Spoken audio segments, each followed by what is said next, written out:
Hi, welcome back to Cosmic and Body Horror. If you enjoy my content, please consider hitting the like button. It's the only way the YouTube algorithm notices me. This is the book of Elak, King of Atlantis. It features 4 short stories written by Henry Kuttner. I have added timestamps for each story in the video description. Have a good one. Thunder in the Dawn by Henry Kuttner. First published Weird Tales, May and June 1938. A story to stir the pulses, a tale of warlock and wizard, and valiant men of might in the far-off olden time, a gripping tale of Elak of Atlantis. Chapter 1. Magic of the Druid. The tavern was ill-lighted and cloudy with smoke. Raucous oaths and no less rough laughter made the place a bedlam. From the open door, a cold wind blew strongly, salt-scented from the sea that lapped restlessly against the wharves of Poseidonia. A small, fat man sitting alone in a booth was muttering to himself as he drank deeply of the wine the innkeeper had placed before him, and Lycan's quick, furtive glances searched the room, missing no detail. For Lycan was a little frightened, and this prevented him from getting drunk as quickly as usual. His tall friend and fellow adventurer, Elak, was hours overdue from a clandestine visit to a lady of noble blood, the wife of a Duke of Atlantis. This alone might not have troubled Lycan, but he was remembering certain curious events of the past fortnight, an inexplicable feeling of being trailed, and an encounter with masked soldiers in the forest beyond Poseidonia. Elak's dexterity with his rapier had saved them both, and later he had attributed the attack to the soldiers of Granicor, the Atlantean Duke.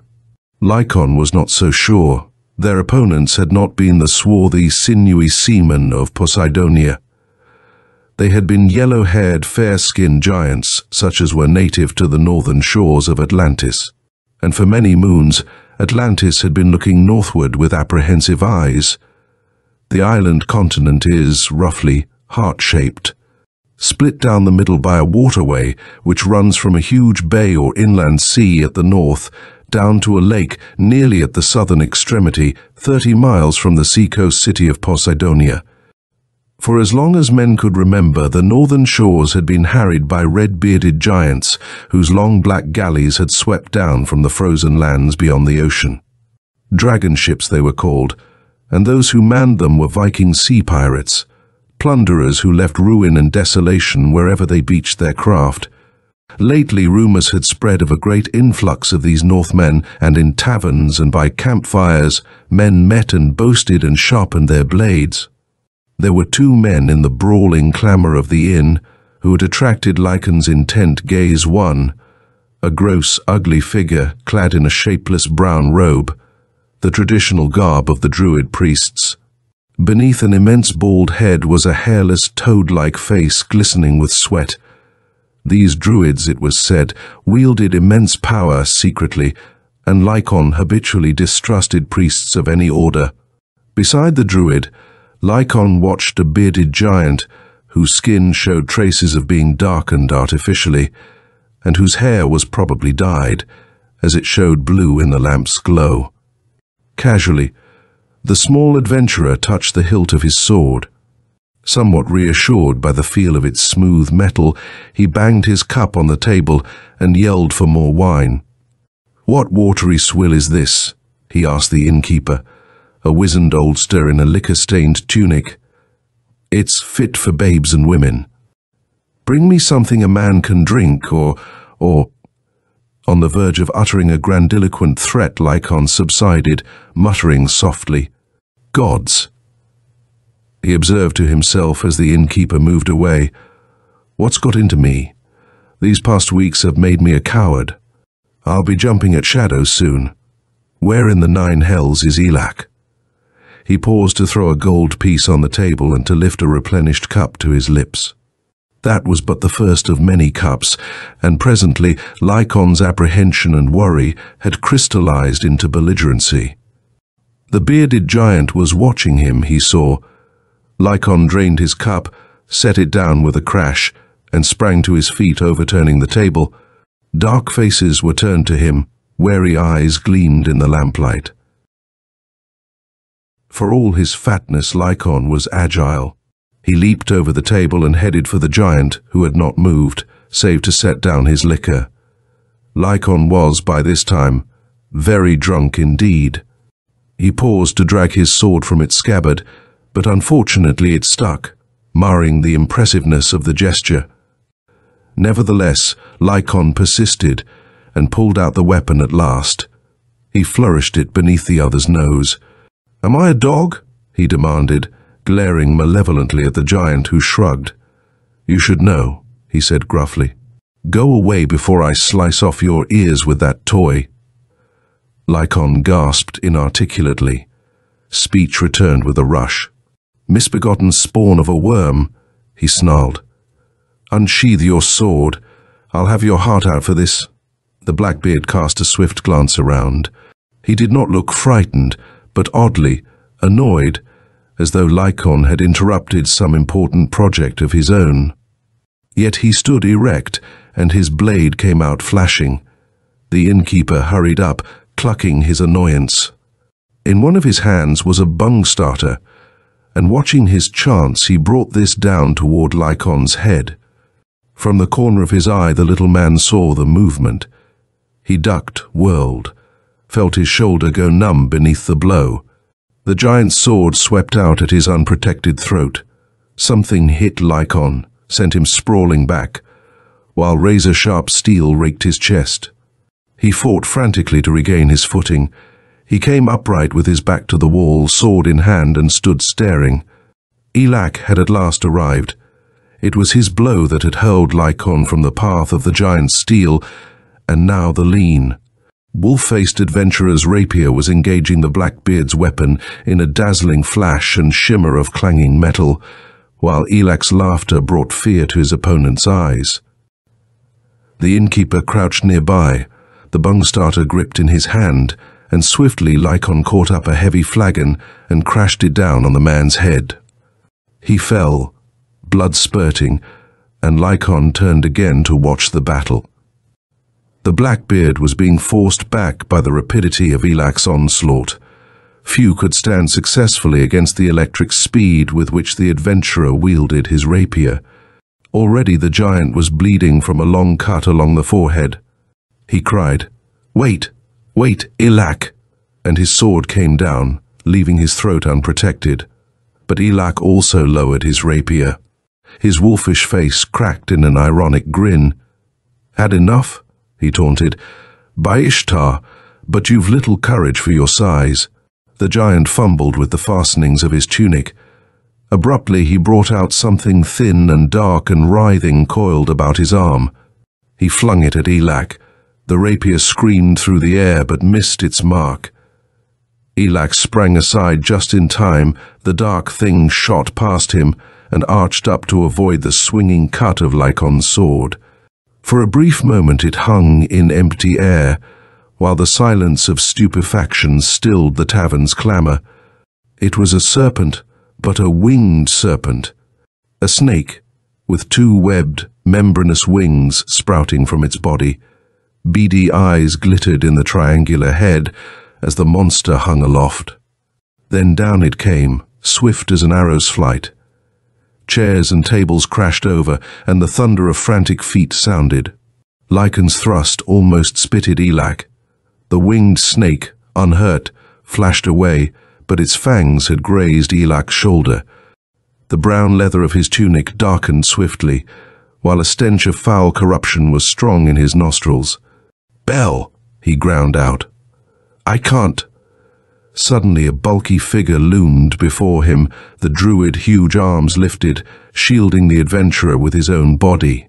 Elak made to thrust him aside. Then, staring, he paused. From the upthrust hands of the druid, a pale flame was rising, twin fires that burned fiercely, dwarfing the yellow glow of the lamps. Incredibly, the flames swelled and grew and abruptly took flight. The winged serpent twisted in mid-air, its wings whirring. But inexorably, the flames raced down upon it. They spread out lambent fingers, interlacing, till around the monster revolved a sphere of silently glowing fire.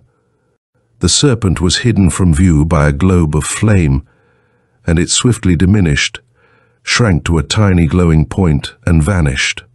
Where flame and serpent had been was nothing. A grey dust filtered slowly to the rough planks of the floor. Chapter 2. Orthman in Raynor. "So, may all traitors die," the druid said harshly. He was staring at an outsprawled giant figure that lay broken across a splintered table, a man whose black-bearded, swarthy face was upturned to the lamplight. On his brow a circle of reddened skin was burned and blistered, and blood bubbled in his throat. Before either Lycan or Elak could move, the druid had bent above the dying man, gripping his hair with rough fingers. "Who sent you?" he snarled, his toad-like face a-glisten with sweat. "Tell me, you dog, or I'll—" "Mercy!" the wretch gasped, blood gushing from his mouth. "I'll give you such mercy as will send your soul screaming down the 9 hells. Who sent you? Tell these men." The man croaked. "Elf. He—" Callously the druid turned away. A frown creased Elak's brow as he saw the fear-glazed eyes roll up in death. "Elf?" he repeated. "I know that name." "You should," the druid growled. "Perhaps you know mine, then Dagon—" "Come on, we've no time to talk. The guards will be here in a moment." Lycan hesitated, shrank back. But Elak gripped his arm and urged him in the wake of the druid. "We can trust him," he whispered.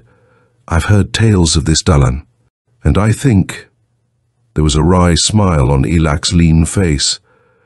"I think we'll be safer with him than anywhere else." A wan moon hung low over Atlantis. Keeping in the shadows, the three cautiously made their way along the waterfront. Once they shrank back into a doorway while a troop of guards clattered past. And at last they came to a low hut into which Dagon ushered them, barring the door carefully before he turned to take a lantern from a peg on the wall. Even then he paused to lift a trap door in the floor before setting the lantern on the rough table in the center of the bare, gloomy room. "In case of surprise," he explained, "though I think we're safe enough here." "In Bel's name, what's this all about?" Lycan demanded.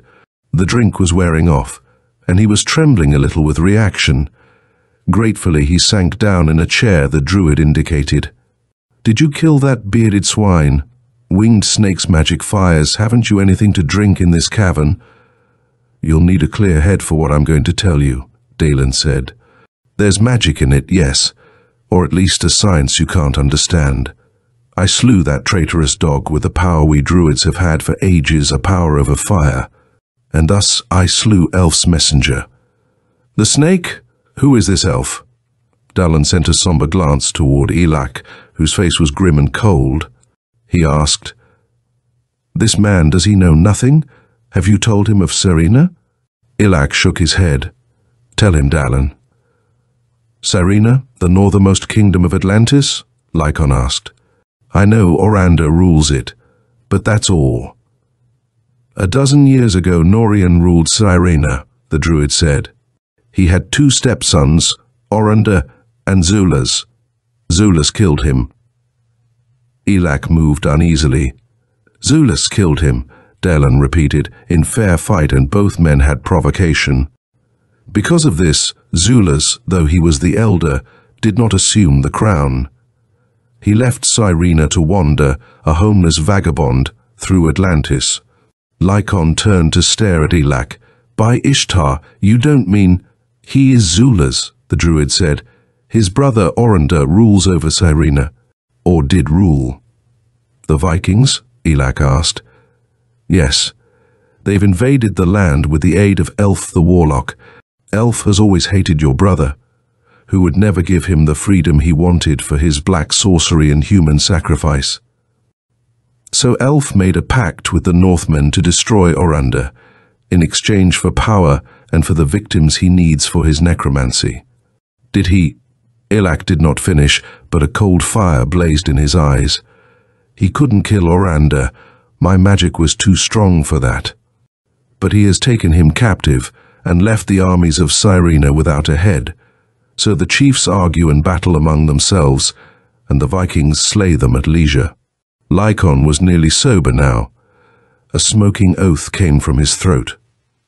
Your kingdom, Elak? This is your kingdom? And the Northmen and this stinking wizard rule it? Dagon. He stood erect, teetering a little. We head north tomorrow tonight.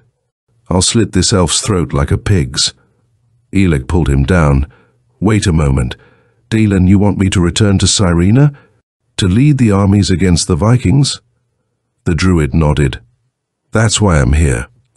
Elf caught me unawares and he has your brother captive. But if you'll come north, you'll give Raynor the leader it needs. My magic will aid you. To free Orander? Yes. And to destroy Elf, to drive out the Northmen. The toad face grew hideous with rage. They desecrate the druid altars, crucify our priests. They worship Loki and Thor and Odin, devils of the blackest abyss, and they worship Elf's evil gods as well. By Mida. Dagon's hand moved in a strange quick gesture as he named the druid's greatest deity. You'll come, you must come, Zulus Elak, whatever you name yourself now. Elak stood up. Yes, I'll come. I'd sworn never to enter Raynor again, but this is a different thing. And I'll go with you, Lycon put in. You'll need a strong sword in the forests. It's a far distance to Raynor. Good. Dagon's great hand swept down, gripped Lycon's shoulders.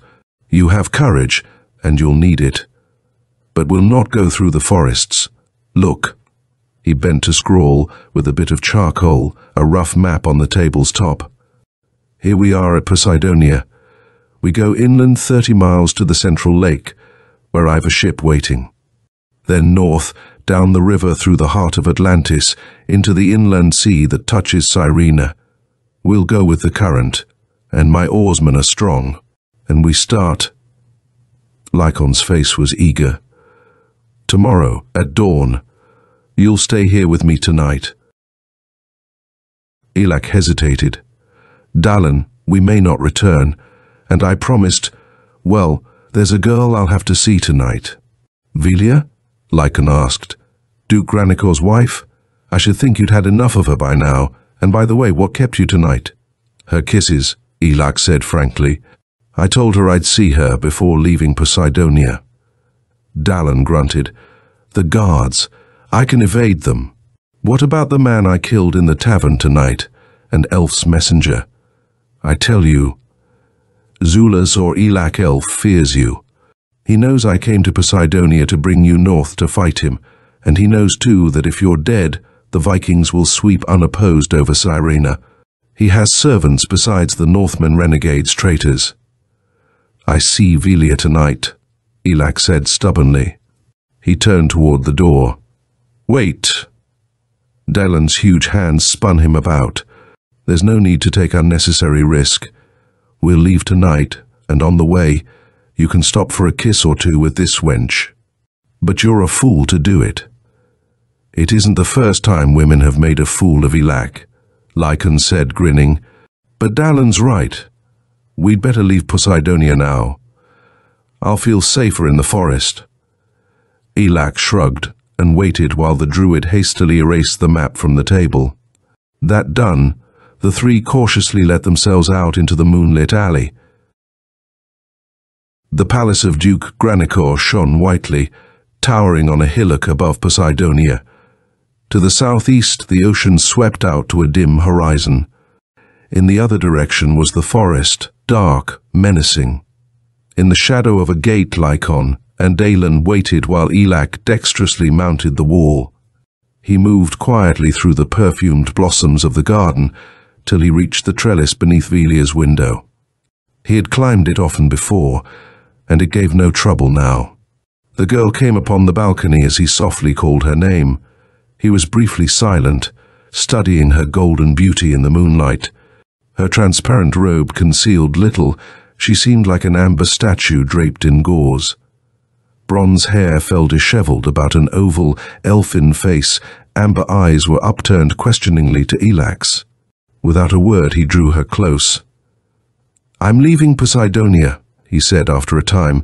"I may not see you again for a while." She clung to him. "Elak, I wish I'll go with you." "No, I will. I can't stand it here with Granica. He's a beast, Elak, a devil.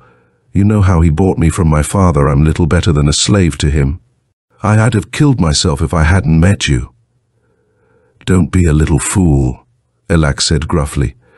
"You'll get used to him in time. Though, by Ishtar, his face is enough to frighten babies." "Well, you're frank at least, vagabond," a new voice growled. "And you'll be franker on the rack, with this harlot beside you." Elak released the girl and swung about quickly to face the man who came onto the balcony from the shadows. Duke Granicor was smiling, baring stained, discolored teeth through a grey-shot beard. In his silks and velvets he looked incongruously bedecked, a huge ape masquerading in borrowed finery. Bloodshot small eyes glared at Elak from little pits of gristle. "You skulking dog," Duke Granicor roared, lifting a dagger. "Your face'll frighten soldiers when I'm through with you." From the garden below came the clash of armor and the swift thud-thud of racing feet. Chapter 3. Through the Black Forest. Elak had no time to draw his rapier before Granicor was upon him. He twisted lithely beneath the dagger's blow, felt the blade tear and scrape along his ribs. Then he closed with his opponent, grimly silent. Granicor's arm rose up, blade red and dripping, but before it could descend, Velia had gripped it. Before the Duke could wrench his weapon free, the girl had bent swiftly, set her teeth in hairy flesh. Granicor roared an oath, but the dagger dropped, went clattering over the rail to the garden below. Someone was climbing the trellis. Elak dropped swiftly beneath Granicor's encircling arms, and his own sinewy arms went about the Duke's knees, gripping them tightly. With one swift movement, he hurled himself up and back, sent his opponent crashing over the marble balustrade, hurtling down into the shadows.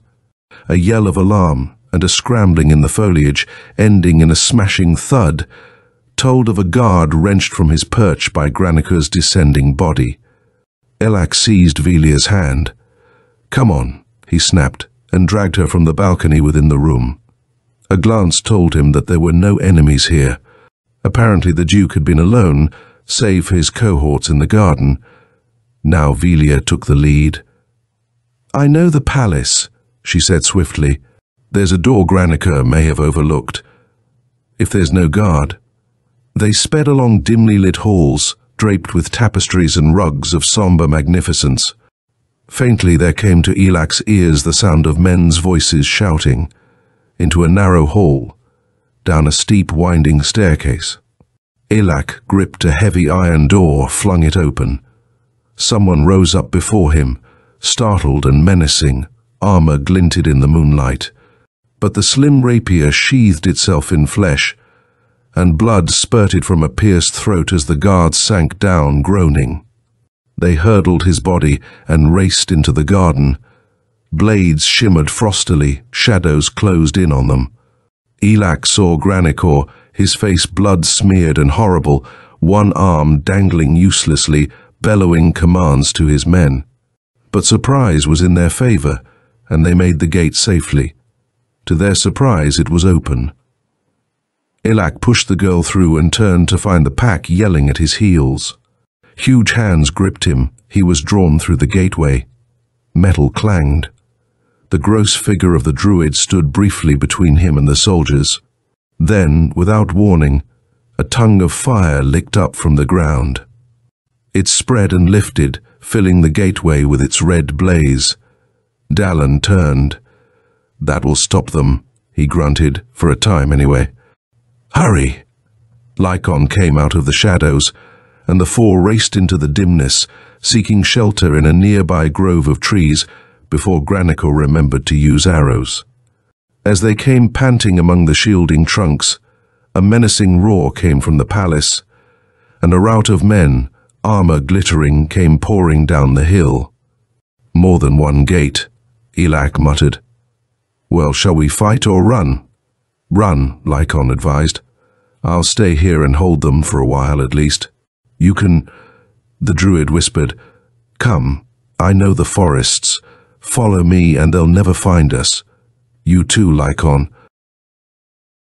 Velia's hand was warm in Elak's as they silently trailed Dagon. Like a shadow for all his gross bulk, the druid slipped from tree to tree, taking advantage of every bush and shrub, till at last the noise of pursuit died in the distance. Only then did he pause to wipe the sweat from his ugly face. "No enemy can find a druid in the forests," he informed the others. "If necessary, our magic can send the trees marching against those who follow."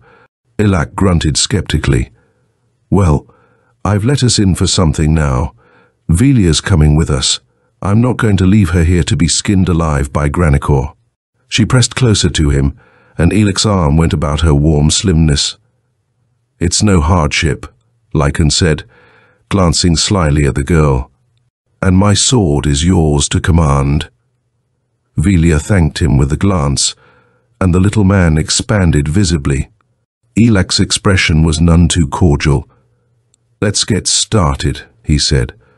"We've a long march to the central lake in your ship, Dagon." The druid nodded and took the lead. They set out through the moonlit forest. Presently the moon sank, but Dagon guided them unerringly, even in the vague starlight, where they would have been separated had they not joined hands. Weird noises came out of the night, the shrill calling of birds and the rustle of underbrush. Once the ground shook beneath the tread of some giant beast that lumbered past unseen in the gloom, and once Elak spitted with his rapier, a spider as large as his hand, which squirted venom 12 feet as it writhed and died. As dawn came, they reached the central lake, a chill blue expanse whose depths had never been plumbed. Zones of sapphire and aquamarine and deeper blue lay across its surface. Floating at anchor not far away was a long galley, sails furled, waiting. Sand crunched beneath their sandaled feet as the four hurried to the water's edge. Dagon made a speaking tube of his hands and bellowed lustily till a small boat left the galley, heading shoreward. "That's done at least," Lycon said with satisfaction. "My poor feet." He sat down and rubbed them tenderly. His own sandals had gone to protect Velia's feet, but the girl's flimsy nightrobe had been ripped to shreds by thorns and branches. She kicked off the sandals, slipped out of her garment, and ran into the lake, laughing with pleasure as the cool water caressed her aching muscles. Lycon eyed her enviously. "I'd join her if I had time," he observed. "Well, a few buckets of water will do the trick on deck. Here's the boat." 2 oarsmen rowed it. Dagon greeted them and quickly clambered aboard, his brown robe fluttering in the breeze. The others joined him, Lycon and Elak and Velia, who, after a few abortive attempts to adjust her robe, gave up the effort and made it into a brief kirtle. "You may swim along the shore," the druid warned her, "but not out where the waters are deeper. This lake goes down to hell itself, I think, and there are devils below its surface." Lycon stared curiously around, apparently disappointed because no devils appeared. Then he fell to polishing his sword. In the galley's pit, men lounged on benches. Brawny, half-naked oarsmen, not slaves, for they were not shackled to the benches. Dagon shouted an order as he climbed on board. Men scrambled to obey, settling in disciplined order, gripping their oars.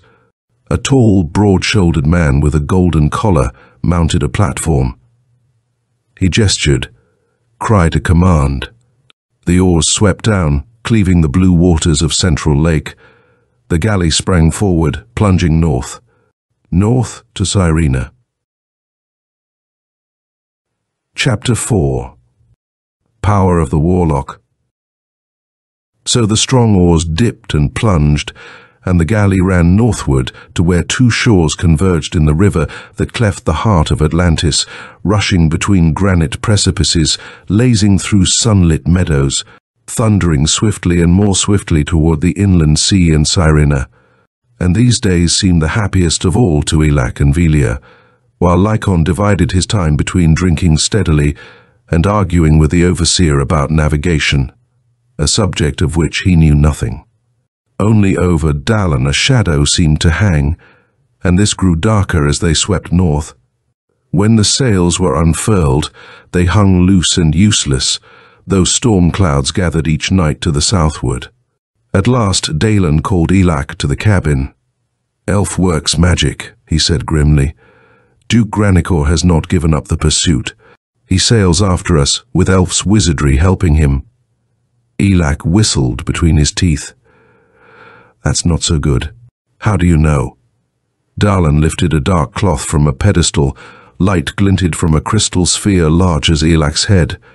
"Look," he said, "I've known this for days." At first, Elak saw only the transparent depths of the crystal, and very slowly, very gradually, they clouded and became translucent. Light images began to flash before his eyes, a vague succession of darting colors, and these crystallized into a scene, a tiny picture within sphere. A galley, sails set and straining, racing between shores which Elak remembered passing only a day before. He looked up quickly. "Wind? But our sails. Calm follows our galley, but elf's magic speeds Granicor's. We're nearly in the inland sea now, though, and wait." Something was happening within the crystal. The sharply defined image shook and wavered, like a reflection in water. It misted and faded and changed, and a face swam into view, the face of a youth, rounded as a child's. Blue eyes, clear with candor, met Elak's. Soft flaxen hair fell about the man's shoulders. And for all the innocence of that cool gaze, Elak subtly sensed an ageless, malefic evil that dwelt within the blue eyes. A black horror utterly incongruous with the beauty of the face. "Mida," the druid snarled. "Elf watches us. The red lips parted in a singularly sweet smile. Dagon thrust his face down close to the crystal. "Elf," he roared, "hear me. Oh, you stinking spawn of devils, hear me. Not all your foul wizardry can keep me from Cyrene, or the man I bring with me. Tell Guthrum that. Let him pray to Odin and Thor, and I'll grind their faces in the dust as I'll grind yours." He cursed the warlock bitterly, foully, while Elak watched fascinated. The smile did not leave Elf's face. The crystal dimmed, grew cloudy, and was transparent. The vision had gone before Dagon paused in his tirade. Sweating, he mopped at his gross face. "Well, you've seen Elf now. For the first time, eh?" Elak nodded. "What do you think of him?" "I scarcely know. He has my brother captive. He holds Orander. And Guthrum, the Viking king, does as Elf wishes. You must fight Guthrum, Elak, as I Elf, and Granicor's galley comes swiftly." "I don't see why you fear him," Elak said. "Your own powers are limited, and Mida knows what magic aids Granicor. Do you see that storm?"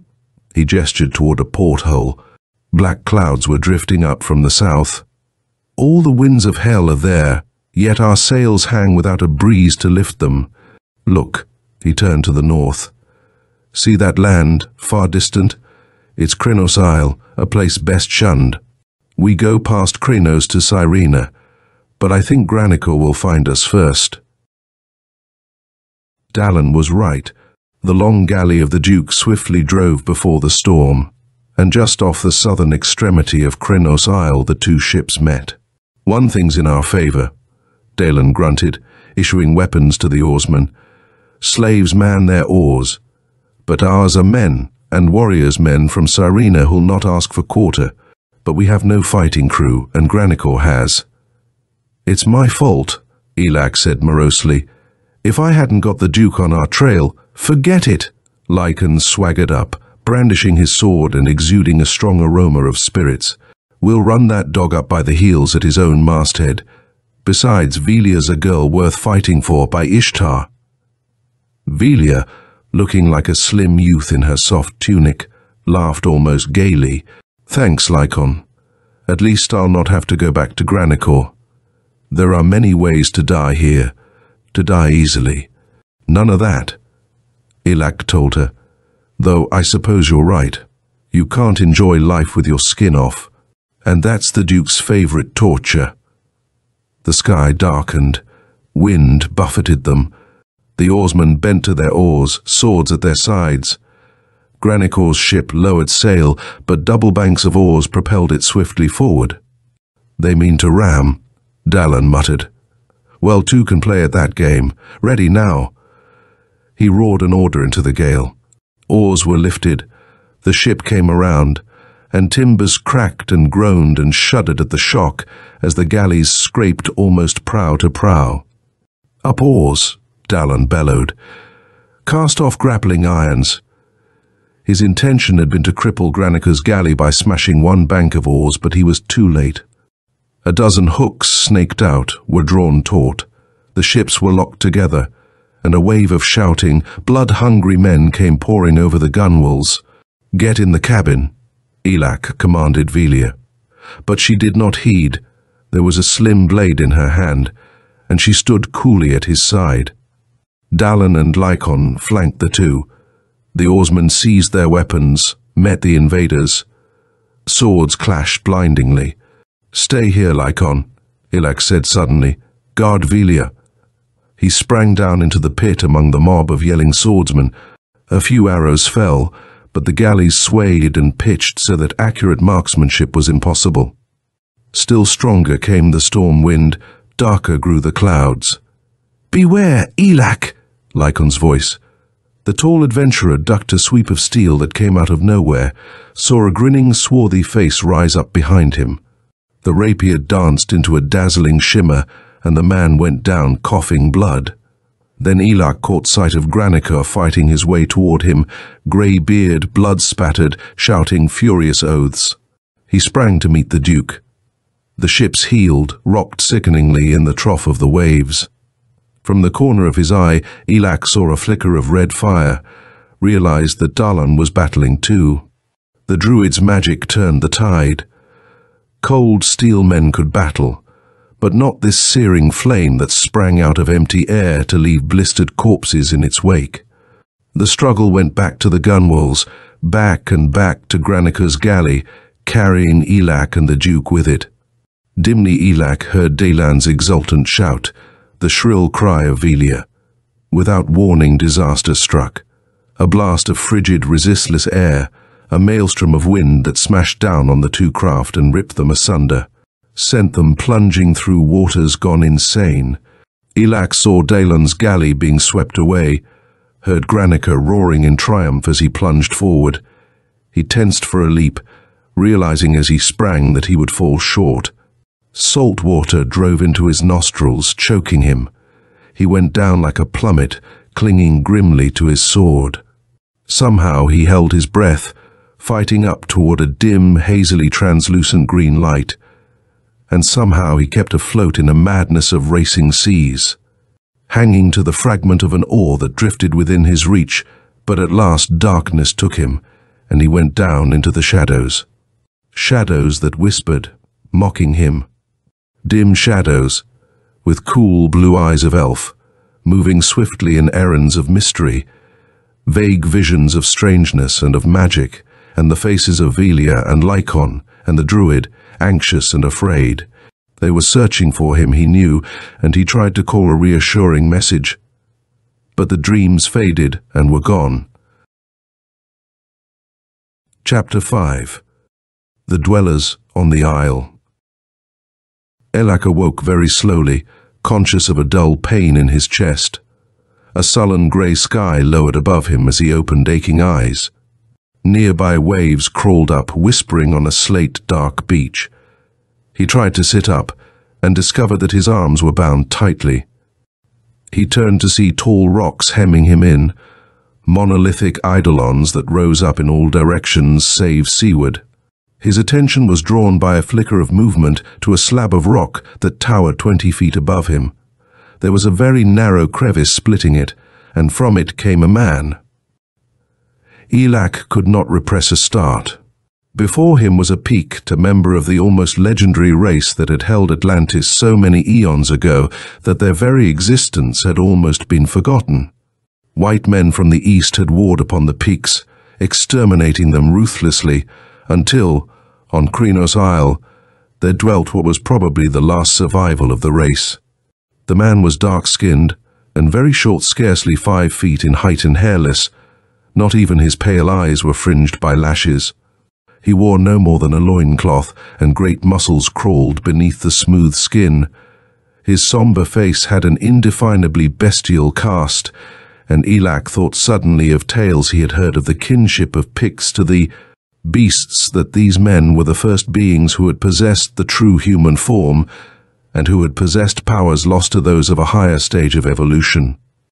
The Pict bent over Elak, a knife in his hand. His voice was thick, guttural, and Elak could scarcely understand the Atlantean tongue he spoke. "Get up, stranger, slowly." Elak, with some effort, got to his feet, careful to make no hasty movement. His rapier, he saw with regret, was gone. Also his legs were bound together by a thong about a foot long. The Pict urged him toward the crevice in the rock. It narrowed until his broad shoulders scraped the sides, then widened as he led down. Elak debated the advantage of trying to take his captor unaware, but bound and unarmed as he was, he knew only death would result. Presently he felt stairs beneath his feet, invisible in the shrouding darkness. "Beware!" It was the Pict's harsh voice. "Not too fast." Obediently, Elak slackened his pace. Before him, a slit of light widened, and he looked down a corridor cut out of solid rock. Perhaps 200 feet long it was, lit by bronze lamps that stood in niches in the wall. Iron doors, with barred windows set in them, broke the monotony of grey rock on one side. The other side was blank, roughly chiseled stone. Elak paused. The Pict's blade gouged skin from his captive's back. Glancing around, Elak saw that behind the dark-skinned dwarf were 2 other men, replicas of his captor, hairless and smooth-skinned and dark. They carried long blades, longer than themselves. Elak let himself be prodded along the passage. As he passed the barred doors, he realized that they guarded captives, Atlanteans all, some clad in leather or armor, others in furry skins. In the silent faces that watched him, Elak saw fear, fear so great that none spoke aloud. In whispers men cursed the Picts, and the dwarfs smiled mockingly, their eyes coldly alight with malicious amusement. At a door near the end of the tunnel the Pict halted. He gestured, and one of his companions lifted a great metal bar that locked the panel. The iron door was swung open, and Elak was thrust across the threshold. Metal clanged. The bar was thrust into its socket. The cell, cut from solid rock, held nothing, but in the further wall was another door, an iron slab, whose smooth surface was featureless and unbroken. Elak heard the Picts go padding along the passage. And, very slowly, the iron slab began to swing outward. A man crept into the cell. His emaciated body was clad in a tattered jerkin, and tangled, yellow hair hung about a bearded, pain-ravaged face. His eyes were vacuous, filmed with a blue glaze. Spittle drooled from the slack mouth.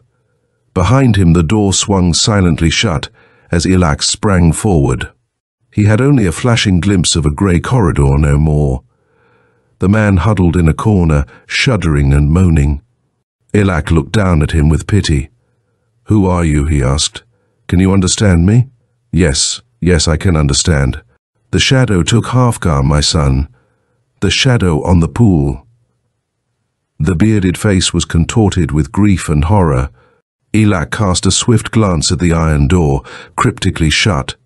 What talk was this of a shadow? The blue stare focused on Elak. "Elf the Warlock gave me to the Picts, and my son Halfgar went with me because he fought at my side against Elf's men." Elak leaned forward tensely. "Elf? These dwarfs' Picts know him?" "Yes, They serve him. They give him magic in return for strong men whom they sacrifice to their god. For ages they've dwelt on Krynos Isle worshipping. The man's voice dropped to a thin, reedy whisper, and madness crept into his eyes. The shadow took my son. The door opened, and I went out into the passage where the pool was. I saw water below me, and a shadow lying upon it. The shadow leaped up at me, and as I drew back it touched my brow. It was not hungry then. It had just fed on Halfgar. It took him from my side as I slept. There are doors which are not to be opened. The whisper stopped. The man's eyes widened. He sprang to his feet, clawing at his breast with ripping fingernails, tearing away skin and flesh in long ribbons. He screamed, a frightful, agonized shriek that resounded through the cell, and he fell, a boneless huddle in the corner. His bearded face stared up blindly, and Elak saw that he was dead. A soft rustling made him turn. Very slowly, very gently, the iron door was swinging outward. From the vagueness beyond the portal, a misty grey light crept into the cell. Elak heard the lapping of water. Dalen's black galley lay beached on Krynos Isle, battered and bruised by the storm. The same gale that had flung the ship ashore had sent Duke Granicus' craft driving northward till it had been lost to view in the scud. Now the oarsmen were busy caulking seams, mending the ruin the tempest had wrought. But Dalen, in the cabin, crouched over his crystal globe, his ugly face set in harsh lines.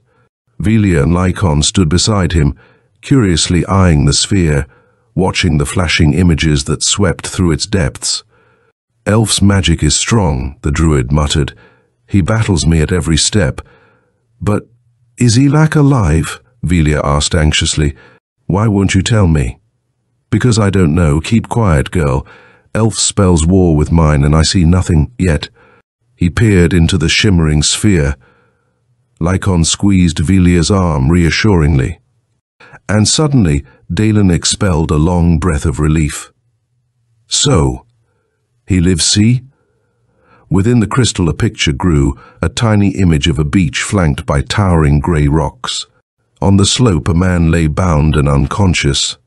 "Praise Ishtar," Lycon said. "Is he far? I'll go after him." "Wait," the druid commanded. "I know that beach. Elf's allies, the Peaks, have an underground temple there. And look!" Velia gave a soft little cry. There was movement within the crystal.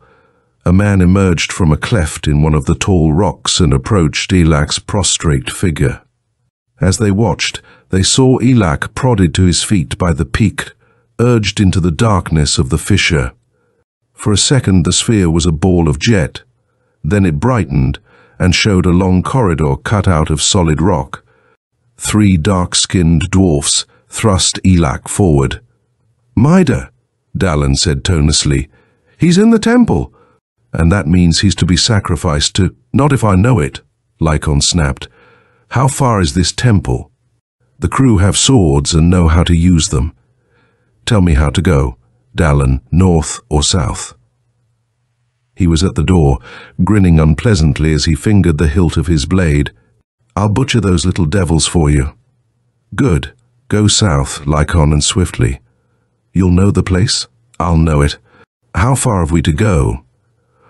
"Half an hour's march if you travel fast." The druid turned to his globe. "I'll stay here.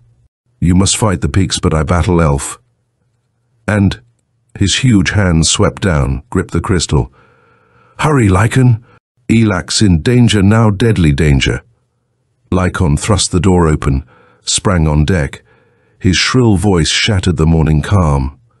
And in response the crew leaped to obey, dropping oar and hammer, taking up sword and axe, dropping over the rail to the beach. A half-naked, villainous-looking band, they trotted south, urged on by Lycon's searing oaths and the flat of his blade. And with them came Velia, keeping always at Lycon's side, eyes flashing with battle hunger, lips parted in a smile that was not pleasant to see. They went so swiftly that they reached their destination before the time Dalen had allotted. Recognizing the black cleft in the stone, Lycon halted his men to take the lead. He stepped into the darkness with a strange crawling of uneasiness, sword bared, blinking in an attempt to pierce the gloom. Something moved, and he cut at a menace he sensed rather than heard. Steel gashed his thigh, but he felt his blade rip through flesh and grind against bone. A squealing, scarcely human cry sounded. In a frenzy of loathing, he struck and struck again, cutting his way forward against soft bodies that resisted briefly and then broke and retreated under his onslaught. The oarsmen poured into the cleft, led by Velia, and in the darkness, the Picts rallied and came at them, snarling rage. For a little while there was a black madness of battle, a chaos of yells and oaths and death cries. In the end, Lycon won through, and the Picts scattered like rats before the sweep of thirsty blades. Before Lycon now was a dim-lit corridor, one wall set with barred doors. He cut down a screaming dwarf that plunged at him, dagger bared, and left the rest to Velia and the crew. Swiftly he raced along the passage, casting hasty glances into each cell as he passed. Captives stretched out imploring hands, begging for release, but Elak was not among them. Near the end of the corridor, one door was open. Lycon sprang over the threshold, saw a bare, empty cell with an iron slab ajar in the opposite wall. He went forward, sword dripping red on the stones as he lifted it. Water was lapping softly nearby. Chapter 6. The Night of Gods. Elak stepped through the portal and found himself in a narrow passage. Grey light bathed him. In the distance he saw a sparkling surface that rippled in the cold glow, and suddenly he heard Dalen's voice. It came softly from empty air, urgent, peremptory, calling his name. Elak! Elak! Searching the bare walls with incredulous eyes, Elak whispered, Dalan! Where are you? The druid's voice rang out sharply. No time now. Elak, the shadow comes as I speak. Leap into the pool, dive into it now. At the end of the passage, still Elak hesitated. But where are you? There's no time to talk now. Hurry! The stark urgency of Dalan's words spurred Elak to action, sent him racing along the corridor. He checked himself sharply on the brink of a square basin. Little menace in that, or in the blue-green water that filled it. But within the pool dwelt horror. A shadow lay upon it, the shadow of a man cast by nothing, an opaque outline that lay incredibly on the surface of the pool, and it darkened into blackness while the grey luminescence of the corridor dimmed. Beware, Elak! Dalan's voice, loud in warning. Elak whirled, saw a dark-skinned dwarf almost upon him, pale eyes blazing, bestial face menacing. In the Pict's hand was a dagger. The two men smashed together on the pool's brink, went down, clutching and tearing, the oily body of the dwarf squirming like a snake in Elak's grasp. Steel grated on the stones. Elak's fingers closed relentlessly on his opponent's knife wrist. With a powerful lunge, the Pict brought his dagger down, its point touching Elak's chest. The two rolled over, snarling oaths, and dropped into emptiness. The pool took them, dragged them down into water icy as polar seas, blue as turquoise. Elak could see nothing but that illimitable blueness as he went down, choking for breath, battling against blinding panic. Was the pool bottomless? The sapphire tint deepened to indigo, foamed in fantastic patterns before Elak's eyes. He realized abruptly that this was not water surrounding him, could not be, or he would have drowned minutes ago. There was a swift accelerating rush, and abruptly frightful cold, incredible agony, tore at the citadel of Elak's brain. He was conscious of a change. Air rushed into his lungs, air stale and dead, as though it had never been breathed, yet curiously refreshing. Dim, flickering shadows were all about him. and the swarthy devil mask of the peak's face swam into view from the vagueness. Pale eyes glared into Elak's. The dagger came down viciously and buried itself in the ground as he writhed aside. He clutched at the dwarfess wrist, missed, and flung himself bodily upon the peaked, bearing the smaller man down by his weight. But he could not maintain a hold upon the muscular, oily body. Snarling, the dwarf lunged forward, teeth bared. Elak smashed his forehead into the pict's face, felt blood spurt into his eyes, blinding him. He shook the scarlet drops away. Abruptly he released the pict's wrist. His hands shot up and gripped the dwarf's throat, sinewy hands that had been trained on battle-axe and rapier. The knife bit into his body, ripped flesh from his breast as he twisted desperately. But the peaked had struck too late. Elak's tapering brown fingers almost met in oily flesh. Tendons stood out like rigid wires. There came a brittle cracking sound. A bubbling scream of agony died in the dwarf's throat before it could emerge. The pale eyes glazed. The stunted body went limp. Elak stood up, bracing himself. He stared in sheer astonishment. It was no earthly landscape which he saw. Obscure color patterns, shifting and dancing strangely, weaved in the cool air all about him. He thought of the shadows of trees painted on white rock, flickering arabesques of dancing leaves fluttering in the wind. Yet the weird pattern was not only on the pale clay-colored plain on which he stood, but rather all about him in the air. He stood alone in a fantastic weave of somber shadows, colorless shadows, dancing. Or were they colorless? He did not know, nor was he ever to know, the color of the grotesque weavings that laced him in a web of magic, for while his mind told him that he saw colors, his eyes denied it. Suddenly darkness swept down, engulfing him, and very faintly a thudding sounded, and swiftly grew louder. With a giant pounding of cyclopean feet, something strode past Elak in the blackness, something that shook the plain with the thunder of its passing.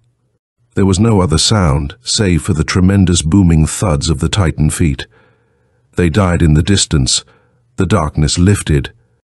Again the flickering shadow patterns grew in the air, and again they darkened into blackness. The sound of wings came to Elak. Something was flying far overhead, something that wailed endlessly and mournfully, keening the cry of one lost and wandering in eternal night. A sense of overpowering awe touched Elak, and horror beyond all imagination, the horror one feels in the presence of a thing, so alien that the flesh of mankind instinctively shrinks and shudders. Elak knew, somehow, that he had entered a land in which men had not been intended to exist. Elak. Faintly, from very far away, the thin whisper came Dalan's voice.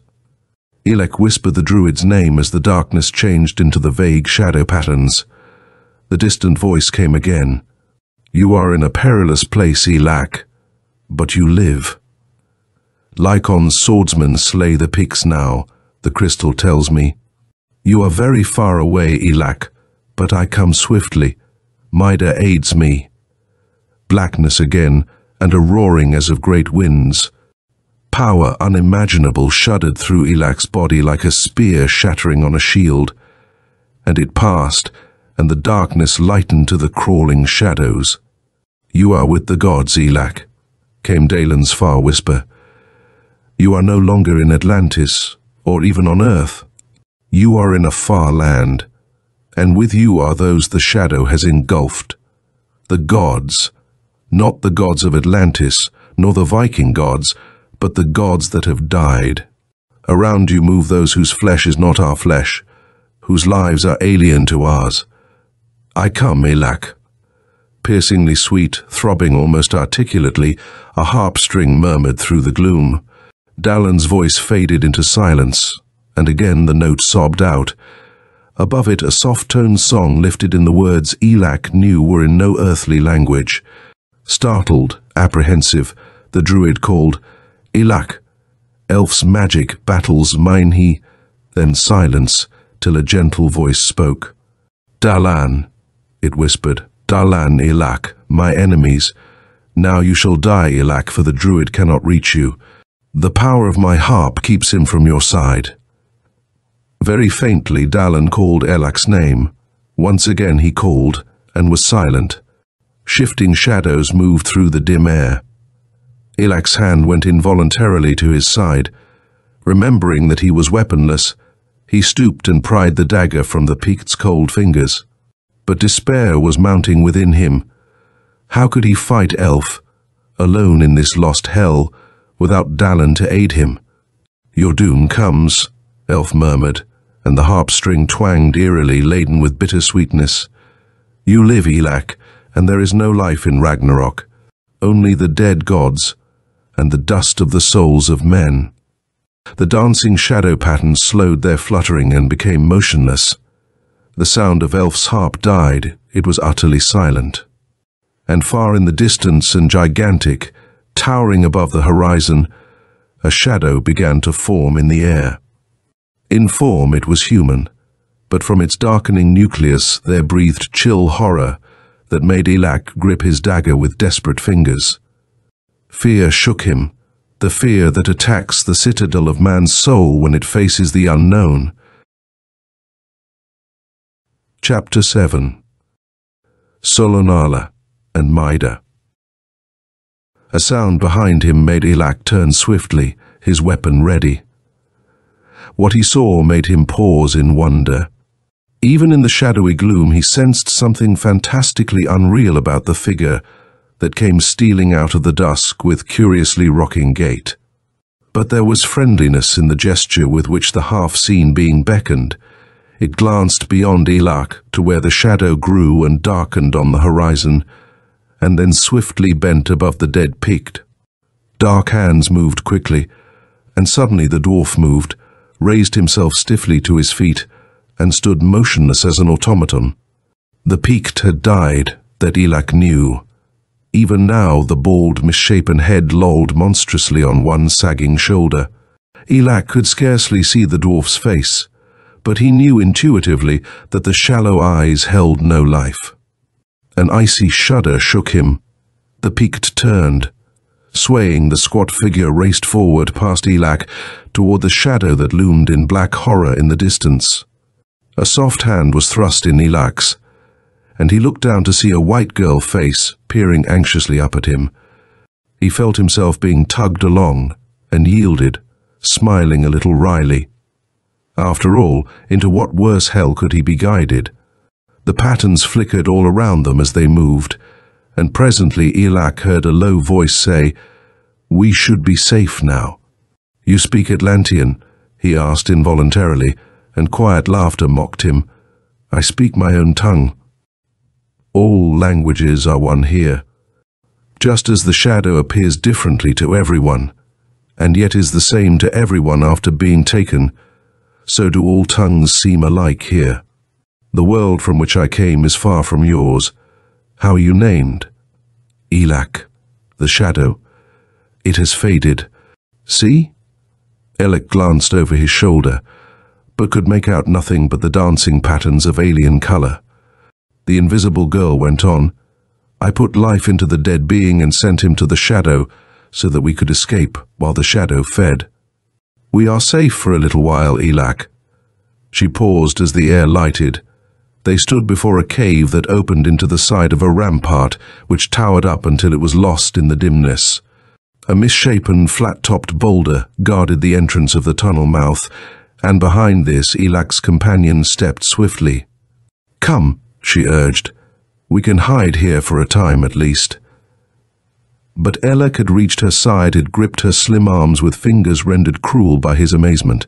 He stared at the girl in wonder, knowing that she sprang from no earthly race. A satyr girl. A fawn maiden, slender and white and virginal as cool marble, round-breasted, with red golden hair that hung in velvet coils about the smooth shoulders. To her waist she was human. Below that all semblance of humanity ended, and sheer fantasy began. Her legs were golden-furred and crooked like those of a beast, not ungainly goat legs, but rather the limbs of some graceful deer. Ending in tiny hoofs, that glinted golden in the dim light. Her face was as unearthly as her nether limbs, for all its classic beauty. No Earth girl had ever possessed golden eyes like flaky pools of pure gold, without white or pupil, that stared at Elak as unwinkingly as those of a cat. Her face was curiously feline in contour as she smiled at Elak, looking up at him fearlessly. "I am strange to you," she asked. "But you are strange too. There are many worlds besides your own, Elak." "So it seems," the Atlantean gasped. "By Bel, this must be some mad dream I'm having." The girl urged him further into the cave. A dim light irradiated its further recesses, which were draped with violet samite that hid the rough rock walls. Cushions carpeted and hid the ground. "I am Solonala," the fawn girl told Elak, relaxing gracefully in a little nest of soft pillows. "Has elf's magic sent you here too?" Elak did not answer. His eyes watched the eerie golden furred legs in fascinated wonder. Solonala glanced down, smiling, and clicked her hoofs gently together. "We are made in different patterns, you and I." Elak nodded. "Yes, though elf, you say. Do you know him?" "I know him and I fought him. The land where I once ruled is far from here and far from your own earth. But elf's powers enable him to go from world to world. And when he came to mine, I saw that he was evil and tried to destroy him. He was the stronger." She shrugged slender shoulders. "So I came here, or rather elf exiled me here. He couldn't kill me, for I'm not human.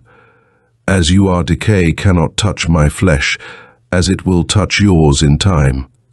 But he imprisoned me in this land, where in time I'll be taken by the shadow." "What is this shadow?" Golden eyes watched Elak, luminous in the glow. "You saw it as a man's shadow, eh? A man such as yourself. But I saw it as Solonala's shadow. Every being sees the shadow as his own, for it is his own. It is the ultimate death. It is destruction. This land is its home, but it can come to other worlds when gateways have been opened, gateways such as the pool in the peak's underground den. And it is here that the gods come when they die, Elak." Her voice was hushed. "You heard them pass, I think. Darkness always comes when the dead gods go by, for they wander this lost land alone in eternal night." Faint, infinitely far away, there sounded a thin murmur, the hum of a plucked harp string. Dim and drowsy, it stole into Elak's mind until, scarcely aware he heard it, he realized that he was nodding sleepily. Solonala watched him alertly out of great golden eyes. "I hear magic," she said. The harp string throbbed on, blanketing Elak in drowsiness. As he went down into slumber, he was conscious of Solonala leaning toward him, cat-face puzzled and then darkness. He dreamed. He dreamed of the Black Galley's cabin and of Dagon crouching over his crystal globe. Within the sphere, a flame rose up like a blossoming flower. It grew and lifted till it towered above the druid's glistening bald head. Its scarlet tip bent down, expanded into a lambent rose of fire. It swayed and trembled in mid-air. Dagon prayed, "Mida, hear me. God of the druids, Lord of Flame, let your hand draw back this man from the shadow." The vision faded. The dim murmur of a harp string put a period to it. Vaguely, Elak saw Solonala's face swimming in silver mistiness. Her lips parted. Again, the harp sent its sorcerous whispering into Elak's sleeping mind-elf's harp, fraught with deadly magic. "Elak!" Dalan's voice. The harp string twanged angrily. Above its noise came a harsh cry. "Elak! Mida, aid me, Elak, hear me!" The tall adventurer sprang to full wakefulness, his hand racing to the dagger at his belt. A low murmuring sounded from without the cave. Elak got quietly to his feet and moved toward the portal. There he paused, his eyes wide. On the flat rock before the cave mouth crouched Solonala, her white body gleaming in the shifting shadow patterns, and all about her, genuflecting and abjecting themselves in ghastly worship, was a horde of tiny, hideous white things that moved so swiftly Elak could not clearly define their outlines. Indeed, he had no chance, for as he appeared, Solonala lifted her head, saw him, and flung out a slim arm commandingly.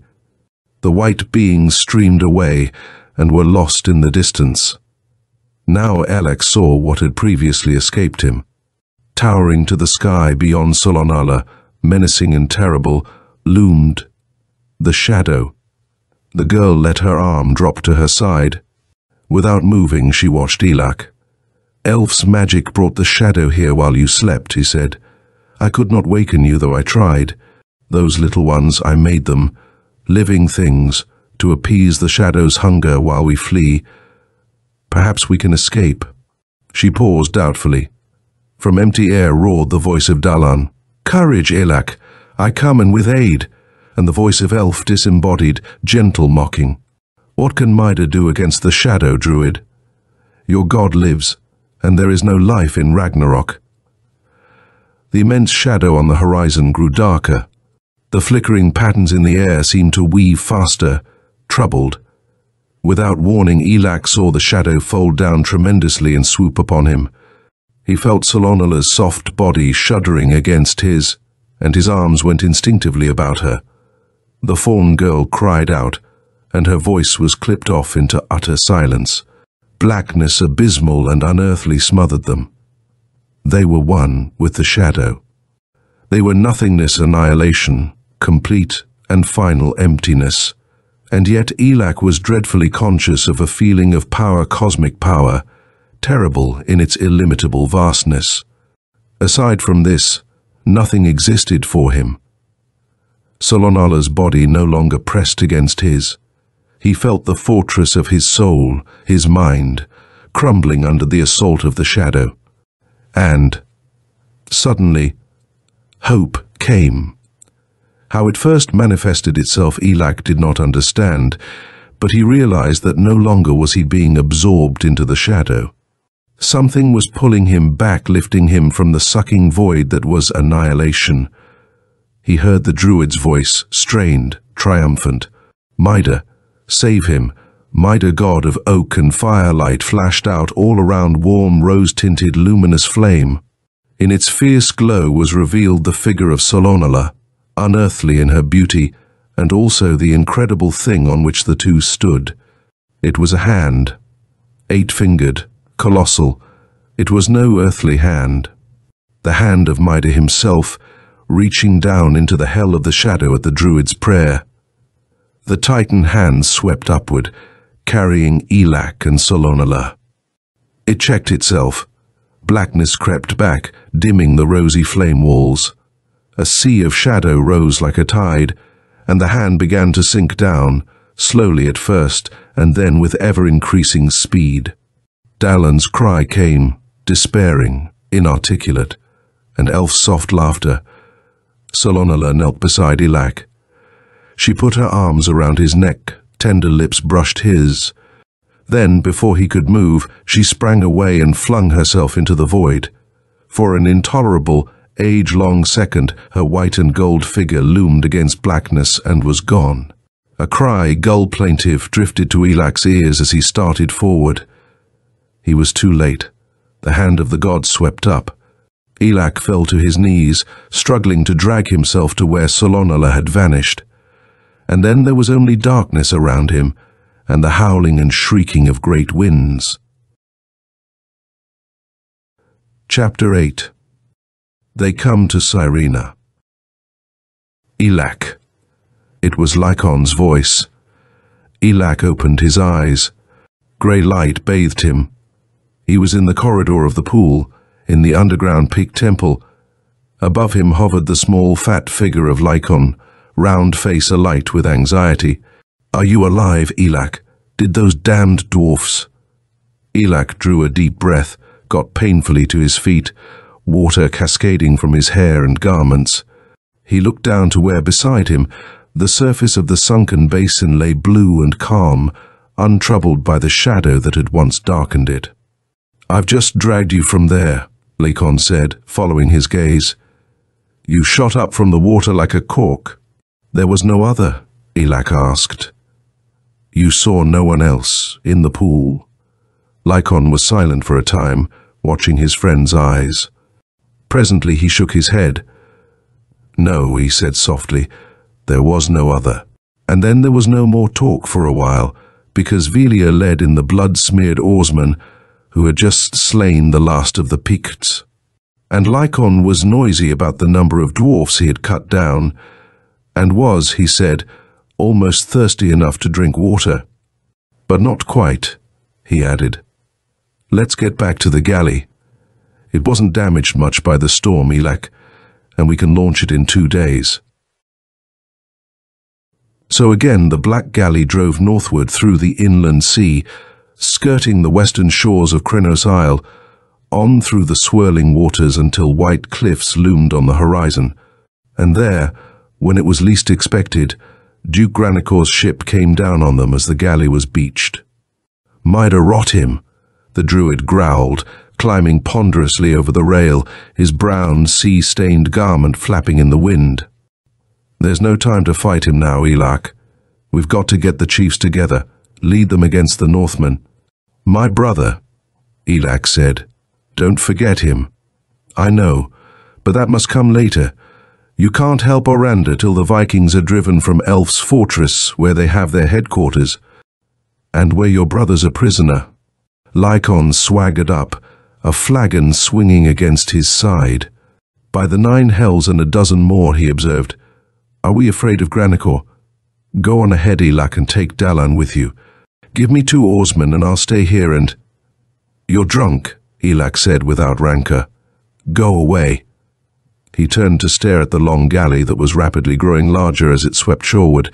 Elak's spirits had been dampened since his adventure with the Picts, and the image of Solonala could not be dimmed even by Velia's caresses. Her self-sacrifice had shaken him more than he knew, and within him had crystallized a burning desire to cross blades with Elf, to slay the warlock minstrel, and swiftly. So he agreed with Dalan. "We'll head inland, eh? To Sharn Forest. The chiefs will gather there with their men. I've sent a messenger, and the word will go through Sarina. When the armies have gathered at Sharn, we'll move north on Elf's fortress." "Good. I wish I had my rapier, though this sword's too heavy." Elak made the tempered blade hiss through the air, and Dalan chuckled. "You can spill blood with it, though. Come. Granicor is almost within bowshot." Dalan in the lead, the band set out to climb the white cliffs, reaching the summit as the Duke of Poseidonia beached his galley. Granicor wasted no time in threats. Grimly silent, he led his crew in pursuit. But the Duke was soon left behind. This was familiar country to Dalan, and swiftly the party marched through a tangled forest wilderness. Even Velia touched by eagerness that enabled her to keep pace easily. That night, they camped in a little valley by a stream that chuckled pleasantly as it wound among firs and bracken. Elak, sitting by the fire, idly plaited Velia's bronze hair. "It's good to be in Sarina again," he told her. "I never thought I'd walk this land again. Do you like it, Velia?" She nodded, the firelight bronze on her face. "It's rough and wild and honest somehow. Strong men must live here, Elak." "The Northmen are stronger," Dalan growled. "At least until Sarina has a leader." He reached out a huge hand and retrieved Lacon, who was reeling dangerously close to the fire. "Bah, this drunken dog, but he's a faithful one at least." "Only the gods know my true worth," Lacon said surprisingly, and collapsed in an inert heap, muttering faintly. Suddenly he sat up, his eyes bright. "Listen, Elak." As he spoke, feet came trampling through the underbrush. Granicor's voice bellowed a raucous command. Yelling men charged down the slope. "Gods!" Elak snapped. "He's trailed us somehow." To arms! His sharp cry cut icily through the night. Swords gleamed redly, and the next moment Granica and his crew within the circle of firelight. Dulled by the heat of the flames, not expecting attack, yet Dallen's men met the charge bravely. The two forces came together, crashed and mingled, and then it was a whirling firelit madness of blood and steel. Granica headed directly for Elak, and nothing loath, the tall adventurer sprang to meet him, sword hissing. The blades shrieked together in mid-air, were sent flying by the power of the blows, and, weaponless, Elak and Granica closed, the Duke snarling oaths, the other watchful and silent. They went down, scattering embers from the fire's edge. Suddenly a shrill, warning cry came, above a low thunder of hoofs that boomed out from nearby. "Vikings! Beware, Vikings! The Northmen!"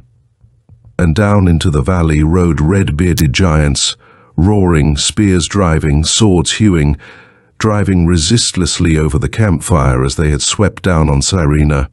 Men screamed and died beneath trampling hoofs, and those who lived fled into the forest.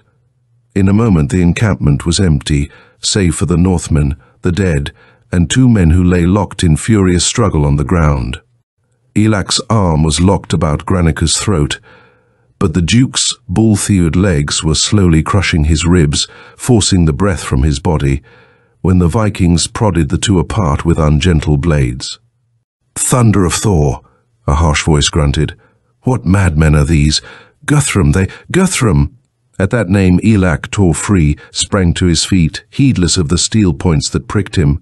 His stare found a red-bearded giant in chainmail and brimless helmet, a man whose face had once been strong and powerful and valorous, a man whose eyes were dead.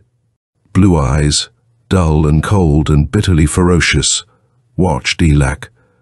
This was Guthrum, leader of the Northmen, whose pact with Elf had resulted in the imprisonment of Orander, king of Raynor. "Guthrum," it was Granica's voice. "The Viking? My people aren't at war with yours. I am from Poseidonia." The Duke stood squarely facing Guthrum, looking up defiantly at the somber figure on horseback. Without replying, the Northman lashed out with a mail-shod foot, sent it driving into Granica's face. Blood spurted as the Duke reeled back. He caught himself, fumbled for a weapon that was not there, and hurled himself forward, up at Guthrum's throat, snarling a blazing oath. The Viking's horse reared. Granica went down under driving hoofs. Bitter laughter shook Guthrum, but the dull rage in his eyes was unchanged as he looked down on the prostrate Atlantean, turned to eye Elak. The tall adventurer felt a shudder course down his spine as he met that dreadful blue gaze. Something had been drained from the Viking chief, and there sit in his eyes that which was not human. Granica staggered upright, and Guthrum wheeled his mount to face the gory figure. In silence he listened while the Duke choked out furious curses born of agonizing rage and shame. And then, "Do you think I fear such as you? Do you think I fear anything on earth after what a warlock has shown me?" The dull stare of the Viking was utterly horrible in its cold ferocity. "I, who have come sane from the vaults of Elf's citadel, shall I fear your curses?" He clapped spurs to his horse, went thundering into the darkness. From the gloom his voice came roaring back, "Crucify those men." Chapter 9. The Chiefs in Sharan. Spurred by the menace of Guthrum's words, Elak tore free momentarily from his captors, but as he turned to the forest they were upon him. He fought furiously, desperately, uselessly. He was borne down, held powerless in the grip of red-bearded, mail-clad giants, as Granica, his face a bloody ruin, was also held. Working swiftly, the Vikings stripped Granica of his armor, dragged him to where a great oak grew nearby. He cursed them, striving to break away, his tiny eyes flaming with rage and fear. But thongs lifted the Duke's ape-like body, binding him inexorably against the tree's bole. His arms were drawn up behind him, circling the trunk, and with iron spikes and improvised hammers the Northmen went about their crimson work. Elak watched, white-faced, as iron tore through flesh and bone, listening to the frightful cries that burst through Graniker's mangled lips. The Vikings left him at last, letting him hang by his hands, shoulders wrenched almost out of their sockets. They turned to Elak. He tensed for a hopeless struggle, and abruptly he sensed astonishment in the craggy faces about him. The Vikings had turned, staring, to where a gross brown figure stood just within the circle of firelight. Dagon, his toad face hideous with fury, huge hands lifted. He made no sound, but so dreadful was the menace in his expression that the Northmen were held motionless for a moment. Then a cry went up. They surged forward, blades ready. The Druid flung out his arms in a strange gesture, as though he hurled a curse at his enemies. From his thick lips a word came, unfamiliar, alien. There was power in the gesture, power in the word. Dagon spoke. The air seemed to quiver, charged with electric force. Thunder burst in Elak's ears. He was flung back, blinded by a sheet of white flame that washed the clearing in stark brilliance. For a second he lost consciousness. Then the Druid was lifting him, muttering curses. Feebly Elak freed himself, stared around. The place looked as though lightning had struck it. The grass and trees were seared and blackened, and of the Northmen only charred corpses in half-melted armor remained.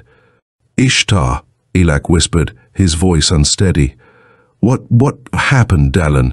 Is this more of your magic?" The Druid nodded. "A fire magic I cannot work often. We have power over flame, Elak, and there's flame in the sky as well as on earth. With Mida's aid, I drew down the lightning. Those barbarians died by their own god's thunderbolt." Vicious laughter shook the huge bulk. "Lucky for you I wasn't cut down when the Vikings rode in. Look, their horses have stampeded those that aren't blasted to death." Elak touched his singed eyebrows. "I don't see how I escaped. Can you direct this wizard lightning of yours, Dagon?" "Perhaps. Also, the Northmen wore armor, and you have none. That may have accounted for it. See, the man they crucified, Granikor, he wears no armor, and he's still alive. Barely, I think." Elak's gaze went to where the tortured body of the Duke hung from the oak.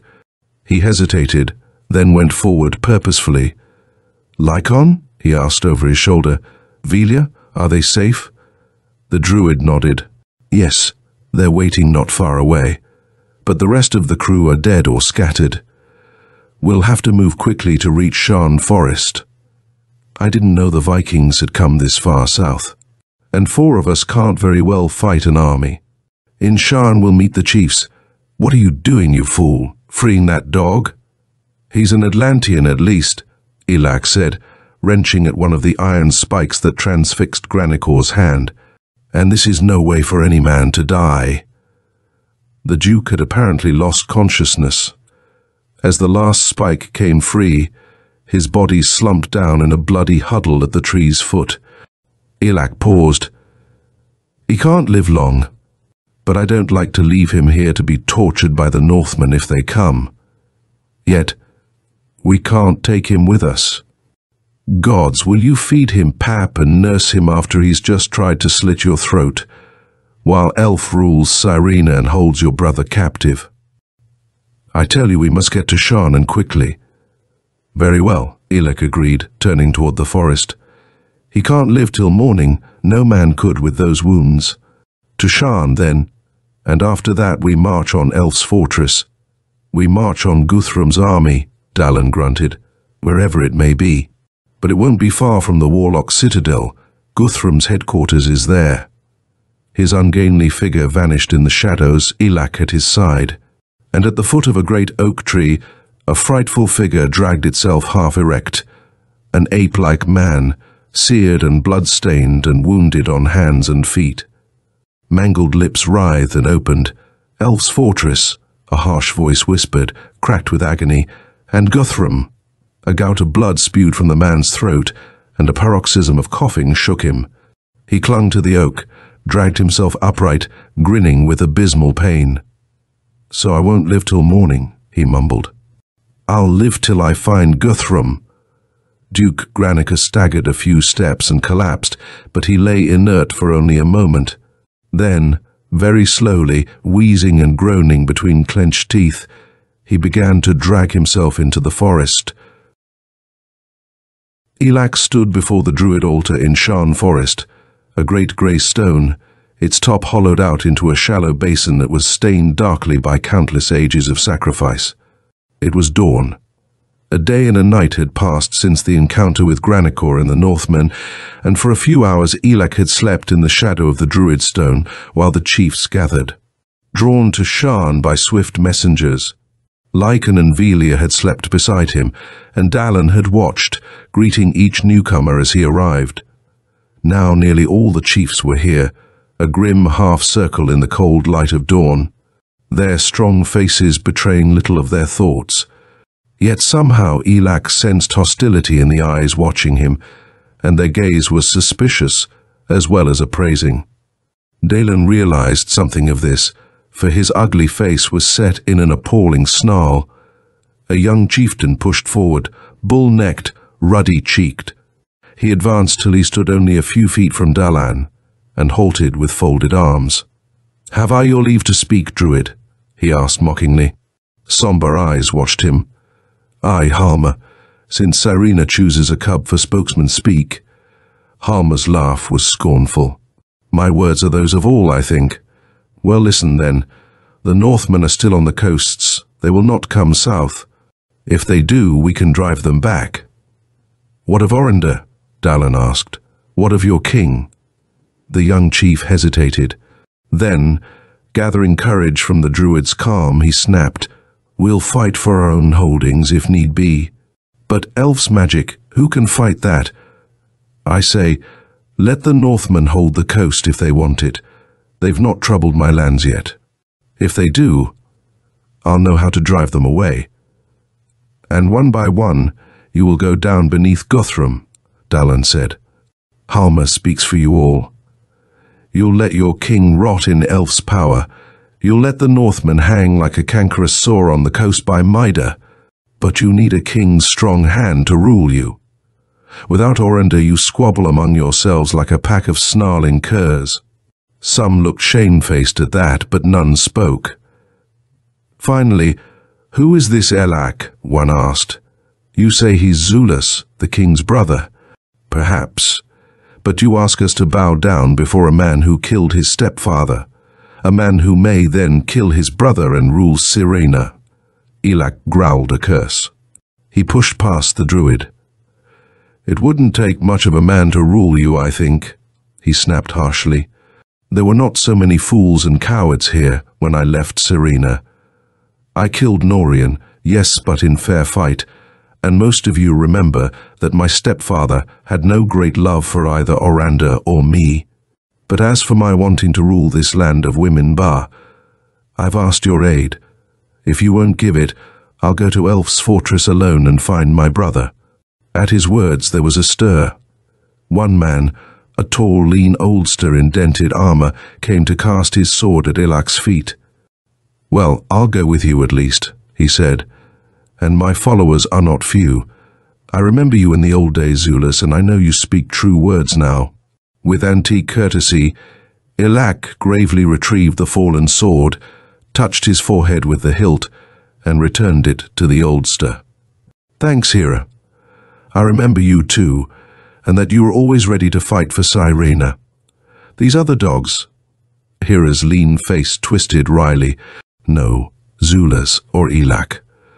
They are not dogs. They're brave men. All but fear of elf's magic and hatred of each other have made them less noble." Brawny Halmer laughed. "Go with Hera, stranger. And you too, druid, since he's a madman too. I go back to my own holding now and send me no more messengers." He turned on his heel to be halted by the curt voice of Dallin. "Wait." He turned. "Well, You fight among yourselves, you follow cubs like Halmer, and you fear elf's magic. Now for ages on uncountable ages the Druids have dwelt in Raynor, and they will not go down now before the gods of the north, not for the lack of a few strong sword arms. So I tell you this, Druid magic may protect you against elf's wizardries, and it may not, but by Mida, the toad face was a venomous devil mask. Dagon spat the words at the chiefs. By Mida, elf won't protect you against the power of the Druids, and we have not lost our power. Some shrank back, and there were pale faces among those turned to Dagon, but Halmer laughed scornfully, shrugging broad shoulders. Old men and children may fear you, he mocked. But I do not. The Druid lifted a huge hand, pointed upward. His voice came sonorously, laden with menace. Then listen, Halmer, and watch. Should it not be dawn now? At his words, a little movement of apprehension shook the chiefs. None had noticed before, but over the brightening vault of the sky, an iron-grey cope of cloud had been drawn. Heavily it lay above Shan, growing darker as they watched. A shadow fell on the clearing. The trees loomed strangely ominous in the dimness. Yet Halmer laughed again. Do we fear clouds? Your magic is feeble, charlatan. Dagon said nothing. His black eyes, half hidden by sagging lids, watched Halmer. A cold wind blew through Shan. Whispers rustled the forest. Steadily it grew darker. From the chiefs a low murmur of fear went up. Elak felt Velia creep close to him, put his arm protectingly about her slim waist.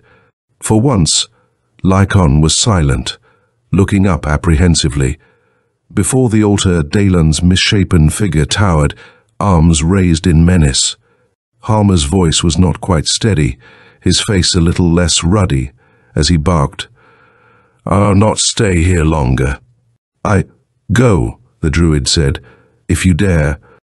Halmer clapped hand to sword, turned, pushed through the group of chiefs. None followed as he moved to the edge of the clearing. Then, about to step into the dark shadows beneath the trees, he paused and drew back a step. It seemed to Elak that far in the gloom something was watching. Something infinitely horrible, avid for prey. And Halmer must have sensed something of this. He wavered without taking step forward or back. "Druid magic is feeble," Dagon whispered. "What holds you, Halmer?" "There is nothing in the wood." Nothing but a soft soughing, a nameless rustle in primeval, shadow-darkened forest. The dark dawn lowered over Shan. "Old men and children fear me," the Druid mocked. "But you do not, Halmer." "No." Snarling a furious curse, the young chief leaped forward into the gloom as though casting off unseen shackles. The murmuring deepened, grew to a low, sullen roar. Halmer was a dim shadow plunging forward between towering trunks. Men saw him pause, casting a startled glance upward. His sword flashed out, and the roar of the forest grew deafening. From above something came hurtling down. A great branch, torn from its parent tree, sent plunging through foliage, upon a man who screamed once in frantic fear and died. Men saw Halmer borne down, broken, under the terrible impact. The roaring died to a faint murmur, lessened almost to nothing. "Druid magic is feeble," Dagon said softly. "Does Halmer think that now?" He swung to face the chiefs, bellowing, "Follow Halmer if you dare. Leave Shan without swearing fealty to Elak, and you walk the forests under the Druid curse. By Mida, go and see how long you live." But none dared face the Druid's wrath. One by one the chiefs came forward and cast their blades before Elak. So Elak took command of Raynor's armies, and from Shan forest the word went forth like flame, "Gather! Sharpen steel! The land is risen against the Northmen, and the king's brother leads Raynor against Elf and Guthrum. Gather! Gather to march against the Viking hordes." Chapter 10. in the Valley of Skulls. Lycon swilled wine from a goatskin, set it down, and wiped his mouth with the back of a pudgy hand. His sharp eyes drifted over serried ranks of armored men, flashing steel, horses snorting hungry for battle. It had taken 12 days to draw the last fighting man from the mountains and far places of Cyrene, 3 days more of steady marching to reach the Valley of Skulls, named for a bandit who, long ago, had littered the slopes with the heads of his enemies. But the Northmen had drawn together swiftly and had made their stand too in the Valley of Skulls. A river separated the two armies, safely beyond bowshot of each other. "When do we attack?" Lycon asked Elak, who stood beside him on a little knoll. "Soon," the lean adventurer said. "The sun will rise in a few minutes. At sunrise we cross Monra River." He tested the metal of his rapier. "It's good to have a weapon like this again. I'll give this blade its baptism today." "And I'll give mine," Velia broke in, coming lightly up the hill toward them. Her slim, armor-clad body gleamed in the grey light of false dawn. Her bronze hair foamed out from a helmet that was too small to prison its bright masses. "This is different from Poseidonia, Elak. This was the life I was meant for, not a perfumed harem in Granicor's palace." "Yes, it's different from Poseidonia," Lycon said glumly. "They have good liquor there. It's next to impossible to get wine in this barbarian land, and the bitter ale your countrymen drink is too much for me, Elak. Gall and wormwood." He spat and reached for the goatskin again. Elak drew Velia close to him, kissed her swiftly. "We may meet death today," he told the flushed girl. "I'd rather you'd stay in camp." Velia smiled and shook her head. "I've tasted war, and I like the draft. Listen." Far along the valley trumpets blew a call. They grew louder, closer, till the tocsin resounded from slope to slope. Across the river the armies of the Northmen waited. "They mean to use arrows as we cross," Elak said, "but I think they'll be disappointed." "My plans are made," trumpets shouted, drums groaned, banners lifted, streaming in the chill dawn wind, and the army of Cyrene moved forward. Brawny, fair-skinned, yellow-haired warriors, following their chiefs, riding their chargers into the foaming current of Monra River, and, watching, Elak smiled. "Hera and Dalan have led men to the Vikings' flanks," he told Velia. "The Northmen think we'll ford the river near the center of their front. But look!" The first rank of Elak's army were in the river, dashing across in the face of a storm of arrows. On the opposite bank waited pikemen, and behind them, armored redbeards with swords and axes. The men of Cyrene seemed suddenly to surge forward in the wake of the advance guard, hurling themselves toward Monra River, down the valley slope. But in their rear ranks, a concerted movement was taking place. Whole troops and companies were racing to left and right, slanting toward the river, attempting to outflank the Northmen. "What's this?" Velia asked. "The Vikings can ride as fast as our men. Why?" Across the river the enemy had seen Elak's move, and their flanks moved outward, but not far. A great shout arose far to the left, and, a moment later, a thunderous roar came from the right. Over the ridge, on both wings of the Viking army, rode warriors streaming down the slopes. Swords and lances gleaming in the sunlight. "Hera and Dalan," Lycon said. "They outflanked the Northmen in the night. They'll give us a chance to cross Monra." Now the strategy was evident.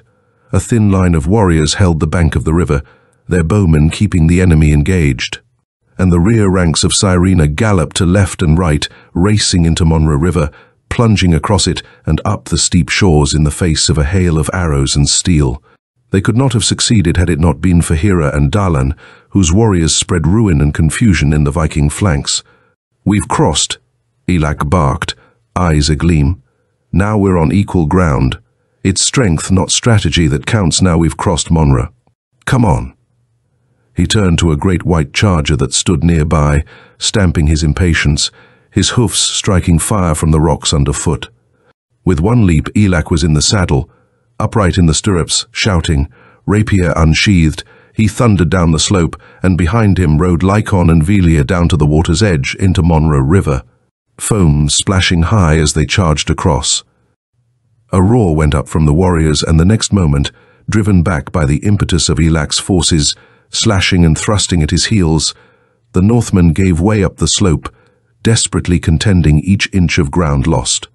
Then there was nothing but a red maelstrom of hewing and cutting, axe and sword and strongly driven spear, screaming of horses that galloped by with riders clinging with one hand and warring with the other.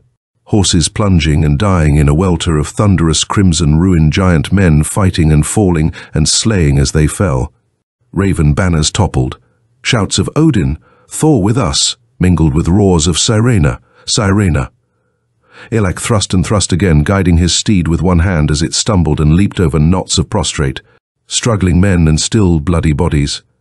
Above the ranks that surrounded him, he saw the druid's head nodding and swaying far to the right, and a great sword hewed steadily about Dagon, cutting a wide swath of corpses. And ahead, in the front rank of the Viking army, rode Guthrum, red beard flaming, moving like a towering pestilence among men whose helms and heads were crushed by his bloody axe. Thor, Thor with us. Sirena. Sweat and blood smeared Elak's face. He tried to find Lycon and Velia, knew it was impossible in the melee. A Viking rode at him yelling. Spear leveled, the white warhorse leaped forward and aside at Elak's urging. The spear point grazed his cheek as he swayed aside, and his blade sank deep into the Northman's hairy throat. He whipped it out, steel singing, thrust at a new foe. The sun rose higher, and the reek of spilled gore mingled with the stench of sweat. At the top of the ridge the Vikings rallied, knowing that if they were driven past it they were lost. And like a massacre, King Guthrum raged among his enemies, his axe rising and falling steadily, rhythmically, dreadful as the hammer of the Northman's god Thor. The army of Sirena was checked, driven back a little down the slope. Forward! Elak spurred his charger, sent it leaping against the mad horde that swept down Skull Valley. Sirena! Ho, Sirena! His rapier darted out like a snake striking, and its touch was as deadly. A Viking fell, screaming his death cry, and Elak's voice caught his army as it hesitated on the brink of retreat that led to destruction. One man, mad with valor, facing an army, and then Sirena held and resisted and charged to meet the Northmen as they poured down. Slay! A voice screamed, Dalan's hoarse trumpet loud.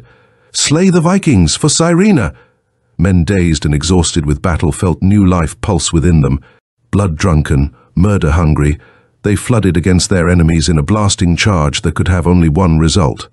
Fighting bitterly, insanely, hopelessly, the Northmen were overwhelmed, pushed up to the crest beyond it, down the slope, while from the Valley of Skulls the armies of Sirena came like a consuming flame.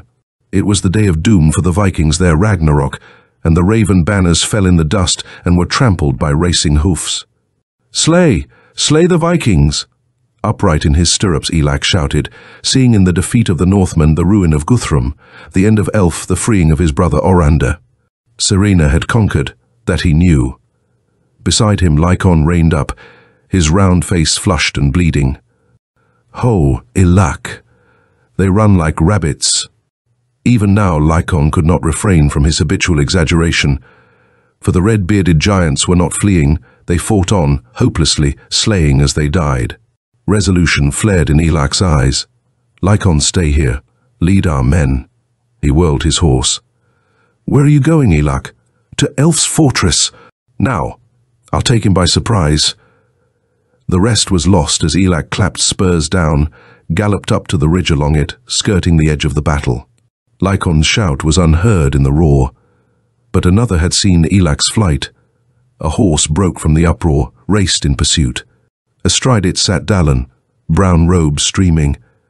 Not even in this battle had he donned armor, and strangely no weapon had touched him. But few could venture alive within the deadly sweep of the druid's sword. The runes carved on its blade ran red now, dripping along the horse's flank as it raced after Elak.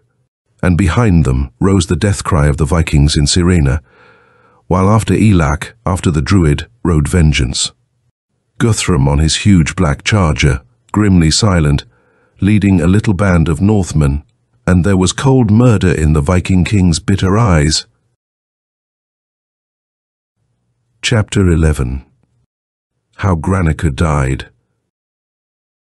Elf's fortress rose, a great grim castle of stone, flanked by the sullen waters of the inland sea. It was empty now, or nearly so, for the Vikings had gone to meet Elak's army in the Valley of Skulls, and Elf kept few servitors. Men whispered that not all of these were human. In the dimness of early morning, a man had come down from the hills and entered the citadel, hoisting himself painfully from stone to jagged stone of the wall that guarded Elf's privacy. But the rivet-studded iron barbican that blocked the inner gate he could not pass, and so he waited, skulking in the shadows, caressing the edge of a long sword he carried in one maimed hand. The face of Duke Granica was like that of one of the gargoyles that grinned from the roofs of the fortress. Incredibly, he had lived, had made his way north in search of Guthrum, and now, knowing nothing of the battle in the Valley of the Skulls, he sat on his haunches, a malignant fire glowing in his eyes. His clothing was in rags, and he more than ever resembled some monstrous shaggy ape lying in wait for its prey. The sun was high when at last he heard the clatter of hoofs, and swiftly drew back into a shadowy niche. Elak and the druid reined to a halt before the door of iron let into the outer wall, and the tall adventurer swung from his horse, his gaze examining the rough stones. The other's voice halted him. "Wait, Elak. We won't have to climb. I'll open this door for you." Dagon, without dismounting, reached into the folds of his robe, drew forth something which he hurled at the barrier. Immediately a sheet of blinding white flame sprang up, hiding the wall momentarily, setting the horses lunging and prancing in terror. Elak was nearly jerked from his feet as he fought to hold his steed. Then the flames died. Where the door had been was a white-hot puddle of melted iron, and the stones of the portal were blackened and cracked by the intense heat.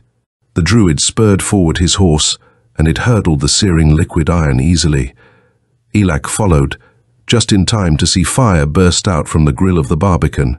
"So far so good," Dagon grunted, watching the iron melt and drip to the stones of the courtyard. "But Elf doesn't depend on doors and walls alone." Elak, looking up, did not answer. On the summit of the inner wall, a gargoylish figure was carved seemingly of rugose dark stone, a creature that might have sprung from any of the 9 hells. Stunted and huge and hideous, it seemed to crouch above the courtyard, glaring down menacingly. Wide wings swept out from its gnarled shoulders. Somehow Elak sensed evil in the posture of the thing, the tiny eyes that seemed to watch him. "Come!" The barbican's down. The druid's black warhorse stepped forward, and simultaneously Elak caught a flicker of movement from above, sensed rather than saw a great figure that hurtled down, wings sweeping, talons clutching murderously. He clapped spurs into the stallion, sent him driving against Dagon's steed. With the same movement he unsheathed his rapier, thrust up almost without aim. A flapping of wings buffeted him. The weapon was torn from his grasp, and he crashed down on the stones, battling for his life with a monster that clawed and bellowed and ripped with vicious tusks. The thing he had thought carved from stone, the gargoyle, brought to evil life by Elf's dark sorcery. Exhausted as he was, Elak was no match for the creature. The fangs drove toward his throat, a foul breath was strong in his nostrils. Then the weight on Elak's body was gone. Gasping for breath, he saw the monster gripped by the druid, lifted above the bald, gleaming head. There was tremendous strength in Dagon's gross frame. He crashed the struggling monster down on the flags, leaped on it with crushing feet. His sword swung redly. "By Bel," Elak murmured, retrieving his rapier. "Is that a devil? I've never seen beast or man like that before, Dagon, nor has anyone else," the druid informed him, staring down at the monster's still body. "It's an elemental, and devil's a good name for it." Elf set it to guard the gate. "Well," he swung his blade, "if I can cut through the warlock's neck as easily good. Leave your horse, Elak. We must go on foot from here." Hidden in a niche nearby, Duke Granica watched, wondering. But when Dagon and Elak passed the threshold, Vanishing from sight in the depths of the fortress, Granicus sprang out and followed them. And down from the hills rode a half-dozen horsemen, led by King Guthrum, spurring and yelling as they galloped. Only the Viking chief was silent, gripping his war axe on which the blood had dried in dark red splashes. "To the vaults," Dagon said, hurrying swiftly along empty stone corridors. "I know the way. I've seen it often in my crystal. Hurry!" The druid almost seemed to sense the danger that followed at their heels. Elak's quick gaze searched the depths of side passages that led into enigmatic depths of the fortress. They raced on, through high vaulted tunnels, down winding stairs dimly lit or in darkness, across great rooms that housed the magnificence of a king's palace. They met no one. The vast citadel was deserted, or seemed so, and at last, when Elak guessed they had penetrated far underground, they came to a metal door, strangely figured with cabalistical signs, before which Dagon paused. "This is the heart of Elf's castle," he said softly. "Here he holds your brother captive." Elak, the druid, fumbled under his robe, drew out a long object wrapped in cloth. He unwound the casing, revealing a short dagger, apparently carved out of crystal.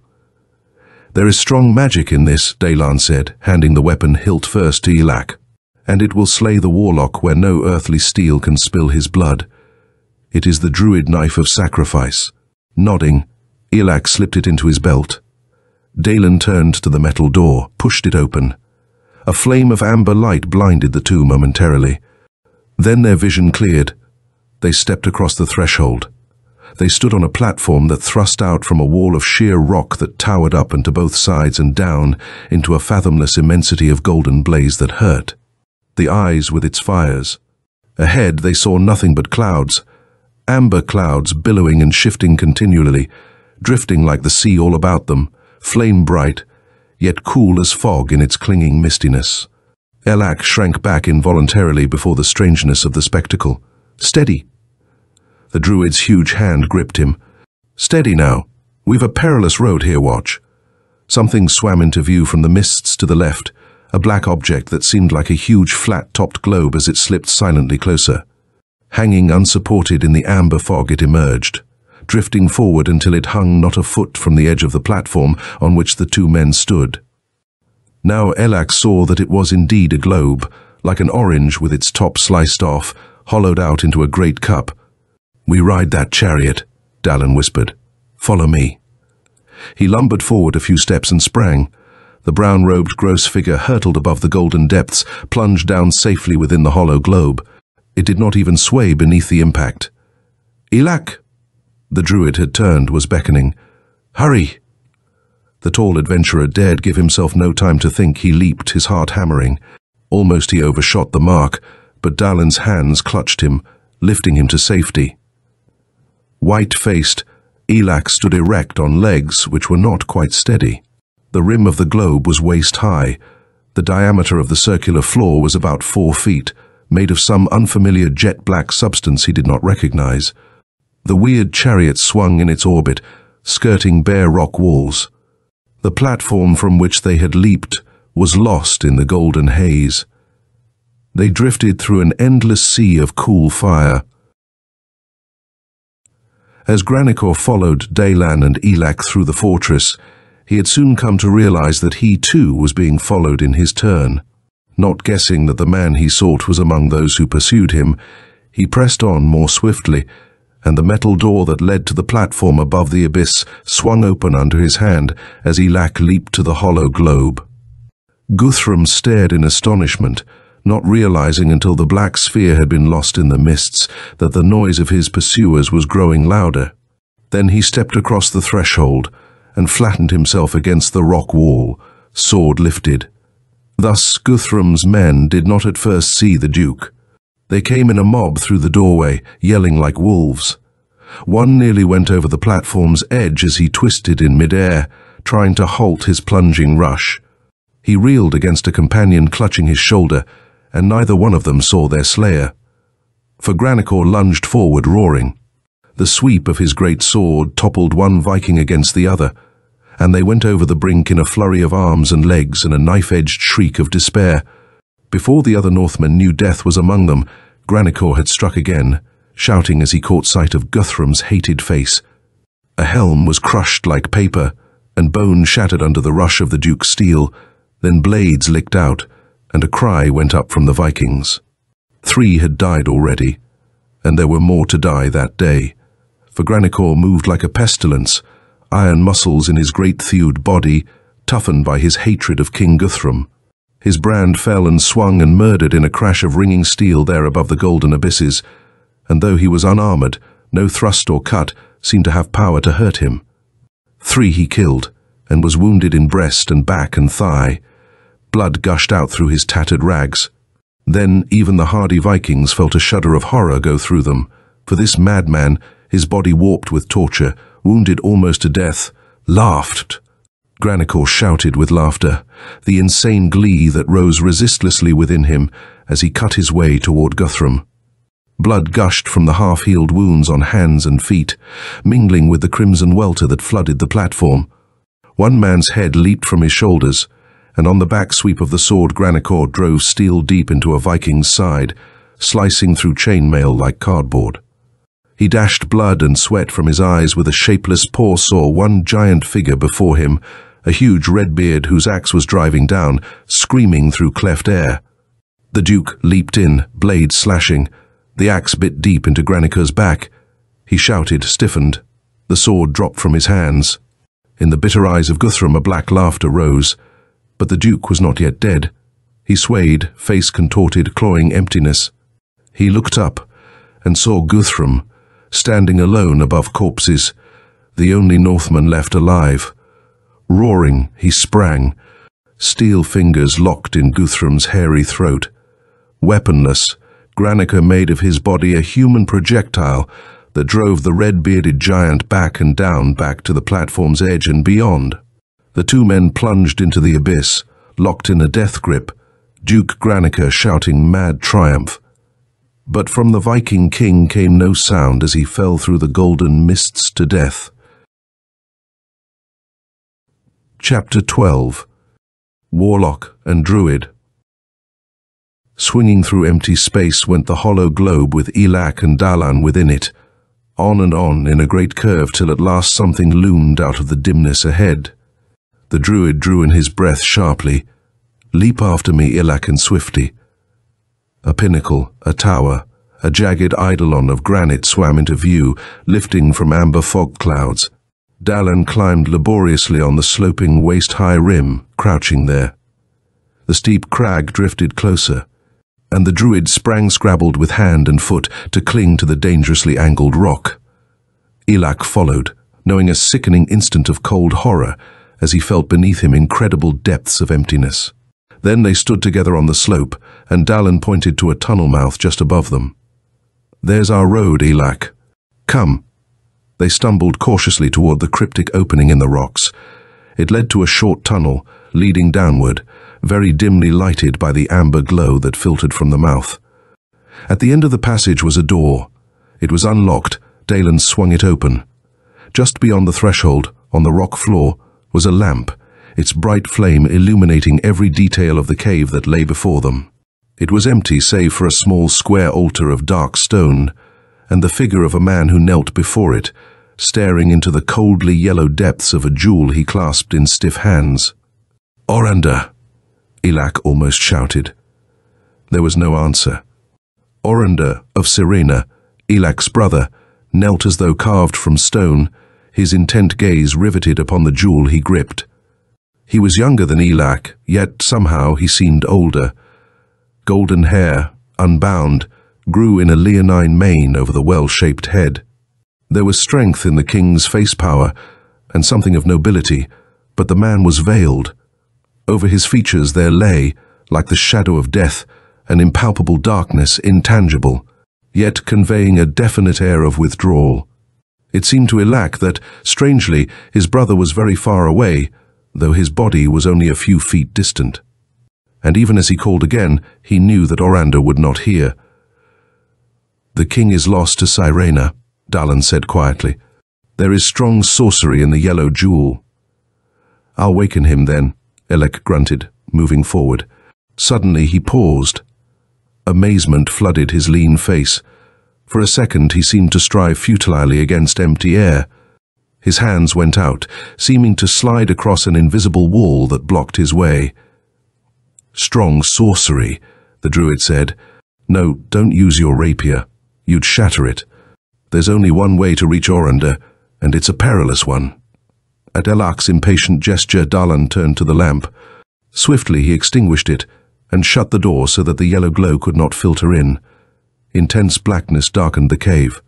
"There's only one road by which we can reach the king, Elak, a road I've never traveled. Watch." Elak obeyed. He could see nothing. Flashing light images played before his pupils, but gradually these faded and vanished. They were alone in darkness. Then he saw a tiny pinpoint of yellow light. "Do you see it?" Dagon muttered. Elak grunted assent. "Then follow it. Keep the light constantly before your eyes. Walk forward slowly until... The druid's voice faded oddly and was lost in silence. Without hesitation, Elak stepped toward the tiny yellow light.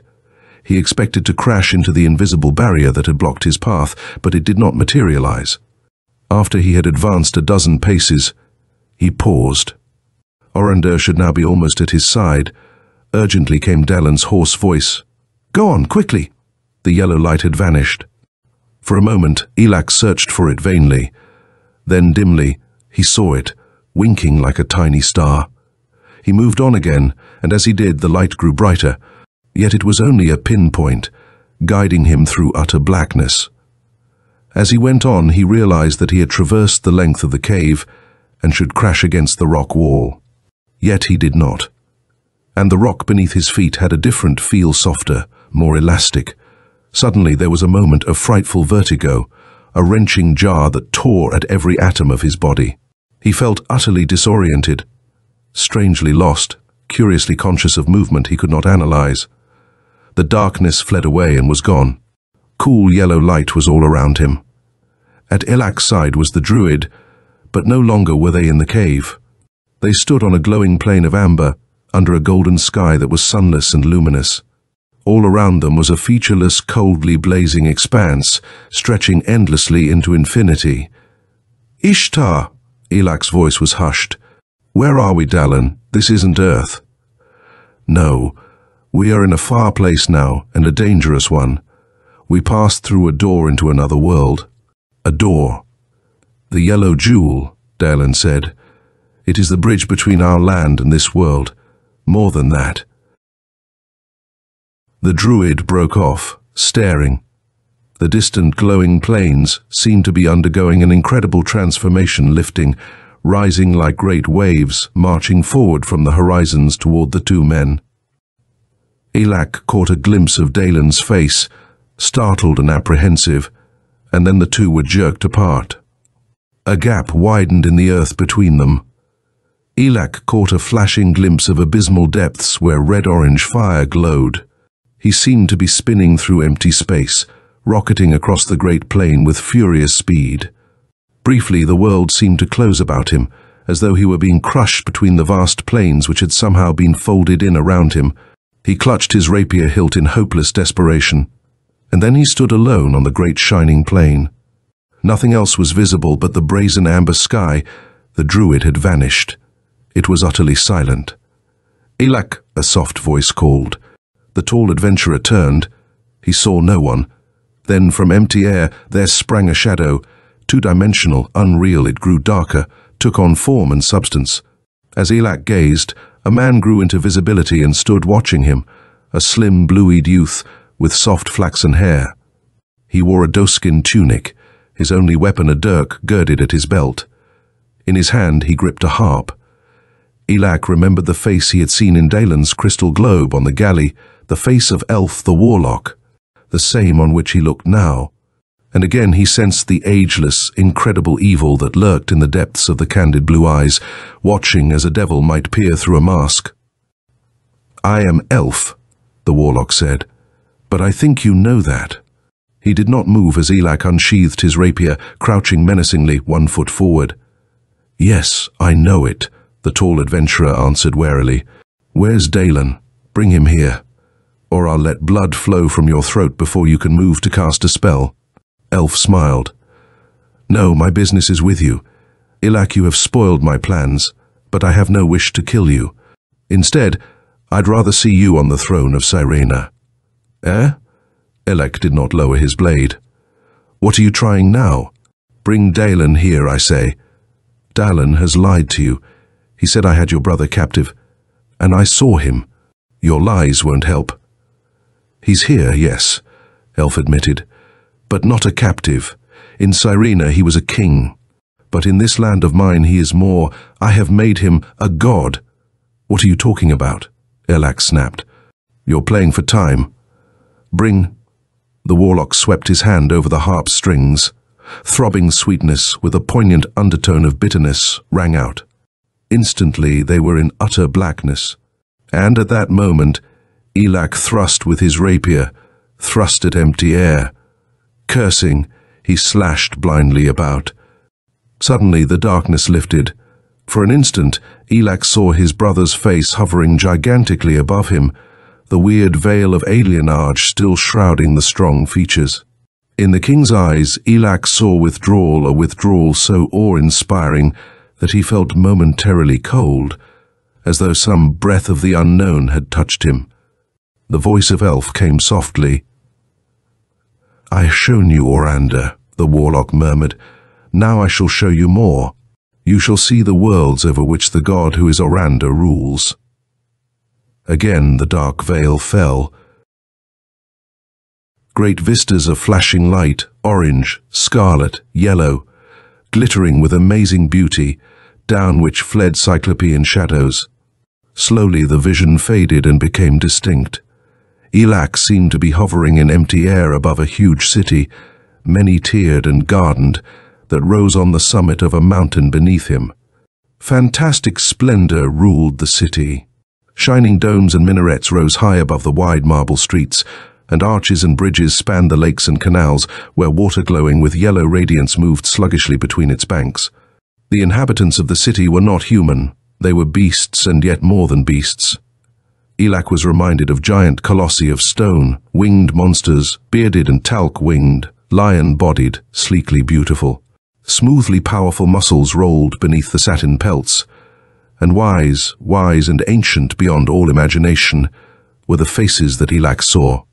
The plumes of the vari-colored wings fluttered in the gentle breeze that swept over the mountain top, honey-sweet, spice with odors redolent of eastern lands. "It is Atharama," Elf's voice murmured from empty air. "Over all this splendor Orander rules." Blackness fell again, and lifting disclosed a sea-girt city, where the yellow light was tinged with a dim green glow, a white city clothed in green and scarlet, blue and purple. Vegetation wound up the towers, and serpentine trees writhed and twisted in the streets. Very slowly moved the men and women of this city, clad in flowing garments that trailed behind them eerily in the dimness. And there were vague shadows swimming to and fro. "It is Lur," said Elf. "It is sunken Lur, and over this also is Orander, a god." Darkness fell, and lifted to disclose the amber-glowing plain on which Elak stood. Beside him was the warlock, smiling gently. He lifted a hand as Elak's blade flickered. "Wait. You have seen these worlds which I made for Orander's pleasure, in which all moves and is ordered as he desires. Now I shall show you the king again." The harp hummed eerily. In the ochre glow of the sky, clouds grew, shaping themselves in oddly patterned order. Slowly, the vague outline of a face began to appear above them, the face of Orander, king of Raynor. The eyes seemed to dwell on something infinitely far away. The Titan face hung in the sky, fantastically huge and distant. "Orander," the warlock said, "here is Elak." There was no change in the giant face, nor did the lips move, yet a voice said distinctly and coldly, "I hear." Elak felt an icy shock go through him at the sound of that voice. It belonged to something which was no longer human. But because he knew that it was also Orander's voice, he fought back his horror and called the king's name. "I hear," the voice said again. "I know why you have come. It is useless. Go back." "You're putting words into the mouth of a phantom," Elak snarled, swinging round to face Elf. "It is I, once Orander. Elf has made me a god, and he has built me worlds for my pleasure. Go back." "You see," the warlock said, his gaze meeting Elak's frankly, "would you rob a god of his worlds? I put no enchantment on Orander. The king asked me to grant him this boon, and with my magic, I did so made worlds over which your brother rules. Would you drag him back to Raynor, a place from which he fled?" Elak did not answer. A frown darkened his face. Elf went on slowly. "Dagon was jealous of my power, that was all. He tried to lead Raynor against me, and in self-defense I sought the Northmen's aid, for I could not call on Orander. Join me. Elak, you can sit on Raynor's throne, and my magic will serve you. Forget the druid's lies." Doubtfully, Elak lowered his rapier. "I don't want to rule," he said. "I seek no crowns. I came here to win back Raynor from invaders and to free my brother. But Orander does not wish to be freed." "You lie," Dagon's voice. Elak's head jerked up. He stared at the sky to where, beside the titan face of Orander, hung another face, hog-fat, toad-ugly, glaring down at Elf. "Mida," roared the druid. "By Mida you seek to stuff Elak's head with lies. Your spells won't aid you now, you spew of serpents." The warlock looked up unmoving, and the voice of Dagon thundered on from the sky. "My magic is stronger than yours, else I'd not be here now. Aye, you seek to enlist Elak's aid, for you dare not fight him, not while he carries the druid knife of sacrifice." Elf's lips were twisted in a venomous snarl. But the druid ignored him, bellowed, "Elak, there's foul enchantment on Orander. He's glamoured by the damned witchery of Elf's poison, by the spell cast on him unawares, but he can be called back to Raynor, and he'll thank you for it. No man is made to be a god, and there'll be a fearful doom on Orander, unless he's called back. Speak to him of Raynor, of his people Elak." For a second the adventurer hesitated, staring up at the cyclopean face of the king. Then suddenly he lifted his rapier with a shout. He had seen something change in the god face, and the veil of horror had lifted from the alien eyes. "Orander," Elak cried. "Orander, come back to Raynor. The sea cliffs are harried by Northmen, and dragon ships bring invaders with torch and sword. The chiefs have risen, but they need a king, else Raynor will fall again. Orander, remember your kingdom. Remember the fields of your land, green in the warm sunlight, silver under the moon. Remember the steadings and the cattle of your people, Shan Forest, and the druid altars. The mountains and plains of Raynor, your warhorse and your sword, remember all these. Remember those who held the throne before you without failing. Remember the blood and steel that make up your kingdom. Orander, come back to Raynor." The titan face was no longer that of a god. It looked down on Elak, the face of Orander, Raynor's king. His pulses surged with triumph as he heard the druid shout, "Shatter the jewel, Orander, shatter the demon jewel you hold."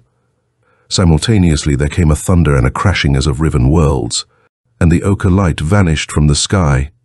The tumult roared all about Elak, the darkness broken by flashing brief light images. The ruins of sunken Lur sank down in thunder. The huge and splendid city of Atharama crashed in terrible destruction down the mountain, while the mitred beasts flew screaming, beating the air with frantic pinions. All around Elak was the death cry of a ruined universe, and it swelled and rose to a dreadful crescendo of terror. He saw Elf's face, twisted into a Gorgon mask of hate and fury, rushing toward him, something like the coil of a great serpent swept about his body. The rapier was gone, but he remembered the crystal dagger in his belt, clawed out the druid blade. He drove it again and again into the cold, scaly thing that gripped him, unseen in the darkness that had fallen. Chill flesh seemed to shrink from beneath his attack. Then he felt fangs closing on his throat, ripped out desperately with the dagger. There was a single frightful scream of deathly agony, and in a moment of blazing light, Elak saw the body of Elf falling into a fathomless gulf that loomed below him. As he watched, the warlock's figure seemed to be wrenched asunder by some unseen power that waited in the abyss. And again, darkness fell and silence. There was a low wheezing and scrambling nearby, and light flickered up dimly. Elak saw the druid bending over a lighted lamp, and realized with incredulity that he stood in the cave of the Black Altar. Swiftly he turned.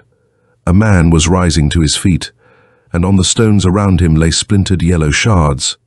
Orander no longer tranced by elf's magic, no longer under a spell. The king's eyes met Elak's.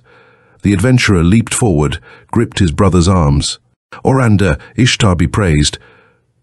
"Praise Mida, rather," Dagon said dryly, "and praise Orander for shattering the jewel and breaking the spell." An expression of malevolent triumph came over the ugly face. "But you've slain Elf, Elak, and for that you have my thanks. May his soul be tortured through eternity in the 9 hells." From a turret of King Orander's castle, Dagon watched 3 figures ride south weeks later.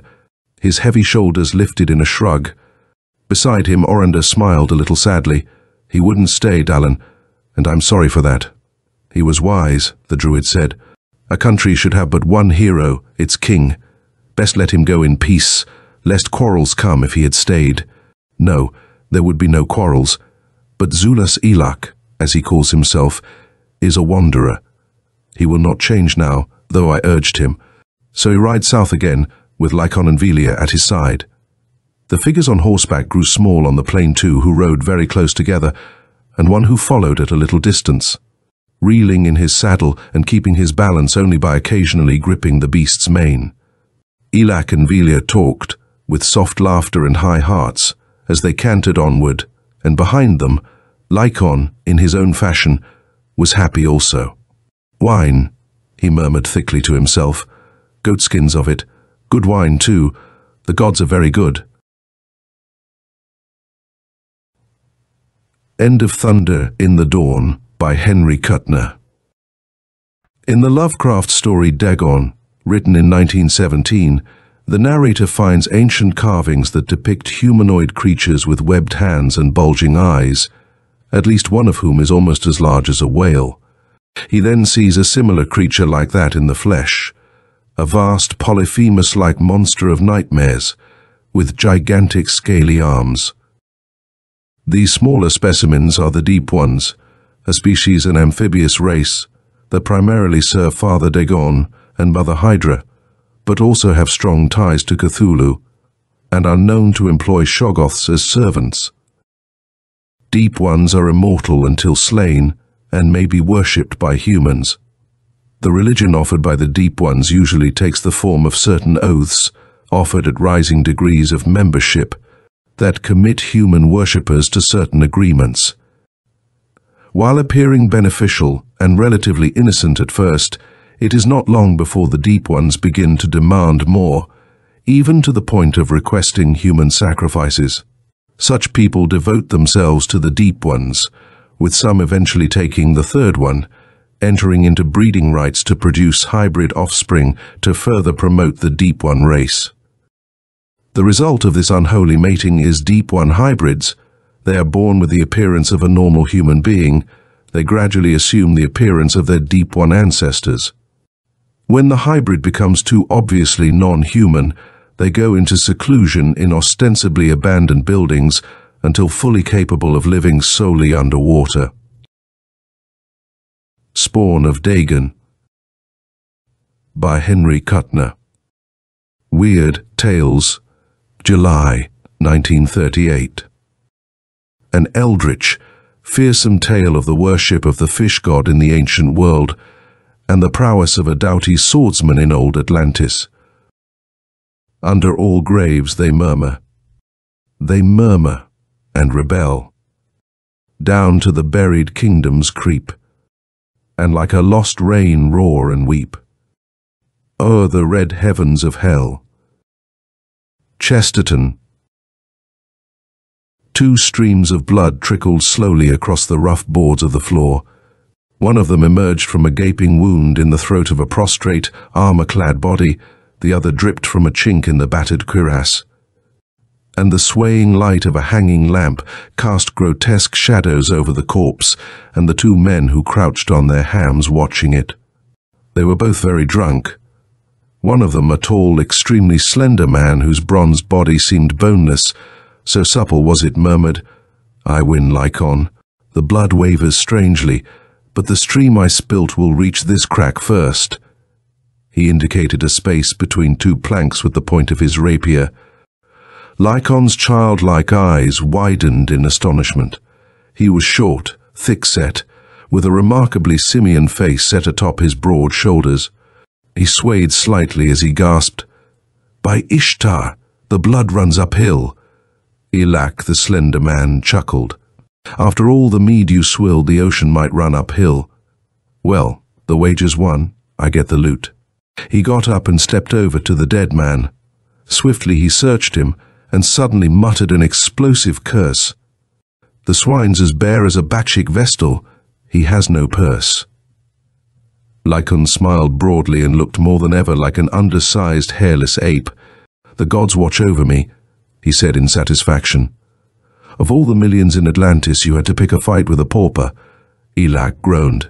"Now we'll have to flee Sanmu, as your quarrels have forced us to flee Poseidonia and Cornac, and the Sanmu maid is the best in the land. If you had to cause trouble, why not choose a fat usurer? We'd have been paid for our trouble then, at least."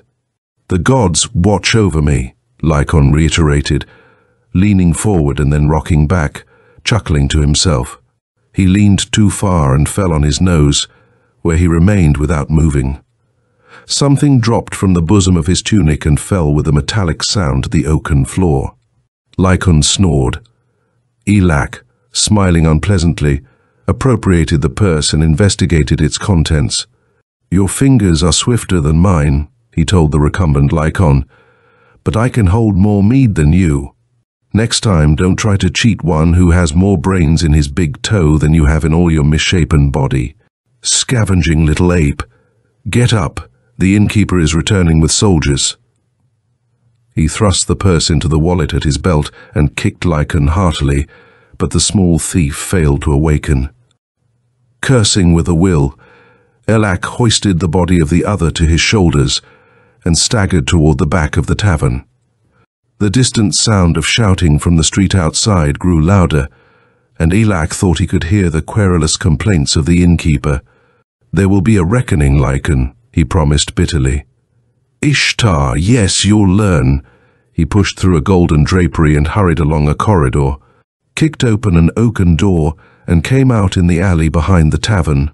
Above, cold stars glittered frostily, and an icy wind blew on Elak's sweating face, sobering him somewhat. Lycon stirred and writhed in his arms. "More grog," he muttered. "Oh gods, is there no more grog?" A maudlin tear fell hotly on Elak's neck, and the latter for a moment entertained the not unpleasant idea of dropping Lycon and leaving him for the irate guards. The soldiers of Sanmu were not renowned for their soft-heartedness, and tales of what they sometimes did to their captives were unpleasantly explicit. However, he ran along the alley instead, blundered into a brawny form that sprang out of the darkness abruptly, and saw a snarling, bearded face indistinct in the vague starlight. He dropped Lycon and whipped out his rapier. Already the soldier was plunging forward, his great sword rushing down. Then it happened. Elak saw the guard's mouth open in a square of amazement, saw horror spring into the cold eyes. The man's face was a mask of abysmal fear. He flung himself back desperately. The sword tip just missed Elak's face.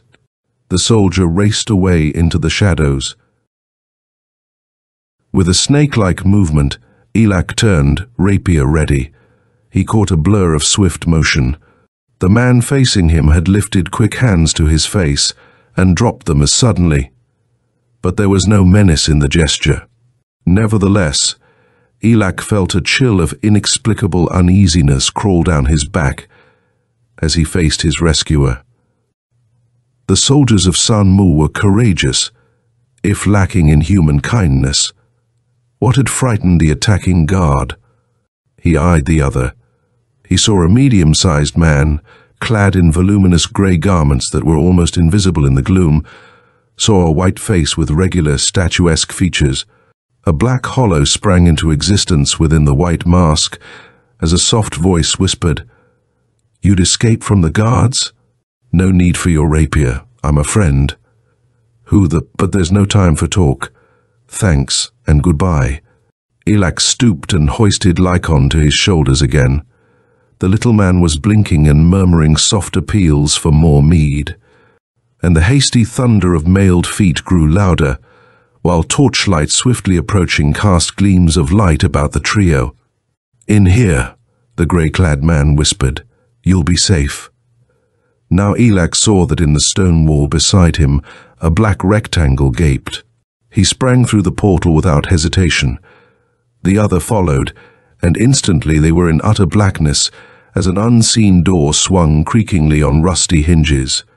Elak felt a soft hand touch his own. Or was it a hand? For a second he had the incredible feeling that the thing whose flesh he had touched did not belong to any human body. It was too soft, too cold. His skin crawled at the feel of the thing. It was withdrawn, and a fold of grey cloth swung against his palm. He gripped it. "Follow!" Silently gripping the guide's garment, bearing Lycon on his shoulders, Elak moved forward. How the other could find his way through the blackness Elak did not know, unless he knew the way by heart. Yet the passage, if passage it was, turned and twisted endlessly as it went down. Presently, Elak had the feeling that he was moving through a larger space, a cave perhaps. His footsteps sounded differently, somehow, and through the darkness vague whisperings came to him, whispers in no language he knew. The murmurous sibilance rustled out strangely, making Elak's brows contract and his free hand go involuntarily to the hilt of his rapier. He snarled, "Who's here?" The invisible guide cried out in the mysterious tongue. Instantly the whisperings stopped. "You are among friends," a voice said softly from the blackness. "We are almost at our destination. A few more steps." A few more steps and light blazed up. They stood in a small rectangular chamber hollowed out of the rock. The nitrous walls gleamed dankly in the glow of an oil lamp, and a little stream ran across the rock floor of the cave and lost itself, amid chuckles of goblin laughter, in a small hole at the base of the wall. Two doors were visible. The grey-clad man was closing one of them. A crude table and a few chairs were all the furnishings of the room. Elak strained his ears.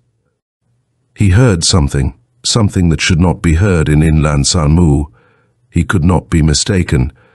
The sound of waves lapping softly in the distance, and occasionally a roaring crash, as of breakers smashing on a rocky shore. He dumped Lycon unceremoniously in one of the chairs. The little man fell forward on the table, pillowing his head in his arms. Sadly he muttered, "Is there no mead in Atlantis? I die, Elak. My belly is an arid desert across which the armies of Eblis march." He sobbed unhappily for a moment and fell asleep. Elak ostentatiously unsheathed his rapier and laid it on the table. His slender fingers closed on the hilt. "An explanation," he said, "is due. Where are we?" "I am Gesti," said the grey-clad one. His face seemed chalk-white in the light of the oil lamp. His eyes, deeply sunken, were covered with a curious glaze. "I saved you from the guards, eh? You'll not deny that?" "You have my thanks," Elak said.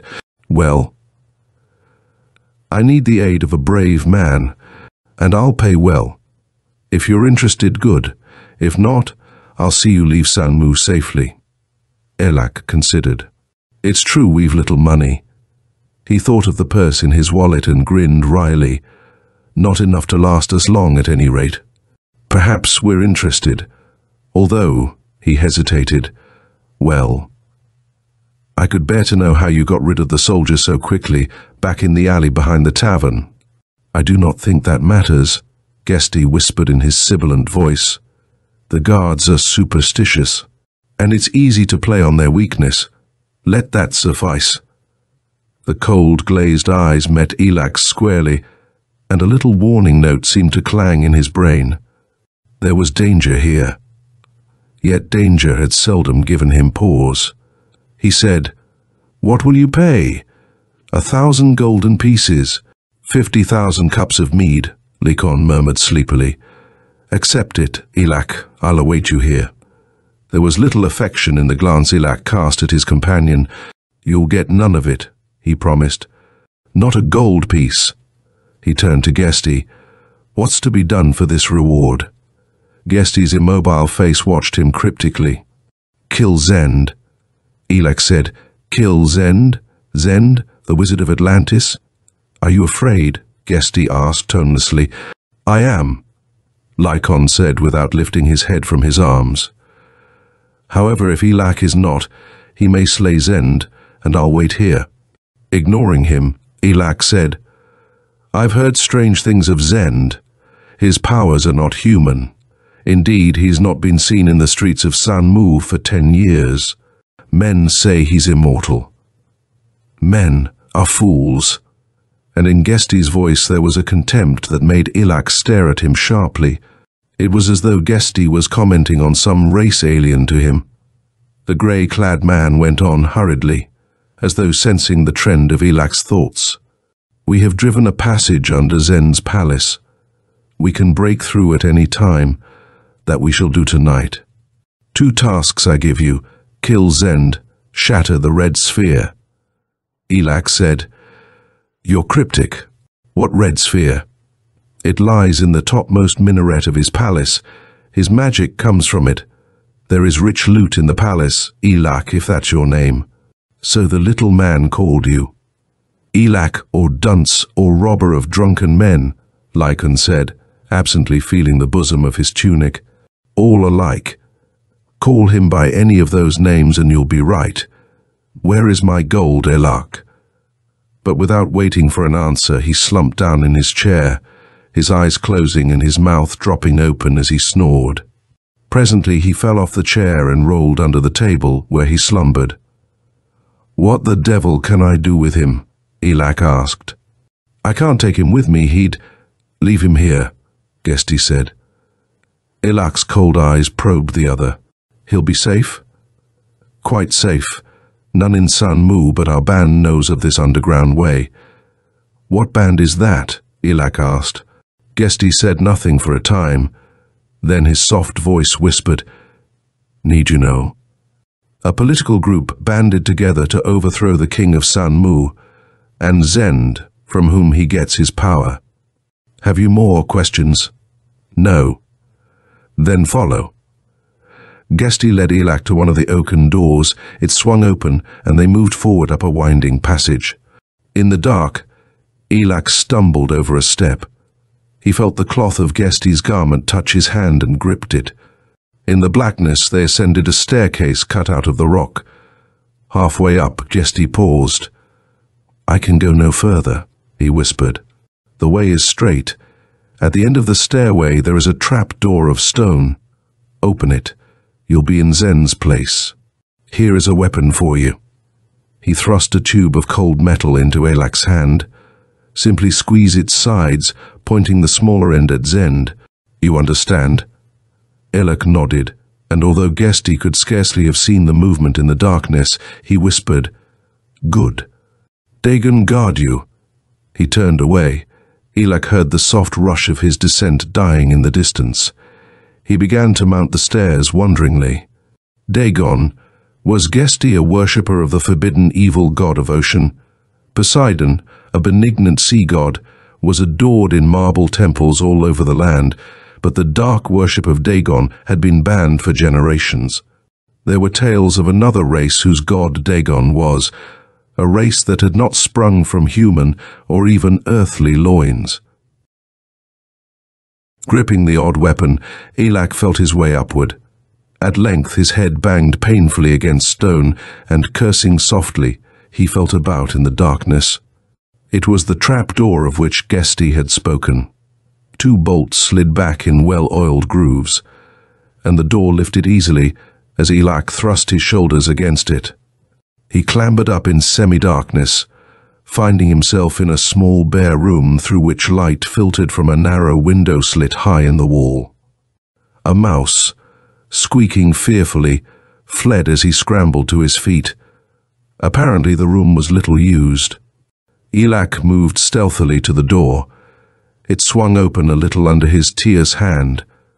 A corridor stretched before him, dimly lit by cold blue radiance that came from tiny gems set in the ceiling at intervals. Elak followed the upward slant of the passage. The red sphere guest he had mentioned was in the topmost minaret. Up then, in a niche in the wall, Elak saw the head. The shock of it turned him cold with amazement. A bodiless head, set upright on a golden pedestal within a little alcove, its cheeks sunken, hair lank and disheveled, but eyes bright with incredible life. Those eyes watched him. "Ishtar," Elak breathed. "What wizardry's this?" he soon found out. The pallid lips of the horror writhed and twisted, and from them came a high, skirling cry of warning. "Zend! Zend! A stranger walks your—" Elak's rapier flew. There was scarcely any blood. He dragged the blade from the eye socket, whispering prayers to all the gods and goddesses he could remember. The lean jaw dropped, and a blackened and swollen tongue lolled from between the teeth. A red, shrunken eyelid dropped over the eye Elak had not pierced. There was no sound save for Elak's hastened breathing. He eyed the monstrous thing in the alcove, and then, confident that it was no longer a menace, lengthened his steps up the passage. Had Zend heard the warning of his sentinel? If so, danger lurked all about him. A silver curtain slashed with a black pattern hung across the corridor. Elak parted it, and, watching, he froze in every muscle. A dwarf, no more than 4 feet tall, with a disproportionately large head and a grey, wrinkled skin, was trotting briskly toward him. From the tales he had heard, Elak imagined the dwarf to be Zend. Behind the wizard strode a half-naked giant, who carried over his shoulder the limp form of a girl. Elak spun about, realizing that he had delayed too long. Zend was parting the silver curtain as Elak raced back down the corridor. At his side, a black rectangle loomed, a passage he had overlooked, apparently, when he had passed it before. He sprang into its shielding darkness. When Zend passed, he would strike down the wizard and take his chances with the giant, remembering the smooth, hard muscles that had rippled under the dead-white skin of the man. Elak was not so sure that his chances would be worth much. He realized now that the giant had seemed familiar. Then he knew. 2 days ago he had seen a man, a condemned criminal, beheaded in the temple of Poseidon. There could be no mistake. The giant was the same man, brought back to life by Zend's evil necromancy. "Ishtar," Elak whispered, sweating. "I'd be better off in the hands of the guards." How could he slay a man who was already dead? Elak hesitated, his rapier half-drawn. There was no use borrowing trouble. He would keep safely out of sight until Zend was separated from his ghastly servitor, and then it would be an easy matter to put 6 inches of steel through the wizard's body.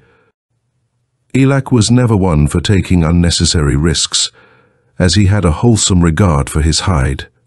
He heard a shuffling of feet and drew back within the side passage to let Zend pass, but the wizard turned suddenly and began to mount the steeply sloping corridor where Elak lurked. In Zend's hand was a softly glowing gem that illuminated the passage, though not brightly. Elak fled. The passage was steep and narrow, and it ended at last before a blank wall. Behind him, a steady padding of feet grew louder in the distance. He felt around desperately in the dark. If there was a hidden spring in the walls, he failed to find it. A grin lighted his face as he realized how narrow the passage was. If he could do it. He placed his palms flat against the wall, and with his bare feet found an easy purchase on the opposite one. Face down, swiftly, with his muscles cracking under the strain, he walked up the wall until he was safely above the head of even the giant. There he stopped, sweating, and glanced down. Only an enormously strong man could have done it, and if Elak had weighed a little more, it would have been impossible. His shoulders and thighs ached as he strained to hold his position without moving. The trio were approaching. If they should glance up, Elak was ready to drop and use his blade, or the strange weapon Gesti had given him. But apparently they did not notice him, hidden as he was in the shadows of the high ceiling. He caught a glimpse of the girl the giant carried, a luscious wench. But of course, Zend would undoubtedly choose only the most attractive maidens for his necromancy and sorcery. If that dead-alive monster weren't here, he ruminated, I'd be tempted to fall on Zend's head. No doubt the girl would be grateful. She was, at the moment, unconscious. Long black lashes lay on cream-pale cheeks, and dark ringlets swayed as the giant lurched on. Zend's hand fumbled out, touched the wall. The smooth surface of stone lifted, and the grey dwarf pattered into the dimness beyond. The giant followed, and the door dropped again. With a low curse of relief, Elak swung noiselessly to the floor and rubbed his hands on his leather tunic. They were bleeding, and only the hardness of his soles had saved his feet from a similar fate. After a brief wait, Elak fumbled in the darkness and found the concealed spring. The door lifted, with a whispering rush of sound. Elak found himself in a short corridor that ended in another black-slashed silver curtain. He moved forward, noticing with relief that the door remained open behind him. Beyond the silver curtain was a room, huge, high-domed, with great open windows through which the chill night wind blew strongly. The room blazed with the coruscating brilliance of the glowing gems, which were set in walls and ceiling in bizarre arabesque patterns. Through one window, Elak saw the yellow globe of the moon, which was just rising. 3 archways, curtained, broke the smooth expanse of the farther wall. The chamber itself, richly furnished with rugs and silks and ornaments, was empty of occupants. Elak noiselessly covered the distance to the archways and peered through the curtain of the first. Blazing white light blinded him. He had a flashing, indistinct vision of tremendous forces, leashed, cyclopean, straining mightily to burst the bonds that held them. Yet actually he saw nothing, merely an empty room. But empty he knew that it was not. Power unimaginable surged from beyond the archway, shuddering through every atom of Elak's body. Glittering steel walls reflected his startled face. And on the floor, in the very center of the room, he saw a small mud-colored stone. That was all. Yet about the stone surged a tide of power that made Elak drop the curtain and back away, his eyes wide with fear. Very quickly he turned to the next curtain, peered apprehensively beyond it. Here was a small room, cluttered with alembics, retorts, and other of Zen's magical paraphernalia. The pallid giant stood silently in a corner.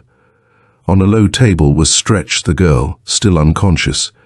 Above her hovered the grey dwarf, a crystal vial in one hand. He tilted it. A drop fell. Elak heard Zen's harsh voice. A new servant, a new soul to serve me. When her soul is freed, I shall send it to Antares. There is a planet there where I've heard much sorcery exists. Mayhap I can learn a few more secrets. Elak turned to the last alcove. He lifted the curtain, saw a steep stairway. From it rose-red light blazed down. He remembered Gesti's words, shatter the red sphere. His magic comes from it. Good. He'd break the sphere first, and then, with no magic to protect him, Zend would be easy prey. With a lithe bound, Elak began to mount the stairs. Behind him came a guttural cry. Eblis, Ishtar, and Poseidon, Elak said hastily. Protect me now. He was at the top of the staircase, in a high-domed room through which moonlight crept from narrow windows. It was the room of the sphere. Glowing, shining with lambent rose-red radiance, the great sphere lay in a silver cradle, metallic tubes and wires trailing from it to vanish into the walls. Half as tall as Elak's body it was, its brilliance soft but hypnotically intense, and he stood for a moment motionless, staring.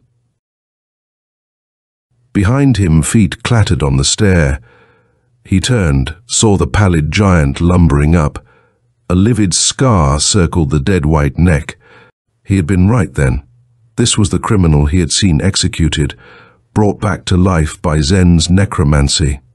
In the face of real danger, Elak forgot the gods and drew his rapier. Prayers, he had found, would not halt a dagger's blow or a strangler's hands. Without a sound, the giant sprang for Elak, who dodged under the great clutching paws and sent his rapier's point deep within the dead white breast. It bent dangerously. He whipped it out just in time to save it from snapping, and it sang shrilly as it vibrated. Elak's opponent seemed unhurt, yet the rapier had pierced his heart. He bled not at all. The battle was not a long one, and it ended at a window. The two men went reeling and swaying about the room, ripping wires and tubes from their places in the fury of their struggle. Abruptly, the red light of the globe dimmed, went out. Simultaneously, Elak felt the giant's cold arms go about his waist. Before they could tighten, he dropped. The moon peered in at a narrow window just beside him, and he flung himself desperately against the giant's legs, wrenching with all his strength. The undead creature toppled. He came down as a tree falls without striving to break the force of the impact.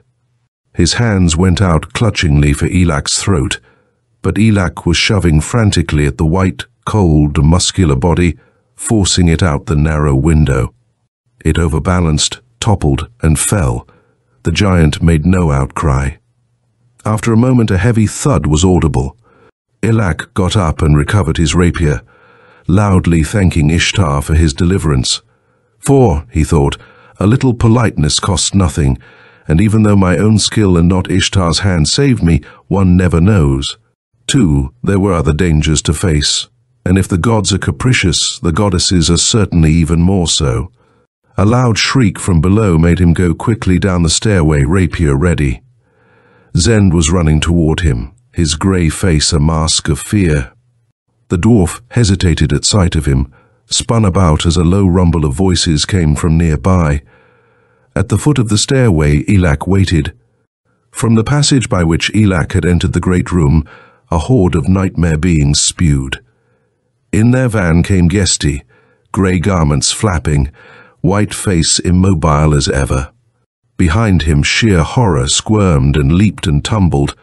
With a shock of loathing, Elak remembered the whispering voices he had heard in the underground cavern, and knew, now, what manner of creatures had spoken thus.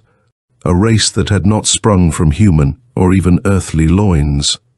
Their faces were hideous staring masks, fish-like in contour, with parrot-like beaks, and great staring eyes covered with a filmy glaze.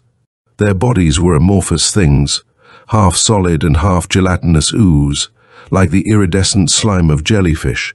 Writhing tentacles sprouted irregularly from the ghastly bodies of the things. They were the offspring of no sane universe, and they came in a blasphemous hissing rush across the room. The rapier stabbed out vainly and clattered to the stones as Elak went down. He struggled futilely for a moment, hearing the harsh, agonized shrieks of the wizard. Cold tentacles were all about him, blinding him in their constricting coils. Then suddenly the weight that held him helpless was gone. His legs and arms, he discovered, were tightly bound with cords. He fought vainly to escape, then lay quietly. Beside him, he saw, the wizard lay tightly trussed. The nightmare beings were moving in an orderly rush toward the room in which Elak had sensed the surges of tremendous power, where lay the little brown stone. They vanished beyond the curtain, and beside Elak and the wizard there remained only Gesti. He stood looking down at the two, his white face immobile. "What treachery is this?" Elak asked with no great hopefulness. "Set me free and give me my gold." But Gesti merely said, "You won't need it. You will die very soon." "Eh? Why, fresh human blood is needed. That's why we didn't kill you or Zend. We need your blood. We'll be ready soon." An outburst of sibilant whispers came from beyond the silver drape. Elak said unsteadily.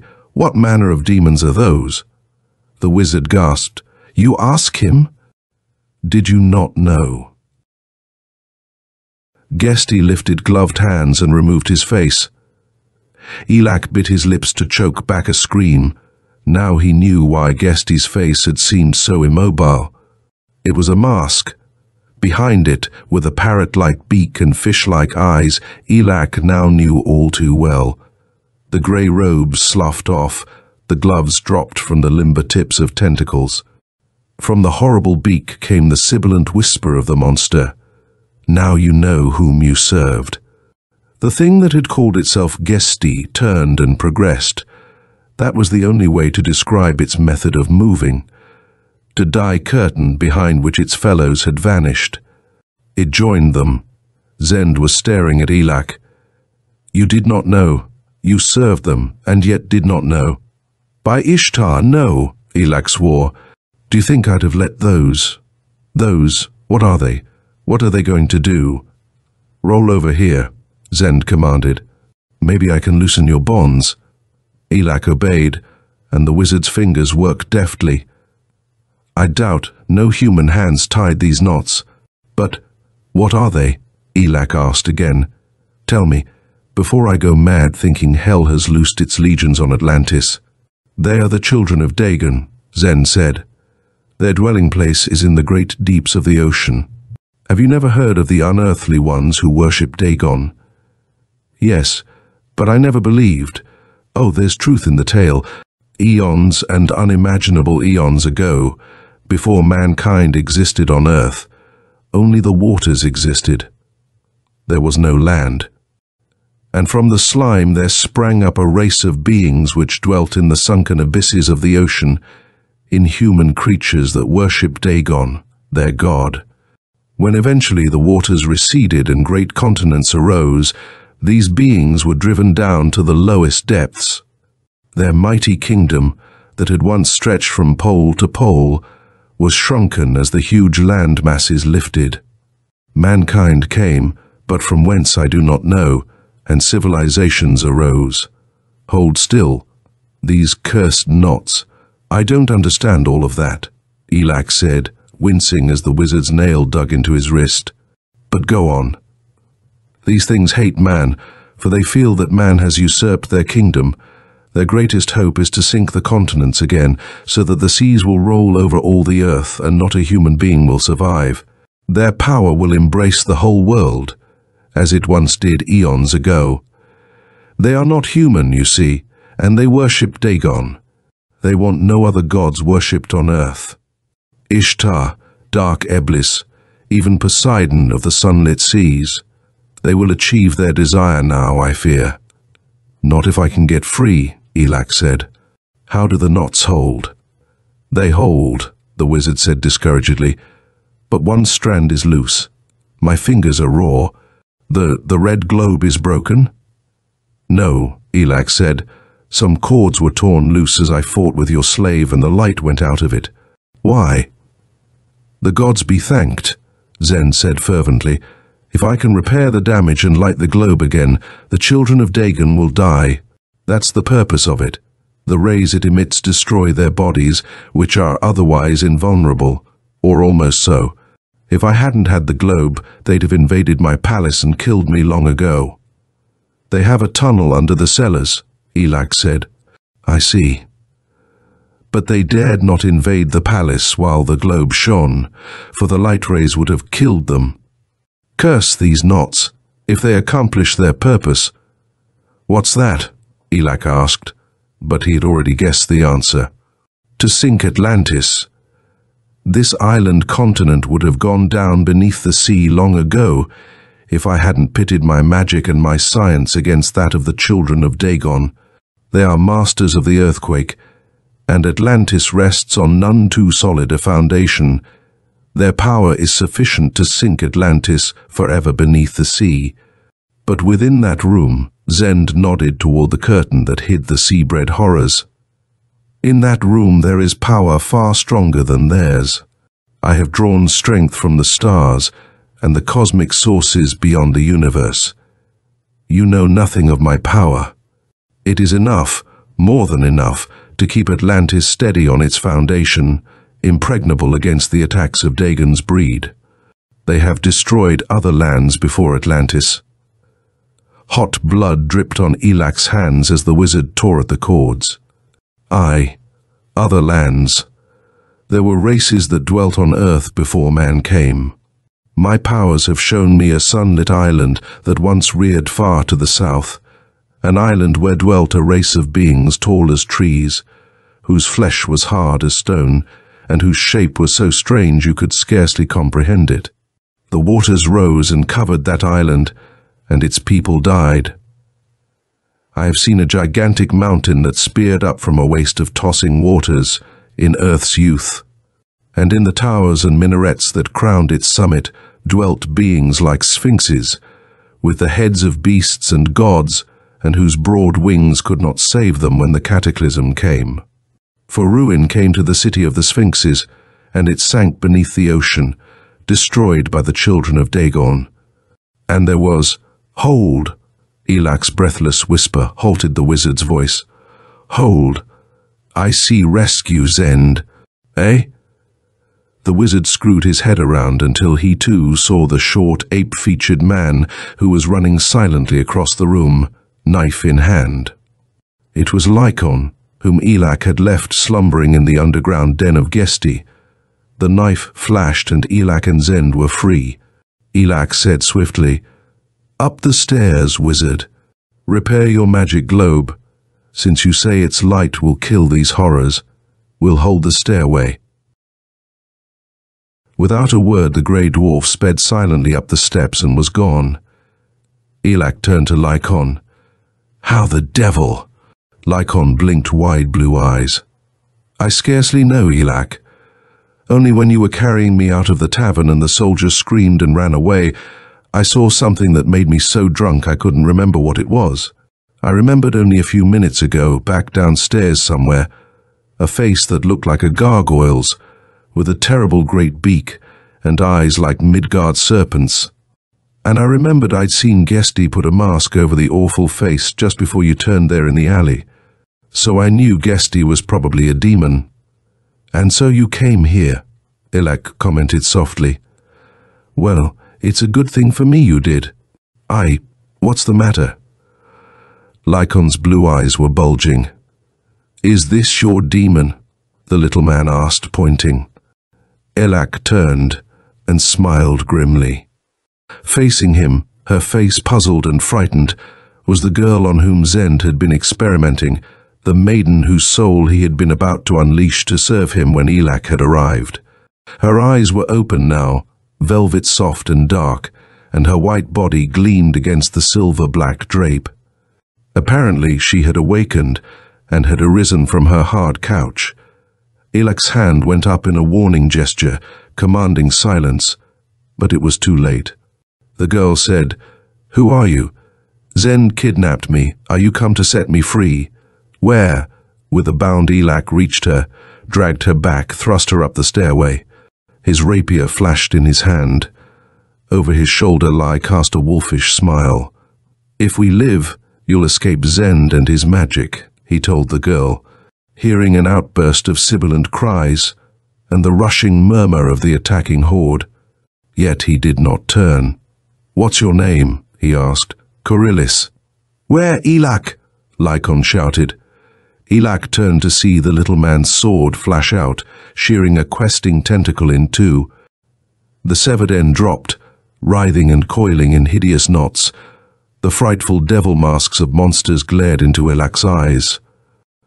The children of Dagon came sweeping in a resistless rush, cold eyes glazed and glaring, tentacles questing, iridescent bodies shifting and pulsing like jelly. And Elak and Lycon and the girl, Corillis, were caught by their fearful wave and forced back up the staircase. Snarling inarticulate curses, Lycon swung his sword, but it was caught and dragged from his hand by a muscular tentacle. Elak tried to shield Corillis with his own body. He felt himself going down, smothering beneath the oppressive weight of cold, hideous bodies that writhed and twisted with dreadful life. He struck out desperately, and felt a hard, cold surface melting like snow beneath his hands. The weight that held him down was dissipating. The things were retreating, flowing back, racing and flopping and tumbling down the stairs, shrieking an insane shrill cry. They blackened and melted into shapeless puddles of slime that trickled like a little grey stream down the stairway. Elak realized what had happened. A rose-red light was glowing in the air all about him.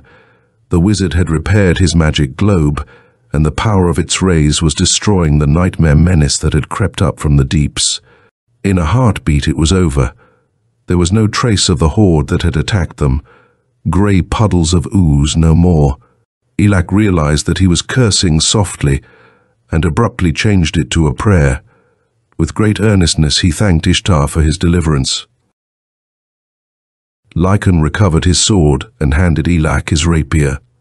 "What now?" he asked. "We're off. We're taking Coryllis with us. There's no need to linger here. True, we helped the wizard, but we fought him first. He may remember that. There's no need to test his gratefulness, and we'd be fools to do it." He picked up Coryllis, who had quietly fainted, and quickly followed Lycon down the steps. They hurried across the great room and into the depths of the corridor beyond, and 5 minutes later they were sprawled at full length under a tree in one of Sanmu's numerous parks. Elak had snatched a silken robe from a balcony as he passed beneath, and Coryllis had draped it about her slim body. The stars glittered frostily overhead, unconcerned with the fate of Atlantis, stars that would be shining thousands of years hence when Atlantis was not even a memory. No thought of this came to Elak now.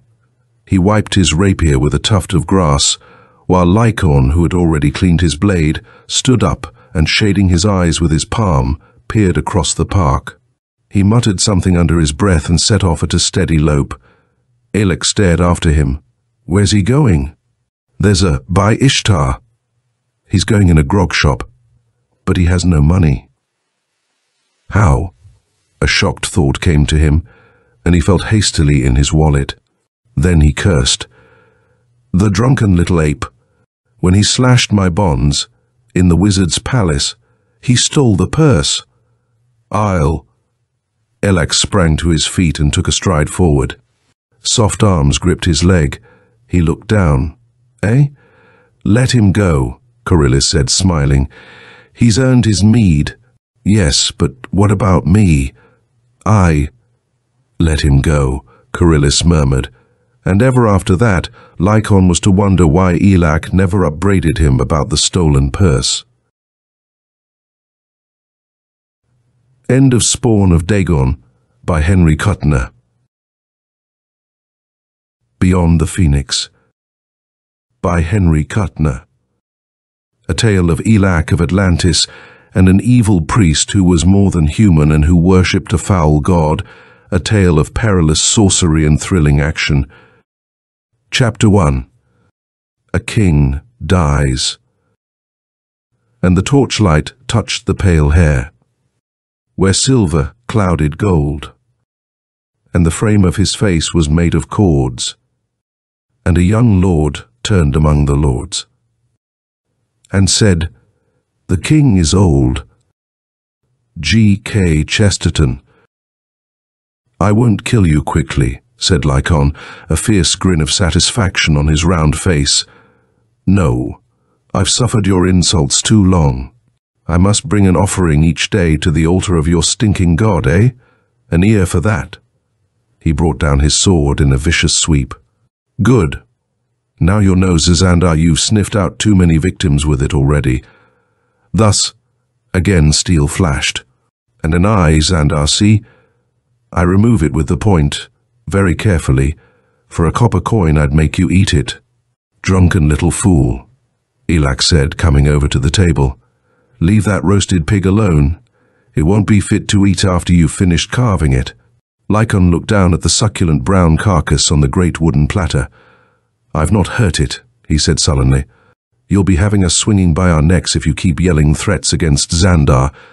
I don't like him any more than you do. But under the king, he rules Sarhaddon." This, unhappily, was true. Since the two adventurers had come to Sarhaddon, a little-known city in western Atlantis, they had risen high in the service of King Raynor, eventually attaining posts in his personal bodyguard. But they had more than once incurred the dislike of the high priest, Xandar, perhaps because they were outlanders who had come from the seaport city of Poseidonia. At any rate, Xandar disliked the two, and took pains to make this clear. It was within his power to levy tribute from any citizen, and therefore Lycon's purse was usually empty. He stole as much as was safe from Elak, but the latter had lately become suspicious.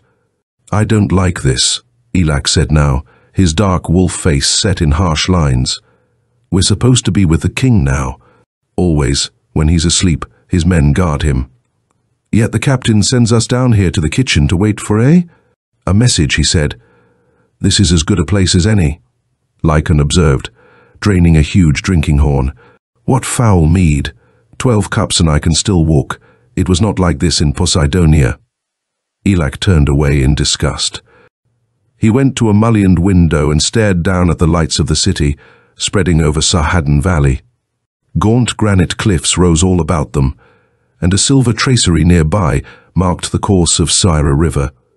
It flowed under the castle to disappear, so the tales went, into the gates of the Phoenix, a place in which Elak did not believe, but in which every other inhabitant of the city did. He knew, of course, the traditional death ceremony of the kings. Their bodies were placed aboard a royal barge and set adrift on Syra and returned, as the tavern stories went to the land of their fathers beyond the Phoenix gates. Elak grunted softly and touched the hilt of a slim rapier that hung at his side. "I'm going back," he said. "Wait if you want. I've a feeling—" Without finishing, he hurried into the hall and up a winding stone stairway, followed by Lycon, who was gulping mead from a horn as he came. The staircase was a long one, for King Raynor slept in a high tower that rose above the grey stone battlements of the castle. And the sound of furious battle came to Elak and made him whip out his rapier, snarling a bitter oath. "Curse Lokar for a traitor," he whispered, blade ready as he bounded up. Behind him the drinking horn dropped from Lycon's hand and went clashing and ringing down, but the noise it made could not be heard above the tumult in the king's apartments. Elak gained the anteroom and stood for a moment staring. At his side and below him the deep well of the tower dropped down, bounded by the winding staircase. Yet, somehow, it seemed to Elak that as he stared into the room a dozen feet away, he was looking into the abyss of a pit even deeper, a bottomless well that stretched beyond infinity. A blackness lay beyond the threshold, almost tangible in its tenebrous intensity. It was as though a jet curtain had been stretched across the doorway, barring entry. Yet from beyond came the sound of battle, and abruptly the king's voice in a shout of agony. Impulse rather than reason sent Elak forward, plunging across the threshold, breaking through the dark veil. For a brief instant, the chill of polar lands clawed at his flesh, and he was blind. Then Elak was in the midst of a shambles, his sight restored, and as he saw from the corner of his eye, the black curtain behind him had disappeared completely. The room was a wreck. Priceless tapestries had been torn down and lay in sword-ripped tatters, smeared with blood. Not a piece of furniture was upright. Above the familiar smell of incense rose the acrid odor of sweat and blood, and at Elak's feet a man lay with his throat torn open, rags of cartilage protruding from the ghastly wound. A dozen corpses were here. Few men survived. One of these was Lokar, captain of the guard, who was just swinging his sword down in a stroke that would have decapitated Raynor, who was clawing at an overturned table in a desperate endeavor to regain his feet. Elak moved with lightning speed. His rapier, sword arm and body formed one incredibly swift thrust of movement, and Lokar shouted and let go his sword, which clashed harshly on the stones as it fell. The giant soldier whirled, clutching an impaled wrist from which red spurted. He saw Elak, and bellowed wordless rage. Ignoring his wounded arm, Lokar sprang for Elak, and Elak made a motion of giving ground, his rapier hanging loose.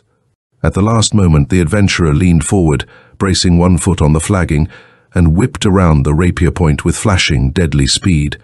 Lokar saw the danger too late. The slender blade ground into his eye, burst through the thin shell of bone, and sheathed itself in the man's brain. "Look out! Where, Elak?" Lycan shouted from the doorway. Elak swung about, teeth bared. One living enemy faced him, an unarmed man.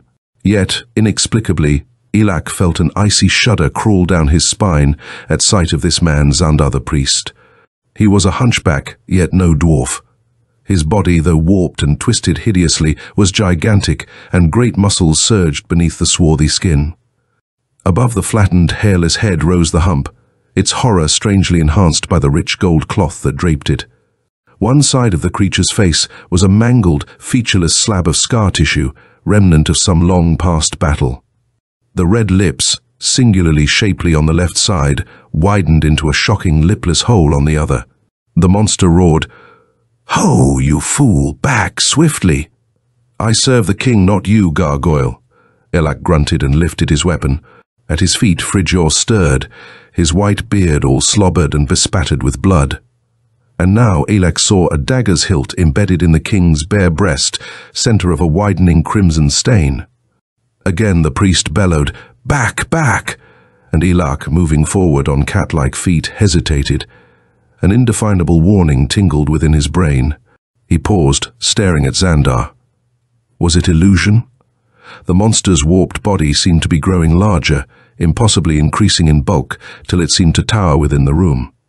Elak shook his head, cursing. What madness was this? He tried to peer at Xandar, and found himself blinking through a dark, hazy mist that slowly grew thicker.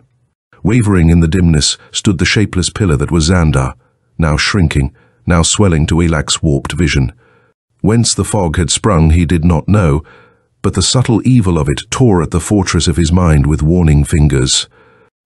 There was danger here, deadly danger. Strong in his nostrils was a sickly sweet smell, musky, somehow reminiscent of the odor of growing things, but not things that grew in any healthy manner. Rather the disgusting miasma of life that sprang from foul corruption, fungi and lichen bursting from spores and feeding on rotten carcasses. He heard Lycon's horse breathing behind him, and the sound brought back his courage. Xandar was a vague shadow, but at that shadow Elak lunged, rapier leveled. He felt himself smothered suddenly by a blacker darkness, and found his breath stopped by the horrible miasmic stench.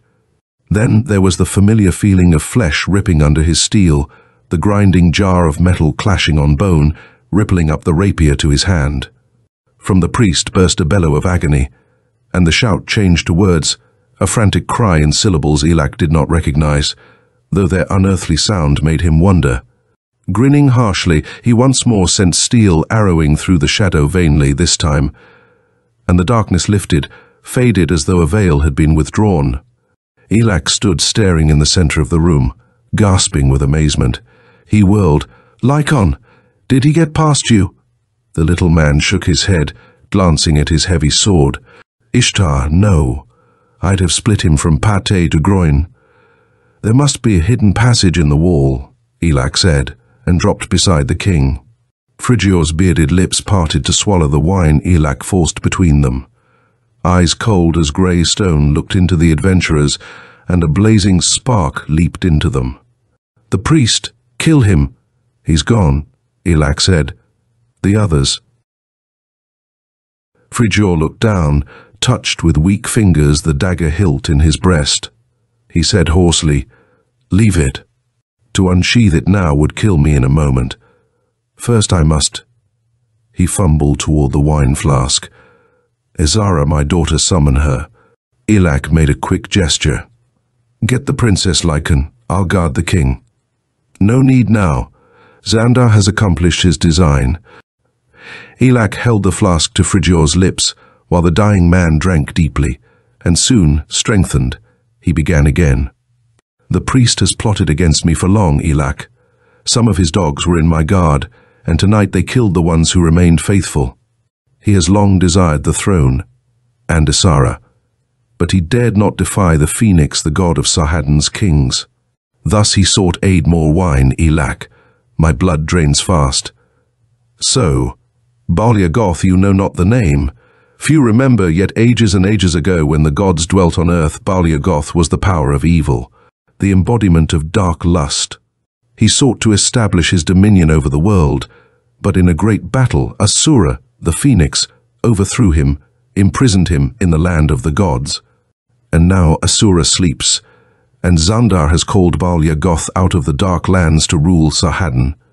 Only a man crazed with venom and hatred would have dared. For the black god can have no power on earth till a human willingly opens up his soul and brain for Bal-Yagoth's dwelling place. Within Xandar dwells his god. Now Elak remembered what had happened when he had attacked the priest. The king drank more wine.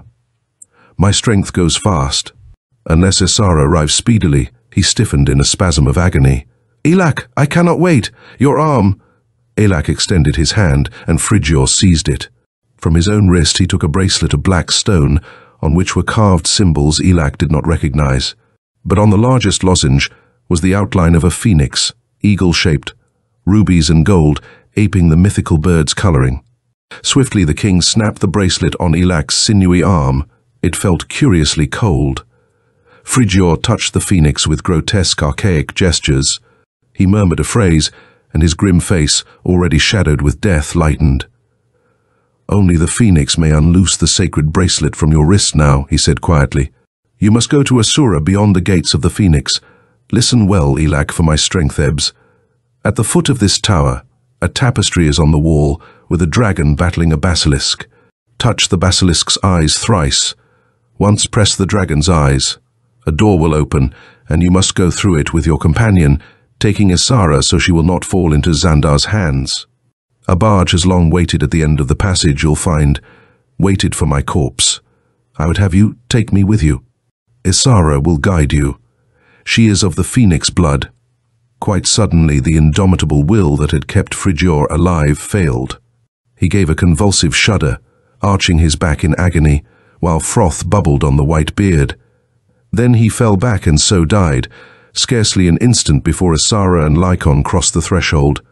The girl flew to her father's side while Elak arose, eyeing Lycon's reddened sword. The small adventurer nodded briefly. More of Xandar's dogs. I killed them. The girl helped. Too, her dagger drew blood as often as my sword.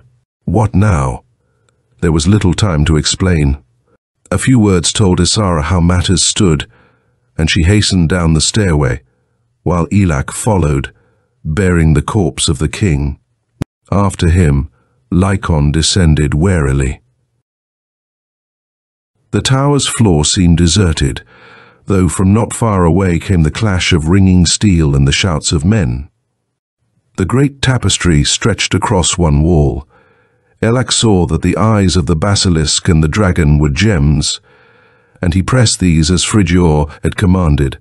With scarcely a sound, one of the stone flags lifted, revealing a staircase leading down to blackness.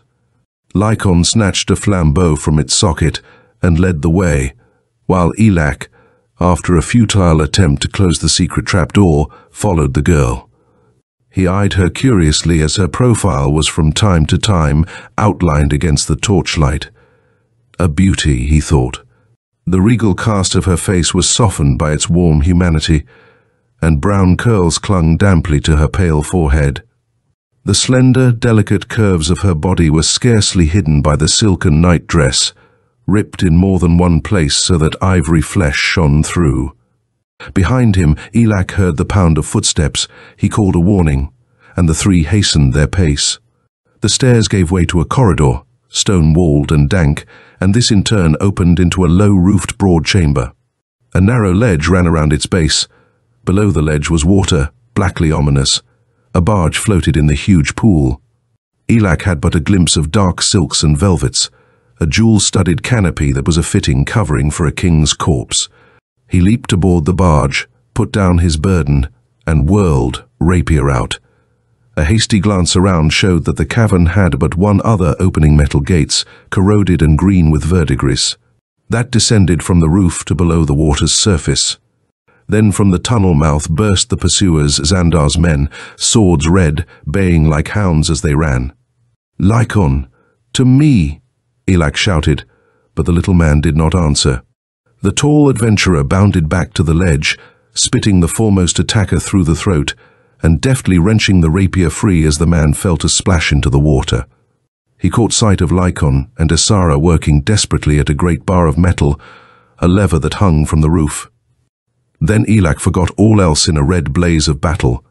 3 men he slew, and was himself wounded in the shoulder, while a flung blade missed his jugular by an inch and sliced his cheek. There was a grinding roar of hidden machinery, and Elak heard a frantic shout from Lycon. He turned to see the barge plunging away on the breast of a descending torrent. Ignoring the men who were now pressing into the kill, Elak leaped. A spear screamed past his head as he jumped, and he saw it thud into the barge's side. Ironically, that weapon saved him. He fell short, and his clutching fingers found the haft of the spear. For a second it held, and then Lycon's hands were on his wrists, tugging him to safety. Above the barge rose the gaunt grey stones of the castle. Already the swift current had carried the craft beyond the door, and the 3 were safe from pursuit.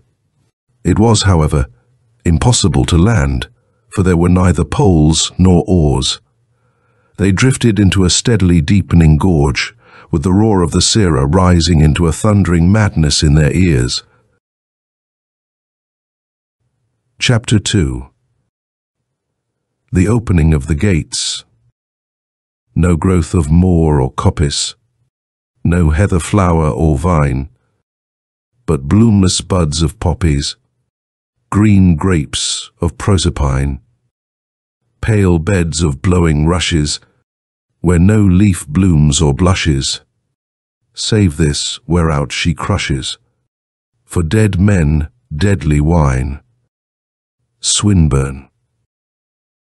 The river raced into the heart of the mountains that surrounded Sarhaddon, till the blue sky was a brilliant narrow path above, jaggedly outlined by the towering scarps. The 3 on the barge could do nothing. It was impossible to talk below a shout. Nevertheless, Elak explained to his companions what had happened. "Ishtar!" Lycon screamed above the torrent's roar. "I never trusted that devil Xandar. Did you kill him, do you think?" Elak shook his head. "Got his arm, I think, that's all." Reminded of his own arm, he began to dress it, while Isara went to stand in the barge's prow, peering ahead into the mists beneath a pale, shading hand. It was her cry that brought the others. "The gates! The Phoenix gates!" Slowly they came into view through the clouds of spray, swimming into half-vividness and then fading again into fog, but growing ever closer gates that towered up from the torrent, up and up for 100 feet, constructed of metal that had never been stained or corroded by the unceasing drive of the water. Silvery white they were, shot with pale bluish gleams. On their center was a phoenix, huge as 3 men's height, red as the fiery heart of a ruby, yellow as the golden rivers that wash Cathay. Crest proudly raised, the stupendous effigy seemed to stare down upon Sira River at the 3 on the barge.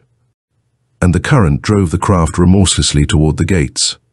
"Gods," Elak said tonelessly, his voice lost in the thunder of the waters. "The river goes under the gates. We'll be dragged down." Isara gripped his arm. "The bracelet. Let the phoenix see, uncomprehendingly Elak. Let the girl lift his bare arm till the phoenix bracelet gleamed distinctly through the mists. Was it merely his fancy that a brief, flashing ray of light seemed to leap out between bracelet and the image on the gates? If so, what followed was certainly not imagination. The gates opened.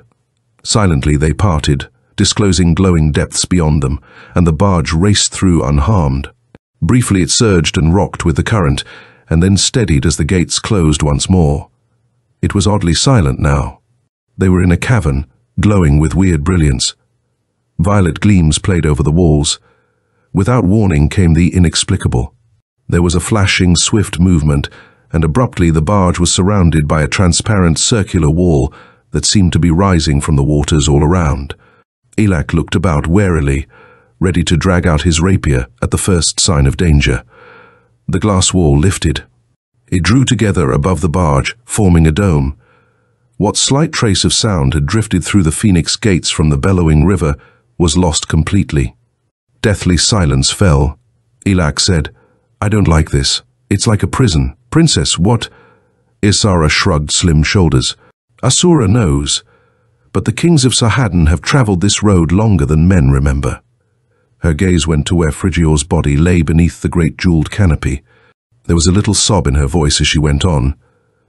The legends say that the first king of Sahadin came from the land of the Phoenix, and his offspring must return there after death. So beware, Lycan yelped. Where, Elak? Imperceptibly, the water beneath the barge had drained away till the craft rested on a shell of crystal. Now Elak saw that they were within a huge transparent sphere, and a shudder of movement shook it as Lycan cried warning. One shudder, and the globe dropped. Instantly deep blackness blanketed them. There was no sense of motion, yet Elak felt strangely certain that the sphere was dropping into unknown depths. A giddiness assailed him. He felt Isara's soft body flung against him, and his arms tightened about her protectively. Then the weird feeling of movement, almost extrasensory in its inexplicable certainty, grew stronger. From the phoenix bracelet on his wrist, alien magic flowed through him. The darkness lightened. He saw Lycan and Isara peering around blindly, and knew that they were still blind. The crystal sphere was dropping down a metallic shaft, the sides of which were merely a blurred gleaming as the speed increased. Briefly, a flash of violent red burned Elak's eyeballs, and then came a blaze of pure, deadly white that sent him flat on his face, fists clenched against his agonized eyes. The sickening giddiness grew stronger yet, and gratefully Elak let his mind sink into the black pit of unconsciousness that gaped for him. He slept. Now it seemed to Elak that he dreamed, or so he thought, for, though his eyes were closed, he clearly saw what occurred around him. There was at first only a thick shroud of fog, swirling slowly in drab greyness, and very slowly this mist faded and was gone. In its place was a cold, blue emptiness that seemed to stretch into infinite distances. But it was not the sky, despite the gleaming points of light that swam into view like stars. That Elak knew. For the glowing specks grew brighter and larger, and he saw that they resembled flowers, many-petaled yet no flowers of earth. With a cold and dreadful certainty, he knew that they were alive. They watched him, hanging motionless in the blue vastness, until the grip of nightmare clutched Elak. Nothing existed but these malefic flowers, it seemed, and they seemed to press toward him with avid hunger. They strained against the blueness that held them back. It was impossible to judge their size. They might have been small as a man's hand, and very close, or unimaginably huge and far away. They waited. Now the dream changed. A woman came into Elak's range of vision, slim and dark and vital as a black flame. Red as her lips was the gown she wore, and her eyes and long tresses were midnight black. With slow footsteps she came to stand beside Elak, and in her hand, he saw, she bore a strangely filigreed chalice. Thin steam ascended from it. She bent over Elak. The grey mist swirled back, blinding, confusing. Out of the fog loomed the woman's face, arrogantly handsome, her pale hand and the goblet it bore. She lifted it to Elak's mouth. A cloying fragrance crept into his nostrils, and involuntary repugnance shuddered through him. The liquor's aroma was subtly sweet. A drop of the fluid touched his lips, and a hot pang raced through every atom of his body. Tirala! On the word the woman drew back, hell flames flaring in her eyes. She whirled to face a figure who came slowly through the mists. It was a man, small but delicately proportioned, clad in tight-fitting silver garments. And, seeing him, Elak was reminded of the Northmen's god Baldur. The fineness of his beardless face was at variance with a certain assured strength in the dark, lazily amused eyes. He said again, "Tirala, your haste is ill-advised. I had not known of this man's arrival." The woman stood rigid, clutching the chalice with white fingers. She hesitated, asked, "Since when have you stooped to interesting yourself in my slaves, Ithron?" The man's smile was malicious. "But is he one of yours? The men of Nirvana are pale and yellow-haired, even as myself. This one is dark and lean as a wolf. Moreover, he wears a certain sign." Tirala glanced at the bracelet on Elak's wrist. For a moment fear shone in her eyes, but she said nothing. The man, Ithron, chuckled. And I think there were others from above too. Have you forgotten the pact? We too rule over Nirvana, we too, not you alone. Shall we not judge these intruders together? Aye, Tyrala said presently, though her face was somber and menacing. As you will. Now the fog closed down again and darkened into blackness. For a space Elak was unconscious, and he woke slowly with an unfamiliar, nauseating taste on his tongue. He sat up, spitting and cursing. From nearby came the sound of Lycon's snores. The two were lying on low tapestried couches set side by side in the center of a great windowless room. Hangings of red samite hid the walls. From the ceiling was suspended a sylvan lamp that cast a vague yellowish radiance. Otherwise the chamber was empty. Elak got heavily to his feet and kicked Lycon off his couch. "Wake up," he commanded. "We might have had our throats slit as you slept, drunken little dog." "More mead," murmured the drunken little dog, still apparently engrossed in vinous dreams. "Alas, the cup is empty." Elak hauled his companion upright by the scruff of the neck. "I said wake up," he grunted. "We're in some wizard's den or other, and your sword may be needed. I see you've still got it." He glanced down with satisfaction at the slim rapier at his own belt. Lycon opened mildly disapproving eyes. "Our throats are safe for a while anyhow. They had plenty of time to kill you, if they'd wanted to, last night." "What do you mean?" "That I woke up to find myself alone in here." I hammered on the door and swore in 7 languages, but vainly. So, as there was nothing better to do, I went to sleep again. "Where's the princess?" Elak asked suddenly. Lycon shrugged. "How should I know? Wait till somebody opens the door, Elak. Then we can use our blades. Until then—" He left the sentence unfinished. A low throbbing musical note sounded, and simultaneously a slit widened in the farther wall. A man stood in the gap, yellow-haired, slightly built, wearing a loose robe of scarlet. He was unarmed. He lifted his arm in a beckoning gesture. Elak's hand was on his rapier hilt as he moved forward. "Where are we?" he asked shortly. "Where's—" "You will come with me," the other said. Elak paused at the expression in the man's blue eyes. They seemed somehow withdrawn, as though they looked upon invisible things. No hint of curiosity stirred in their depths. Vaguely, absently, the man looked at Elak, and he said again, "Come." Lycon swaggered to the threshold.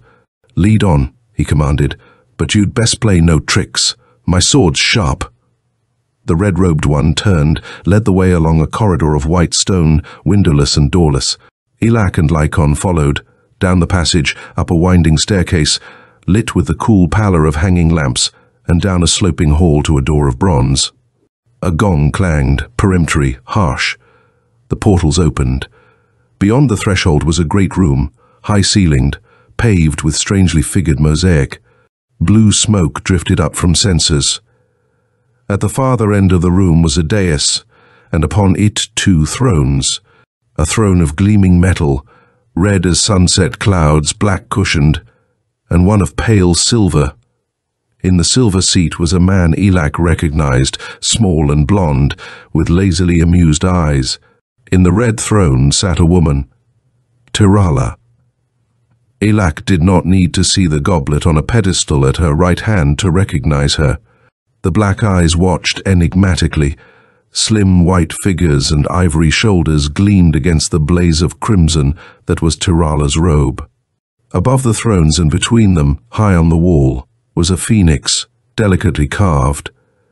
Coils of incense slid past the jutting beak. Elak's guide gestured him on. Slowly the 2 men walked toward the dais. As they paused before it, Elak caught a flash of movement from the corner of his eye. He turned to see Isara hurrying toward them, while another of the slim yellow-haired men stood watchfully beside an open door. "Elak!" The girl's face was white against the clustering chestnut curls. She clung to Elak, trembling a little.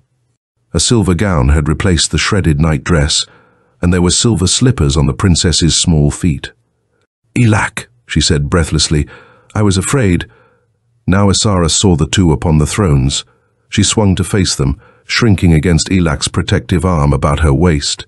The red-clad woman, Tirala, glanced aside at her companion. She spoke in an undertone. The man nodded. He leaned forward. "Have no fear," he said. "You have suffered no injury as yet. Is that not so?" Now Elak remembered his vision. He said, "Perhaps we have you to thank for that, Ithron." The woman caught her breath. Ithron's eyebrows lifted. "Perhaps," was his only comment. "However, strangers come to Nirvana seldom. The kings of Sahadin, yes. They are of the phoenix blood. But they come only after death, and not for many ages, longer than you think. Have living men come from above?" "I don't understand you," Elak said. "Where are we? Last I remember was falling down a hole in some damned cavern. Are we underground?" "Aye," Ithron nodded. "You are in Nirvana. Far and far is this land from the world above. Nirvana is within a cave, but a cave so vast you could not span its breadth or height with your eyes." Isara whispered, "The land of the gods, where Asura dwells." She looked up at the sculptured phoenix. "And we rule under Asura," Ithron said. "Tirala and I. Before the phoenix slept, he gave us this charge, to rule Nirvana and to guard God." He hesitated, glanced at Tirala. The woman's baleful gaze dwelt on Elak. "They are here for judgment," she said. "Well, let us judge." "Why are you here?" Ithron asked. Isara pulled free from Elak. Standing erect before the dais, regal head raised proudly, she told her story. And as she spoke, Tirala's gaze grew darker and more ominous, while startled amazement crept into Ithron's eyes. "So Xandar rules Sahadin," the girl finished, "and he has slain my father. The law of the phoenix has been broken. Baal Yagoth has been freed from his chains. Now by Asura," Ithron whispered, and his pale eyes were wide now and blazing as he glared at the enthroned woman beside him. "By Asura and Iod." "This is your work, Tirala." Tirala sprang up, her slim fingers flexing into claws. She spat words at the man. "Aye, my work, and what of that? It has been long since Asura ruled, and he has no power now. Shall I rule over this land of shadows forever, with these pallid slaves of yours to serve me, to drink my wine?" Elak saw a touch of horror in Ithron's face as he glanced at the chalice beside Tirala's throne. The woman went on bitterly. "And if I have called on Baal Yagoth, what then, my lord Ithron? Who are you to halt me?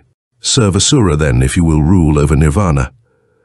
But I have made a pact with a priest of Sahadin, and for him I have freed Baal Yagoth from his chains. Soon now I shall go to the outer world, where there are strong men with flame and life blazing within them. Like this one here," she flung out her hand toward Elak, "and they shall taste my wine." "Stop!" Ithron was facing the woman now, his face grim and hard. "You dare under the very symbol of Asura." I dare. Nor can you thwart me, Ithron. Now I warn you, stay here. Rule Nirvana, but if you think to meddle with my plans, you may taste my wine yourself." Laughing, Tirala swept down from the dais, across the room and through open doors of bronze. Ithron turned, flung up his arms at the carven phoenix on the wall. His voice was a rolling thunder. "Asura, waken! Let your wrath pour down upon this harlot and utterly destroy her." The incense drifted up. "Lord of Nirvana, waken! Baal Yagoth is risen from his prison and hangs like a shadow over all the world. Smite him with your lightnings, rend him with your iron beak. Asura, god of Sahadin, waken!" Chapter 3. Duel of Gods. The night is gone and the sword is drawn, and the scabbard is thrown away. John G. Neihardt. Very slowly the wall behind the thrones began to move. It slid up, the phoenix rising with it, and revealed a hazy depth beyond, dimly lit with silver radiance. Ithron turned. "You three follow." He moved forward confidently. Elak hesitated, felt Isara tug at his arm. Warily he went toward the gap where the wall had been. Lycon trailed them. His sword brushed the pedestal beside Tirala's throne, set the goblet rocking. He glanced at it and shuddered. "Ishtar, I would not taste that wine. They stood in glowing haze. The wall dropped behind them. Nothing existed now but silvery fog. Somehow Elak had a weird feeling that they stood on the very brink of a gulf that fell away to abysmal depths. At their feet lay an open coffin. In it was King Frigior, his dead face relaxed and peaceful. He wore a white robe, and an unsheathed sword rested on his breast. Isara dropped to her knees beside the sarcophagus. She whispered something Elak did not hear. Her brown curls fell forward, hiding the cameo face. Ithron touched the coffin, it slid forward and was gone. The silver mists brightened.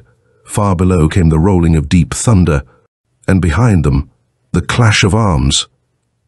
A woman's voice, commanding, angry. Ithron turned swiftly, gripped Elak's arm. Your bracelet, hold it thus. He lifted Elak's wrist. Stay here, Tyrala is mad, but her madness gives her strength. I must keep her at bay till Asura wakes. He was gone. A deep-throated roar came faintly to Elak's ears. Dimly he heard Ithron's voice, but nothing existed but the mist and two shadows beside him, Isara and Lycon, waiting. And Elak stood with his arm raised, the phoenix bracelet shining. Queer tingles darted through his wrist, ran down into his shoulder, racing into every nerve of his body. Flood of power poured into him, shaking the citadel of his mind with its alien strength. The fog alternately darkened and lightened. The muttering of thunder grew louder, and dimly he heard Tyrala's voice raised in a cry of triumph from the throne room beyond the wall. I have won, my lord Ithron. None can waken Asura now, and you shall taste my wine, the thunder bellowed ominously. The fog brightened with a blaze of silver radiance, and before him Elak saw something rise up, a cyclopean shadow, almost formless, yet with a suggestion of sweeping wings and a beaked, upthrust head. He heard Isara cry out, felt Lycon drop to his knees, breath rasping in his throat. From the phoenix bracelet a tide of primal magic raced through him. The colossal shadow waited in the mist. Elak felt words rising to his lips without will of his own. He heard himself crying, Asura, Bal Yagoth is risen. He has burst his chains. Elak was never to understand what happened in the next amazing moment. The power that the bracelet had given him was nothing to the inconceivable flood that crashed down on him from the risen god flood of strange magic, blinding and deafening him, flaming through his brain like lightning. And dimly he heard a voice within his mind. I give you strength. Go forth and slay. Forthwith the tide lifted Elak and bore him weightless back.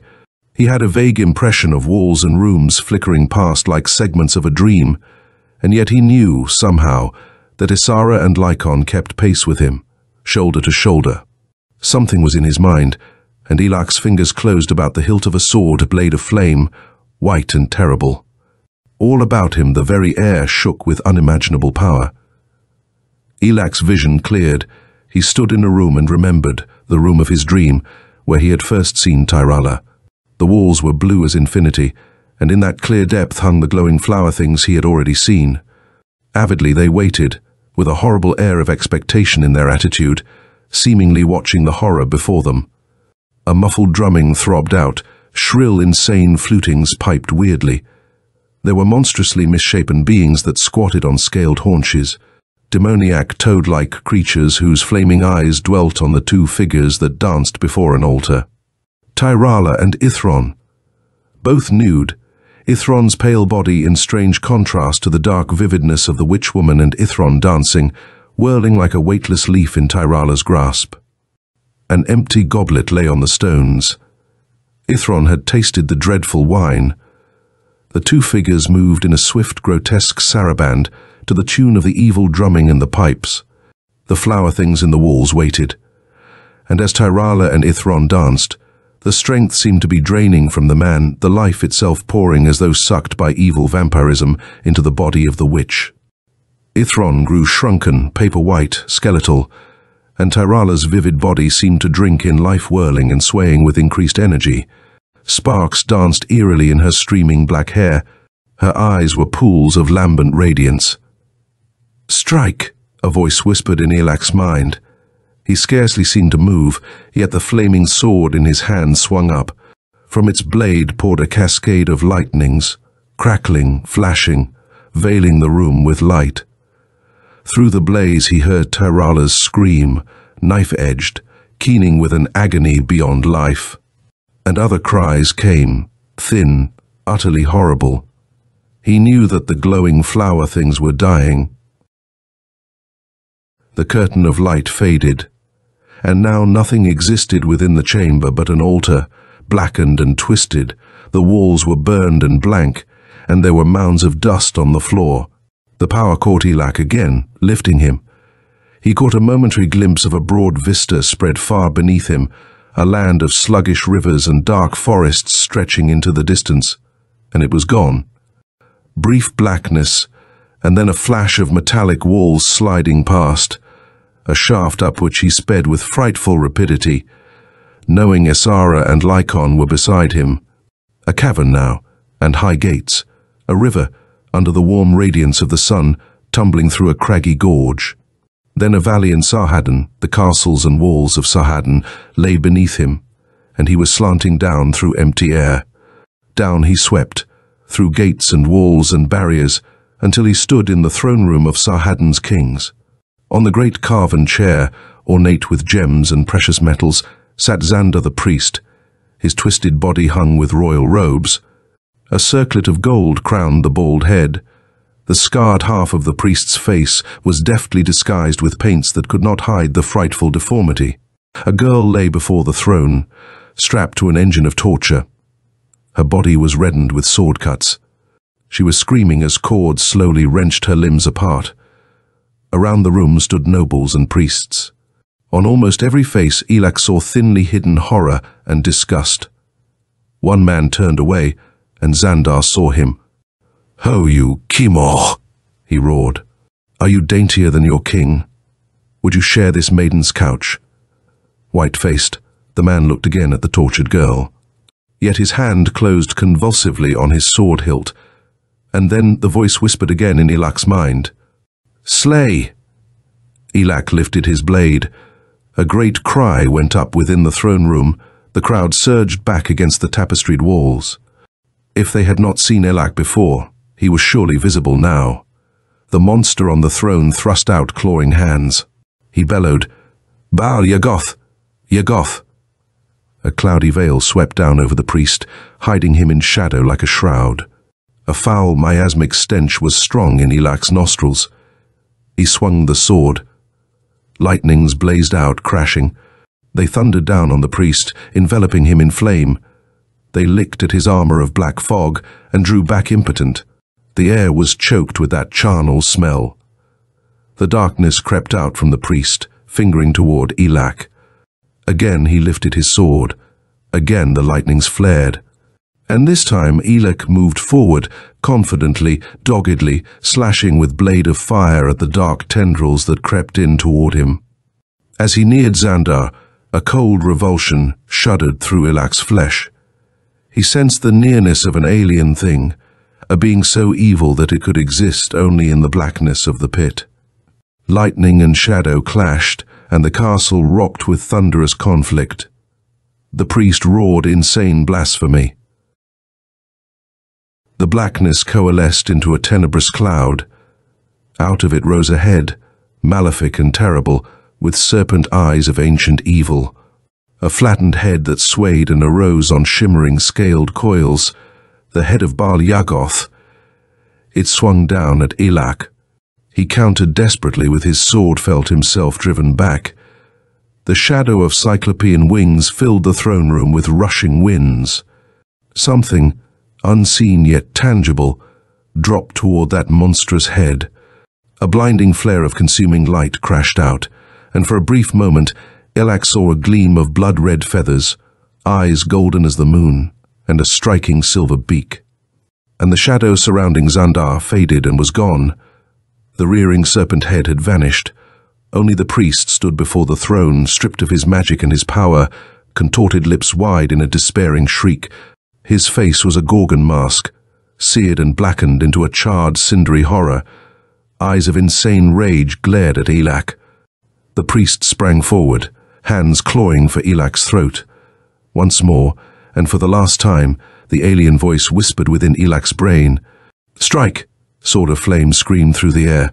Bone and brain and flesh split under that blow, and for a second Xandar stood swaying, cloven in half from skull to navel, blood spurting in a red tide. A moment the priest stood and crashed down at Elak's feet, dead in a widening crimson pool. From the court a great cry went up, of triumph and thanksgiving.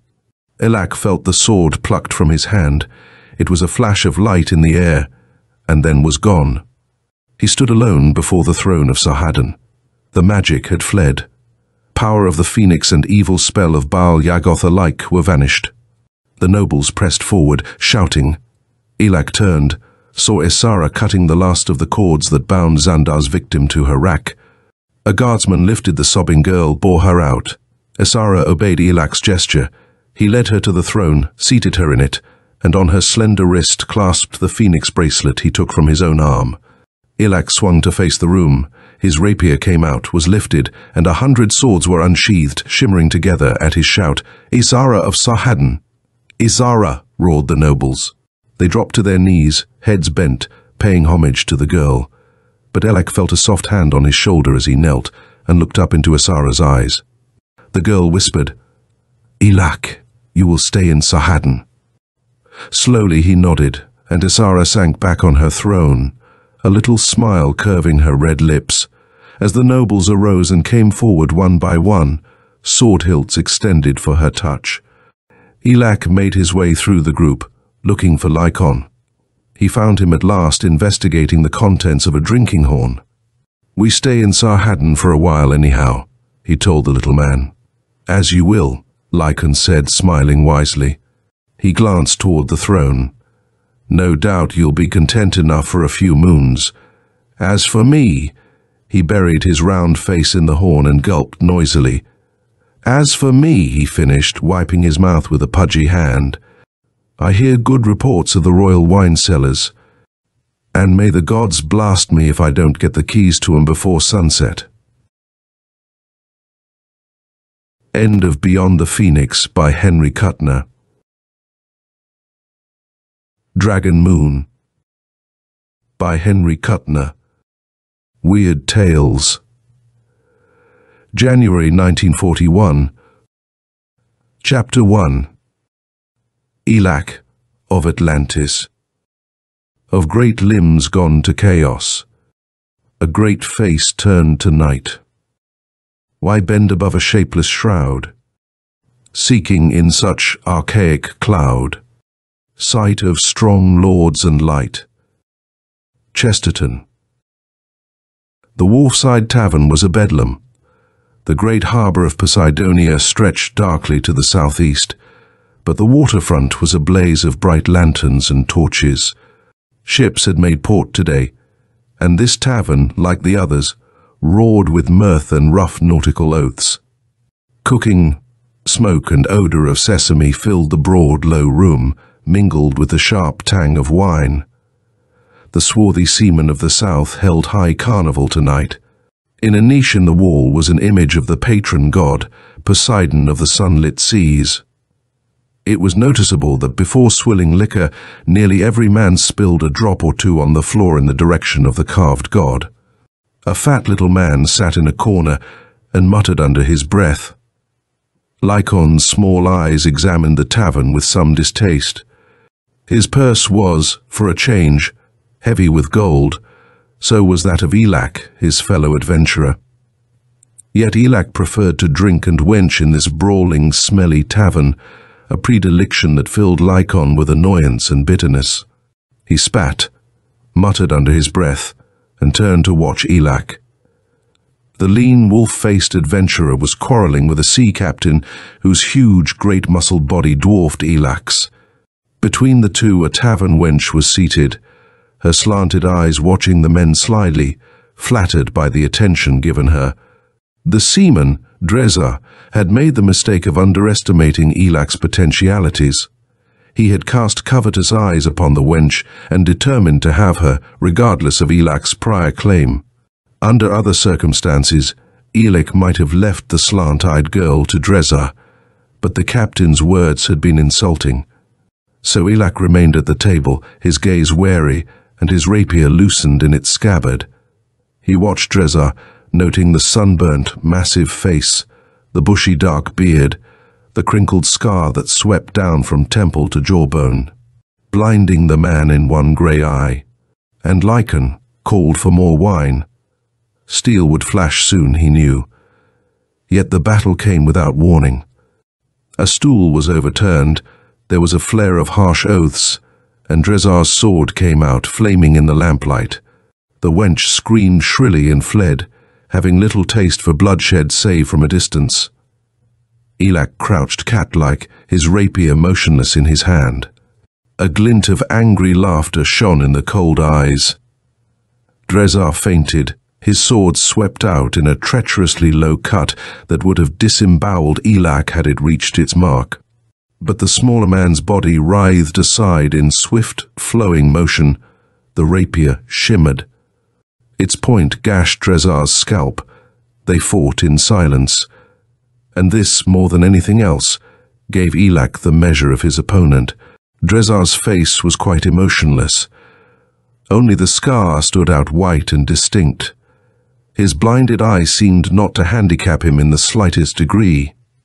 Lycan waited for a chance to sheathe his steel in Dresar's back. Elak would disapprove, he knew, but Lycan was a realist. Elak's sandal slipped in a puddle of spilled liquor, and he threw himself aside desperately, striving to regain his balance. He failed. Dresar's lashing sword drove the rapier from his hand, and Elak went down, his head cracking sharply on an overturned stool. The seaman poised himself, sighted down his blade and lunged. Lycan was darting forward, but he knew he could not reach the killer in time. And then from the open door came the inexplicable. Something like a streak of flaming light lashed through the air, and at first Lycan thought it was a thrown dagger, but it was not. It was flame, white flame, darting and unearthly.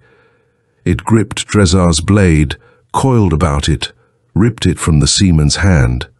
It blazed up in blinding fiery light, limning the room in starkly distinct detail. The sword fell uselessly to the floor, a blackened, twisted stump of melted metal. Dresar shouted an oath. He stared at the ruined weapon, and his bronzed face paled. Swiftly he whirled and fled through a side door. The flame had vanished. In the door a man stood, a gross, ugly figure clad in the traditional brown robe of the Druids. Lycan, skidding to a halt, lowered his sword and whispered, "Dalan!" Elak got to his feet, rubbing his head ruefully. At sight of the Druid, his face changed. Without a word, he nodded to Lycan and moved toward the door. The three went out into the night. Chapter 2. Dragon Throne. Now we are come to our kingdom, and the crown is ours to take, with a naked sword at the council board, and under the throne the snake. Now we are come to our kingdom. Kipling. I bring you a throne, Dalan said, but you must hold it with your blade. They stood at the end of a jetty, looking out at the moonlit harbour waters. The clamour of Poseidonia seemed far away now. Elak stared at the hills. Beyond them, leagues upon leagues to the north, lay a life he had put behind him, a life he had given up when he left Cyrena to gird on an adventurer's blade. In Elak's veins ran the blood of the kings of Cyrena, northernmost kingdom of Atlantis, and but for a fatal quarrel with his stepfather Norian, Elak would have been on the dragon throne even then. But Norian had died, and Elak's brother, Oranda, took the crown. Elak said, "Oranda rules Cyrena. Do you ask me to join a rebellion against my brother?" An angry light showed in the adventurer's cold eyes. "Oranda is dead," the druid said quietly. "Elak, I have a tale to tell you, a tale of sorcery and black evil that has cast its shadow over Cyrena. But first—" He fumbled in his shapeless brown robe, and drew forth a tiny crystal sphere. He cupped it in his palm, breathed upon it. The clear surface clouded, misted, and the fog seemed to permeate the entire globe. The druid held a ball of whirling grey cloud in his hand. Within the sphere a picture grew, microscopic but vividly distinct. Elak peered closely. He saw a throne and a man who sat upon it. South of Raynor, beyond the mountains, lies Kiriath, Dagon said. Sefer ruled it, and now Sefer still sits upon his throne, but he is no longer human. In the globe, the face of Sefer sprang out in startling clarity. Involuntarily, Elak drew back, his lips thinning. At a casual glance, Sefer seemed unchanged, a black-bearded bronze giant with the keen eyes of a hawk. But Elak knew that he looked upon a creature loathsome beyond anything on earth. It was not evil as he knew it, but a thing beyond good and evil as it was beyond humanity or deity. A presence from outside had touched Sefer and taken Kiriath's king for its own. And Elak knew this was the most horrible being he had ever seen. Dagon hid the crystal. He said coldly, "Out of the unknown has come a being named Karkora. What he is I know not. I have cast the runes, and they say little to me. The altar fires have whispered of a shadow that will come upon Raynor, a shadow that may spread over all Atlantis. Karkora, the pallid one, is not human, nor is he a demon. He is alien, Elak." "What of my brother?" the adventurer asked. "You have seen Sefer," Dagon said. "He is possessed, a vessel of this entity called Karkora. Ere I left Orander, he too had changed." A muscle twitched in Elak's brown cheek. The druid went on. "Orander saw his doom.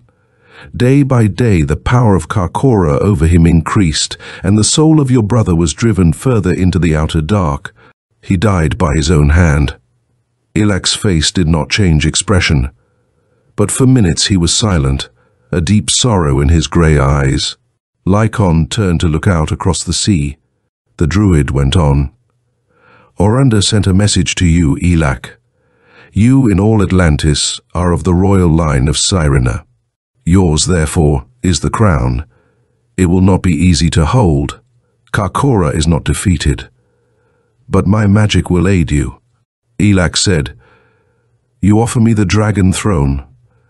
Dagon nodded. "The years have changed me, Dagon. I have gone through Atlantis a vagabond and worse. I put my birthright behind me and forgot it. And I'm not the same man who went from Raynor years ago," Elak said softly, laughing a little bitterly. And looking over the jetty's edge at his face, reflected in the dark swell of the water. "Only a king may sit on the dragon throne. For me it would be a jest, and a sorry one." "You fool," the druid whispered, and there was rage in the sibilant sound. "Blind, mad fool. Do you think the druids would offer Raynor to the wrong man? Blood of kings is in your veins, Elak. It is not yours to deny. You must obey." "Must?" The word was spoken lightly, yet Lycon felt a tenseness go through him, tightening his muscles. "Must?" Elak asked. "The decision is mine, druid. By Mida, the throne of Raynor means much to me, therefore I shall not sit in it." Dagon's toad face was gargoylish in the moonlight. He thrust his bald, glistening head forward, and his thick, stubby fingers twisted. "Now am I tempted to work magic on you, Elak," he said harshly. I have given you my answer." The druid hesitated. His somber eyes dwelt on Elak. Then, without a word, he turned and went lumbering off into the night. His footsteps died. Elak remained staring out at the harbour. His cheeks were grey, his mouth a tortured white line, and he whirled abruptly and looked at the hills of Poseidonia. But he did not see them. His gaze went beyond them, far and far, probing through all Atlantis to the kingdom of the North Raynor and the dragon throne. Chapter 3. The Gates of Dream. Churel and ghoul and djinn and sprite, shall bear us company tonight. For we have reached the oldest land, wherein the powers of darkness range. Kipling. Elak's sleep that night was broken by dreams flashing disordered visions of many things. He stared up at the white moonlit ceiling of the apartment, and it was changed. The familiar room was gone. Light still existed, but it was oddly changed, grayish and unreal. Unearthly planes and angles slipped past Elak, and in his ears a low humming grew. This changed to a high-pitched, droning whine, and died away at last. The mad planes reassembled themselves. In his dream, Elak saw a mighty crag upthrust against cold stars, colossal against a background of jagged mountain peaks. Snow dappled them, but the darkness of the crag was unbroken. On its top was a tower, dwarfed by distance. A flood seemed to lift Elak and bear him swiftly forward. In the base of the crag, he saw, were great iron gates, and these parted and swung aside, yawning for him as he moved through. They shut silently behind him. And now Elak became conscious of a presence. It was Stygian black, yet in the tenebrous darkness there was a vague inchoate stirring, a sense of motion that was unmistakable. Without warning, Elak saw the Pallid One. A white and shining figure flashed into view. How tall it was, how close or distant, the man could not tell, nor could he see more than the bare outline. A crawling, leprous shimmer of cold light rippled over the being. It seemed little more than a white shadow, but a shadow three-dimensional, alive. The unearthly terror of Karkora, the Pallid One. The being seemed to grow larger. Elak knew he was watched, coldly and dispassionately. His senses were no longer dependable. It did not seem as though he beheld Karkora with his eyes alone. He was no longer conscious of his body. He remembered Dagon, and Dagon's god, and he cried silently upon Maida for aid. The shuddering loathing that filled him did not pass, but the horror that tore at his mind was no longer as strong. Again he cried to Maida, forcing himself to concentrate on the druid god. Once more Elak called out to Maida, and silently, eerily, a wall of flame rose about him, shutting off the vision of Karkora. The warm, flickering fires of Maida were a protective barrier, earthly, friendly. They closed in, drew him back. They warmed the chill horror that froze his mind. They changed to sunlight, and the sunlight was slanting in through the window, beside which Elak lay on his low bed, awake and shuddering with reaction. By the 9 hells, he cursed, leaping up swiftly. By all the gods of Atlantis, where's my rapier? He found it and whirled it hissing through the air. How can a man battle dreams? He turned to Lycon, slumbering noisily nearby, and kicked the small man into wakefulness. Hogswill, said Lycon, rubbing his eyes. Bring another cup, and swiftly, or Ale. What's wrong? Elak was dressing hastily. What's wrong? Something I didn't expect. How could I know from Dagon's words the sort of thing that's come to life in Atlantis? He spat in disgust.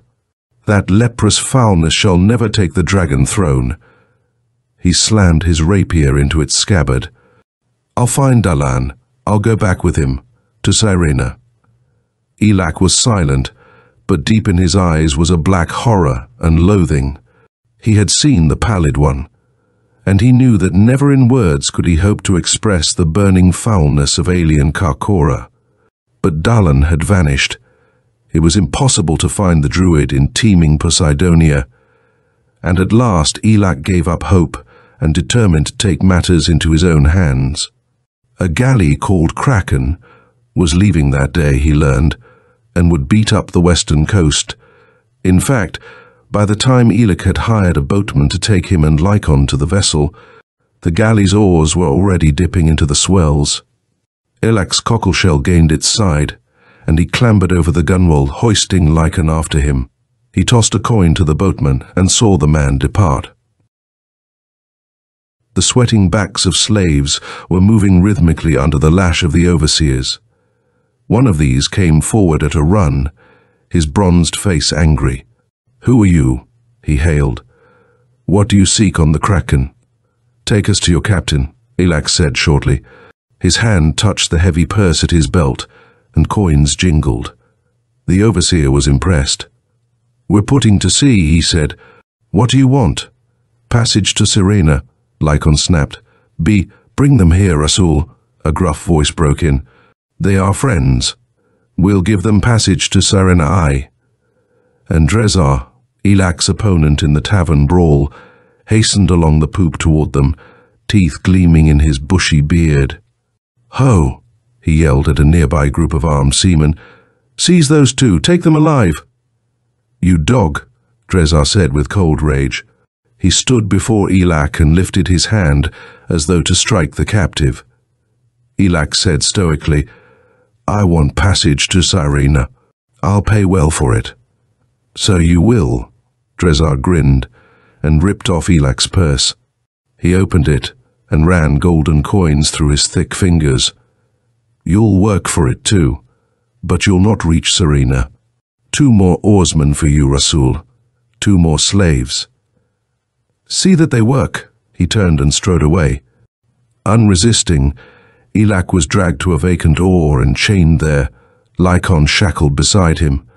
His hands fell in well-worn grooves on the polished wood. Rasul's whip cracked. The overseer called, "Pull! Pull!" The Kraken sped seaward, and chained to his oar, straining at the unaccustomed toil, Elak's dark wolf face bore a smile that was not pleasant to see. Chapter 4. The ship sails north. Orpheus has harped her. Her prow has sheared the spray. 50 haughty heroes at her golden oarlocks sway. White, the wave before her flings. Bright from shore she lifts and swings. Wild he twangs the ringing strings. Give way, give way. Bene.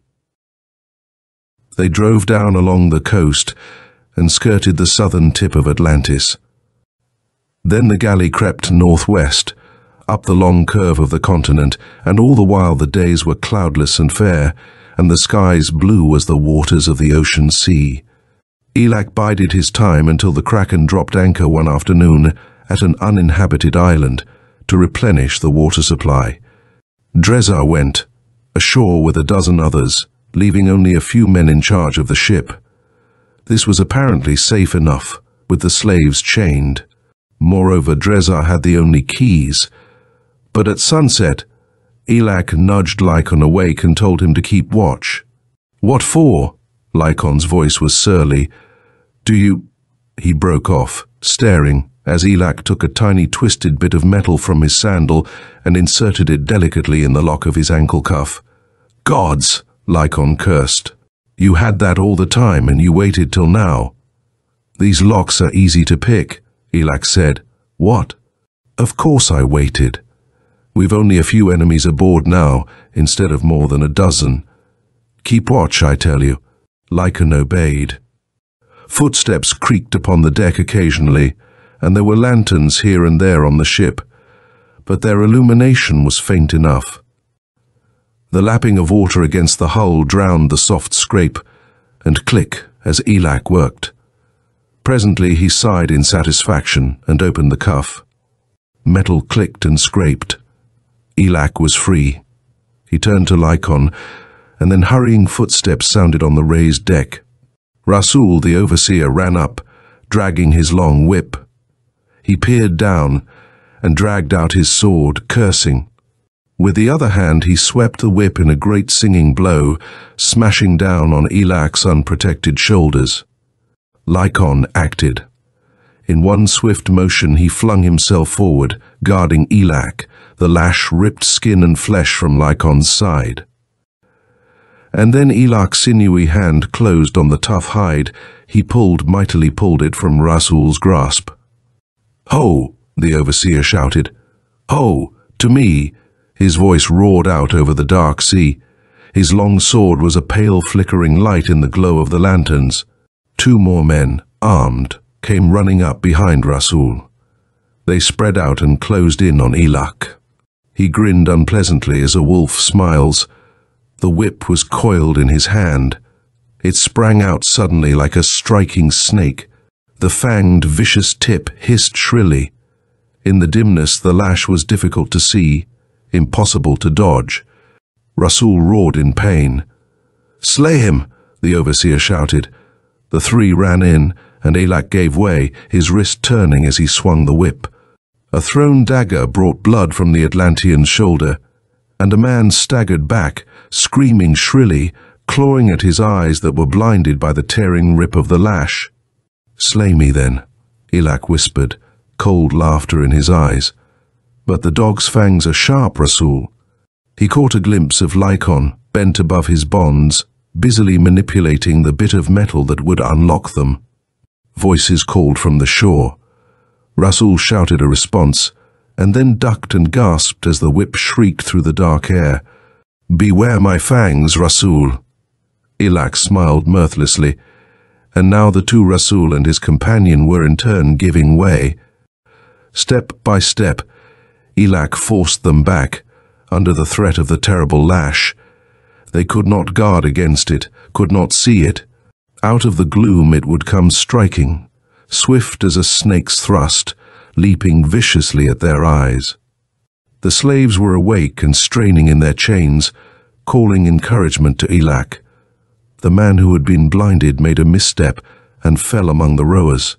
They surged up over him, lean hands reached and clawed in the lantern light. He screamed for a time, and then made no further sound. Lycon's voice rose, shrill and peremptory above the tumult. "Row!" he yelped. "Row, slaves! Ere Drezar returns, row for your freedom!" Alternately he cursed and threatened and cajoled them, and worked at his bonds with flying fingers. Elak heard a whisper at his side, saw a slave thrusting a sword at him, hilt first the blade the blinded one had dropped. Gratefully he seized it, hurling the whip away. The feel of the cool, leather-bound hilt was grateful. Tide of strength surged up Elak's arm from the sharp steel. It was not his rapier, but it would do. "My fangs, Rasul," he said, laughing, and ran in. His 2 opponents spread out, but he had foreseen that move. He turned his back on Rasul, cut at the other, and almost in the same motion whirled and leaped past, dodging a thrust by a hair's breadth. And now Rasul only faced him. The other man was down, tearing at a throat sliced through to the spine. Lycon shouted, "Row, slaves, for your lives!" The long oars clacked and moved in confusion, then habit stepped in, and rhythmically, slowly, the blades dug into the sea. Lycon yelled a chant, and the slaves kept time to it. Gradually the galley gained way. On the deck swords flamed and clashed, but Elak was not fated to slay Rasul. The overseer stumbled, dropped to one knee, and hands reached for him out of the dark. Shouting, he was dragged down among the slaves. Voices rose to a yelping crescendo of hate.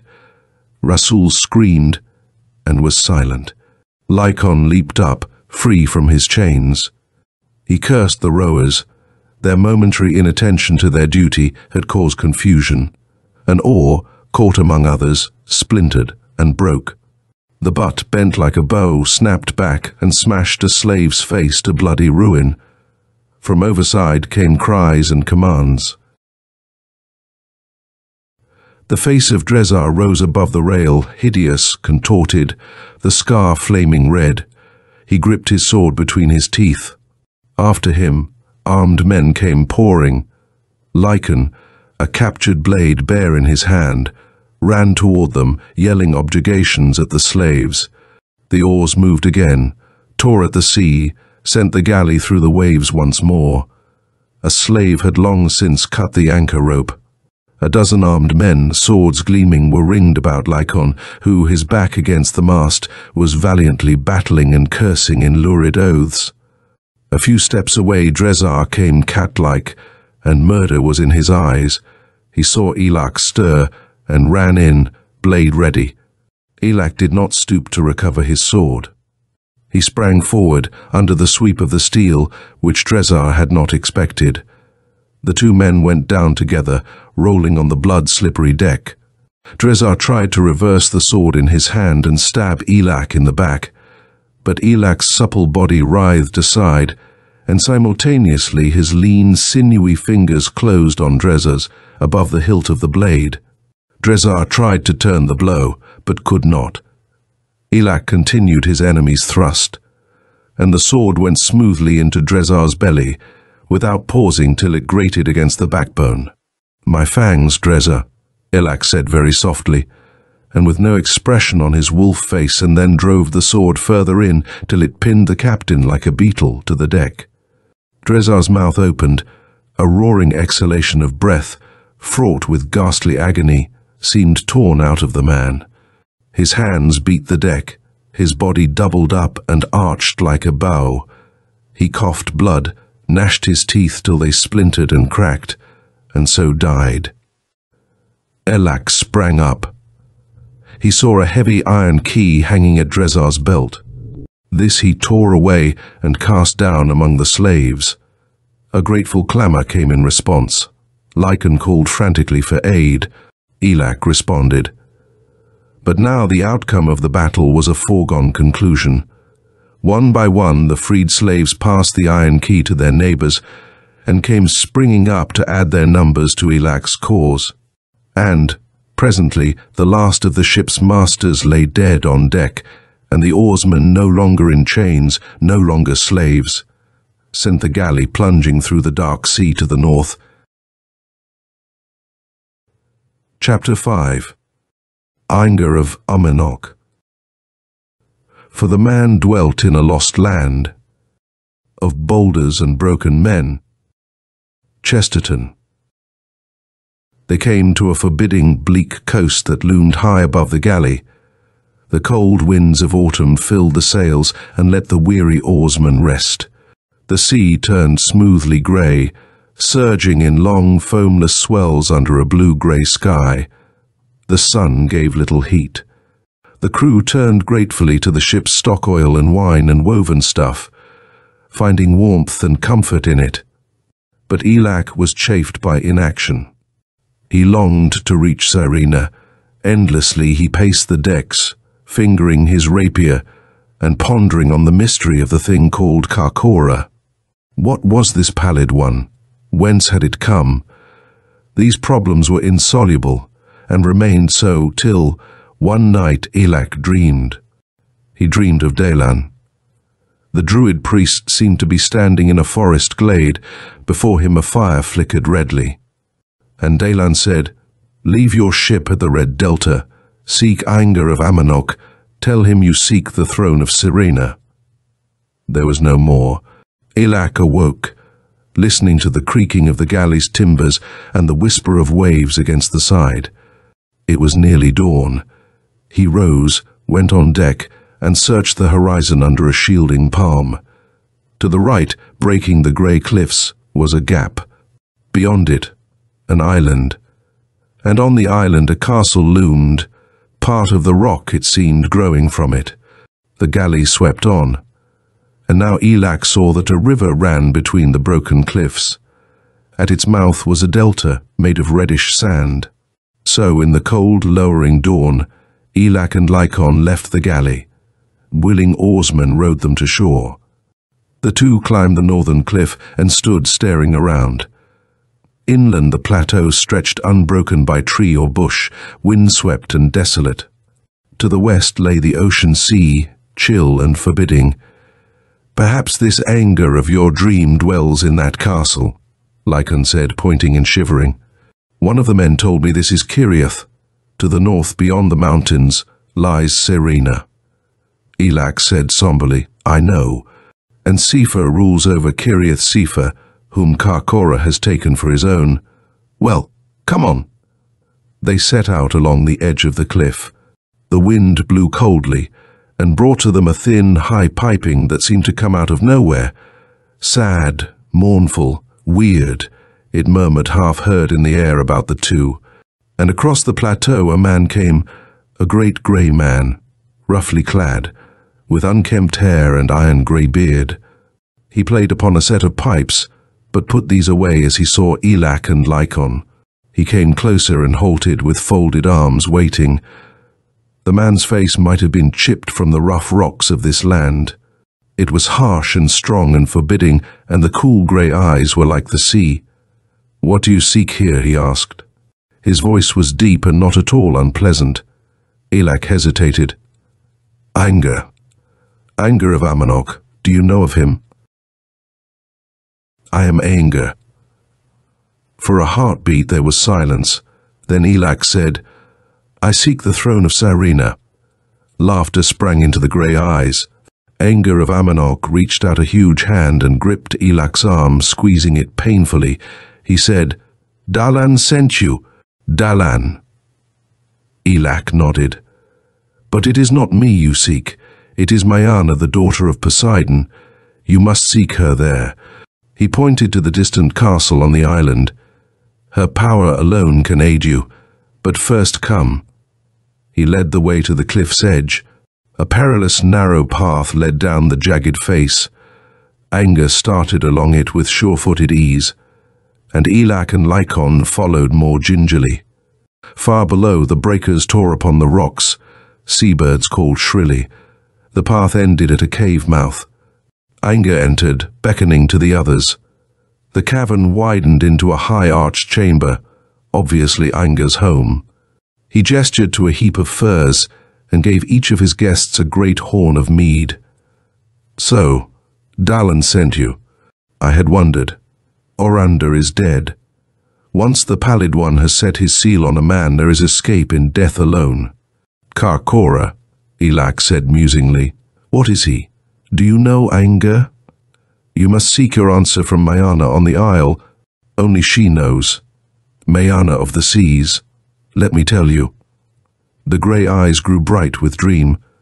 A softness crept into the deep voice. "This land on the western shore is Amanok, not Kiriath. Once, long ago, Amanok stretched far to the east. We were a great people then, but invaders came conquering, and now only this bit of land is left to us.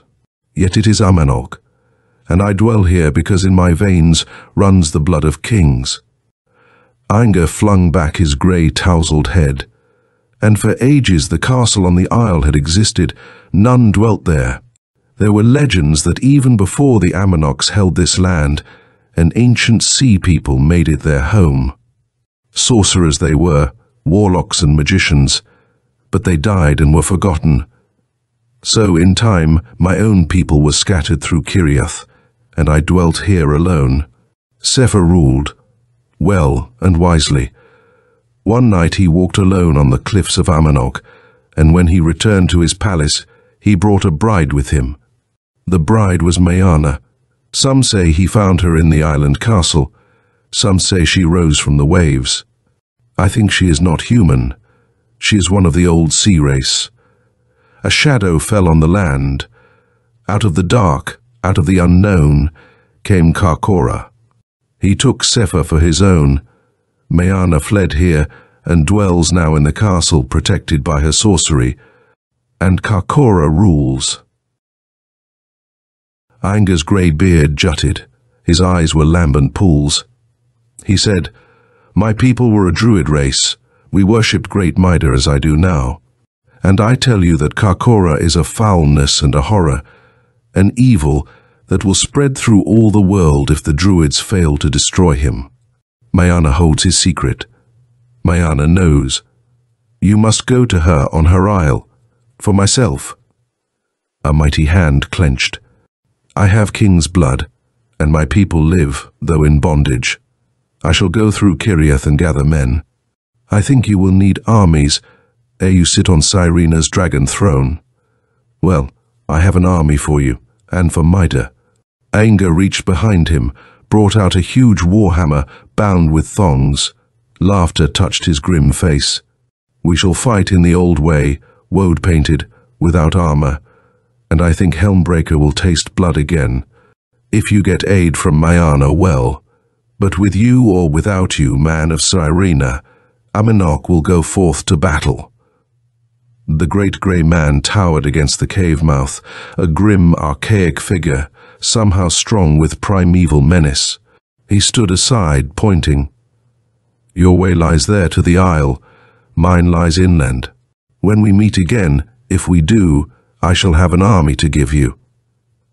Silently, Elak moved past Inger and went up the cliff path. Lycon trailed him. On the windy, treeless plateau he stood unmoving, while the grey giant passed him without a word and strode away, his warhammer over one muscular shoulder, beard and hair flying in the wind. Inger grew small in the distance. Elak nodded to Lycon. "I think we have a strong ally there. We'll need him. But now this Mayana. If she can solve the riddle of Karkora, I'll find her, though I have to swim." "You won't have to," Lycon said, wiping his mouth. "Gods, that mead was good. There's a bridge to the isle, see? A narrow one, but it will serve, unless she's set a dragon to guard it." Chapter 6. Mayana.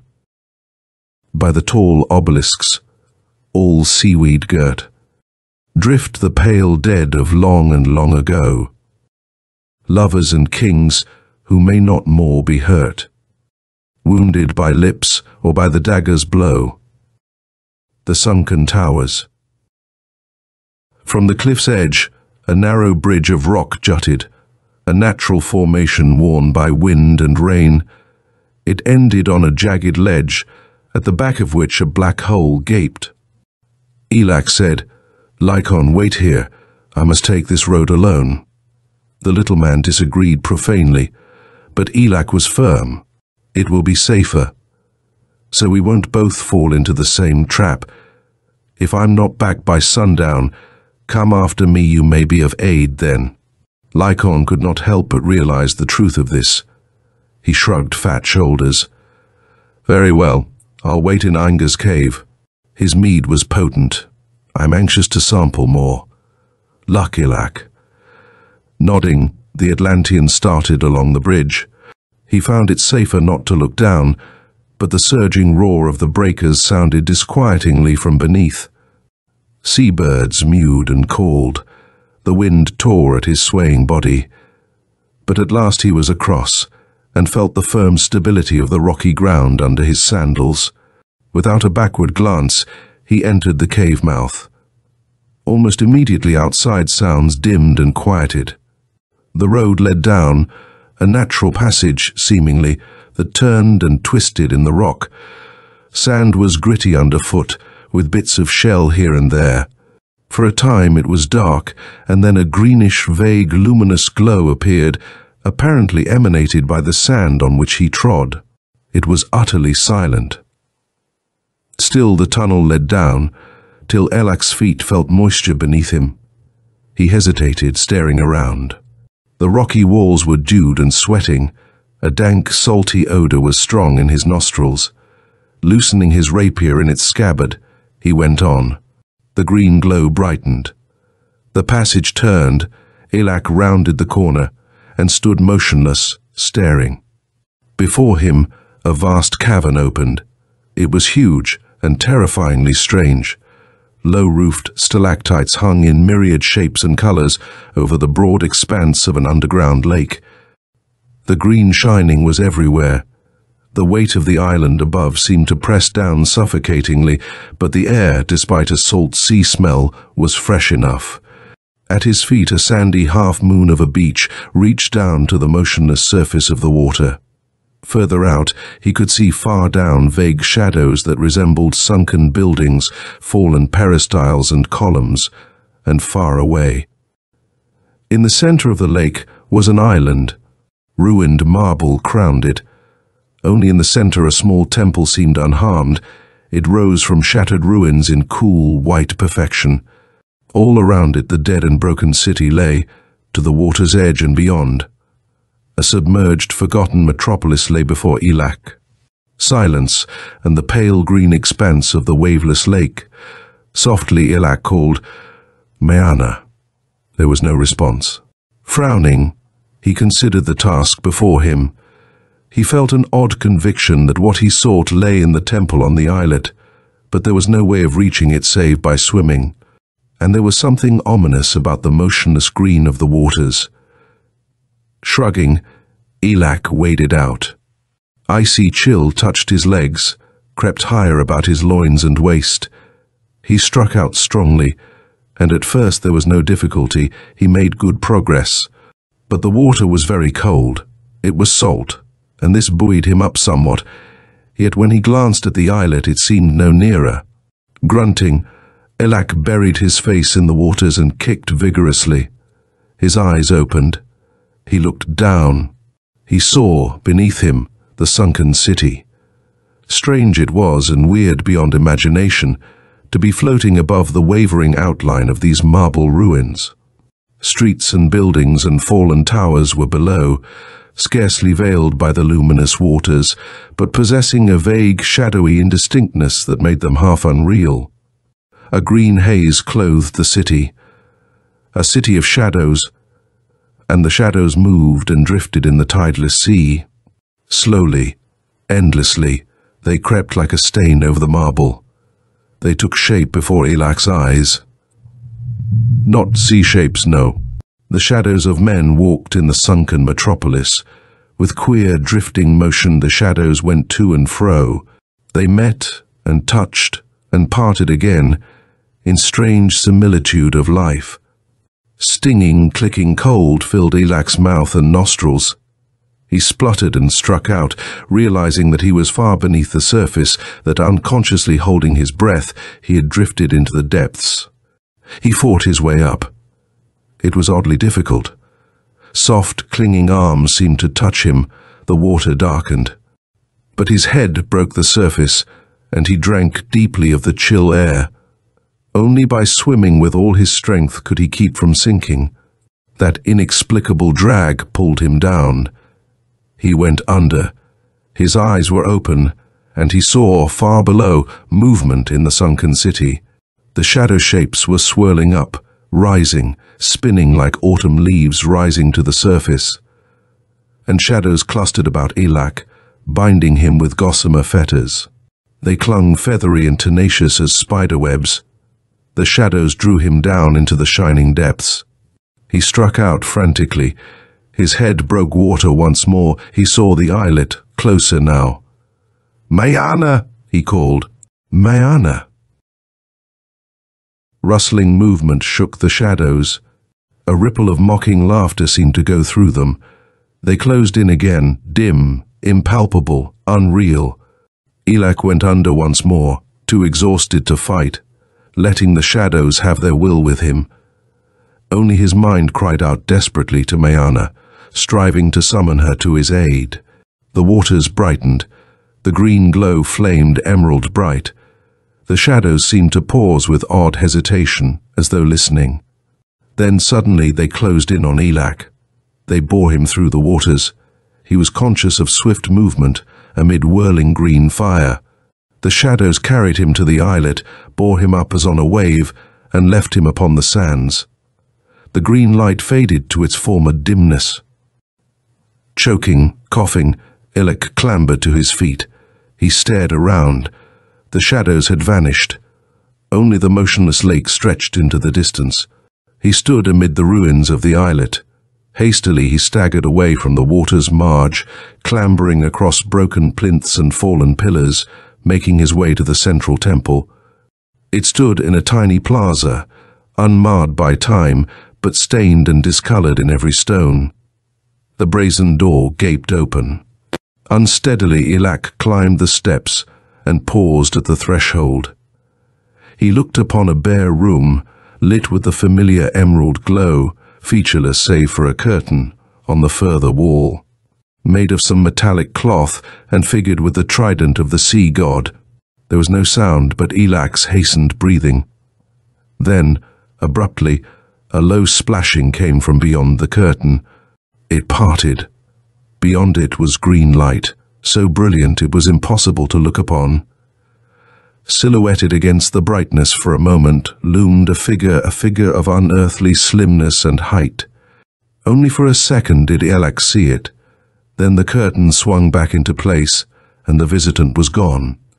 Whispering through the temple came a voice, like the soft murmur of tiny rippling waves, and it said, "I am Mayana. Why do you seek me?" Chapter 7. Karkora. And I saw a beast coming up out of the sea, having 10 horns and 7 heads, and on his horns 10 diadems, and upon his heads names of blasphemy. And the dragon gave him his power, and his throne, and great authority. Revelations 13, 1. Elak's wet hand crept to his rapier. There had been no menace in the whisper, but it was strangely inhuman, and the silhouette he had seen was not that of any earthly woman. Yet he answered quietly enough, no tremor in his voice, "I seek the dragon throne of Raynor, and I come to you for aid against Karkora." There was silence. When the whisper came again, it had in it all the sadness of waves and wind. "Must I aid you against Karkora?" "You know what manner of being he is?" Elak questioned. "Aye, I know that well." The metallic curtain shook. "Seat yourself. You are tired. How are you named?" "Elak." "Elak, then listen. I will tell you of the coming of Karkora, and of Erikion the sorcerer, and of Sefer, whom I loved." There was a pause, then the low whisper resumed. "Who I am, what I am, you need not know, but you should understand that I am not entirely human. My ancestors dwelt in this sunken city, and I well. For 10 years I took human shape and dwelt with Sefer as his wife.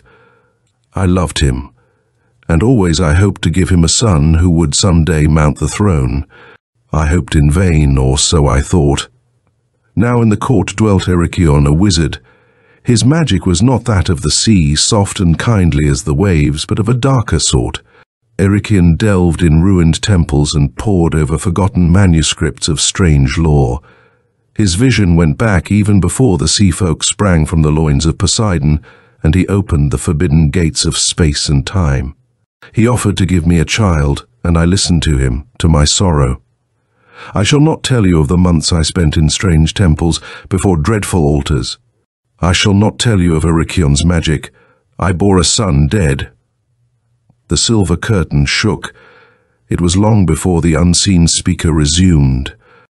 And this son was frightful. He was deformed in ways I cannot let myself remember. Sorcery had made him inhuman. Yet he was my son, my husband's son, and I loved him. When Erikion offered to give him life, I agreed to the price he demanded, even though the price was the child himself. "I shall not harm him," Erikion told me. "Nay, I shall give him powers beyond those of any god or man. Someday he shall rule this world and others. Only give him to me, Mayana." And I hearkened. Now of Erikion's sorcery I know little. Something had entered into the body of my son while I bore him, and what this thing was I do not know. It was dead, and it awoke. Erikion awoke it. He took this blind, dumb, maimed man-child and bore it to his home in the depths of the mountains. With his magic he deprived it of any vestige of the 5 senses. Only life remained, and the unknown dweller within. I remembered something Erikion had once told me. We have in us a 6th sense, primeval and submerged, which can be very powerful once it is brought to light. I know how to do that. A blind man's hearing may become acute. His power goes to the senses remaining. If a child at birth be deprived of all 5 senses, his power will go to this 6th sense. My magic can ensure that. So Erikion made of my man-child a being blind and dumb, and without consciousness almost for years he worked his spells and opened the gates of time and space, letting alien powers flood through. This 6th sense within the child grew stronger, and the dweller in his mind waxed great, unbound by the earthly fetters that bind humans. This is my son, my man-child Karkora, the pallid one. And silence, and again the whisper resumed. Yet it is not strange that I do not entirely hate and loathe Karkora. I know he is a burning horror and a thing that should not exist, yet I gave him birth. And so when he entered the mind of Sifa, his father, I fled to this my castle. Here I dwell alone with my shadows. I strove to forget that once I knew the fields and skies and hearths of earth. Here in my own place I forgot, and you seek me to ask aid. There was anger in the soft murmur, aid to destroy that which came from my flesh. Elak said quietly, Is Karkora's flesh yours? By Father Poseidon, no. I loved the human part of Karkora, and little of that is left now. The pallid one he has 1,000 frightful powers.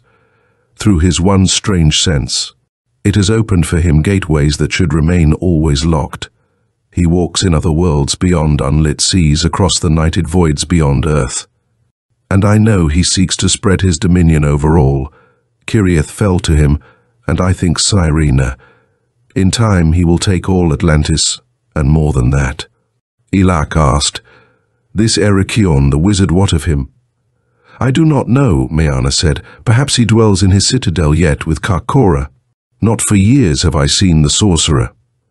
Cannot Karkora be slain? There was a long pause. Then the whisper said, I know not.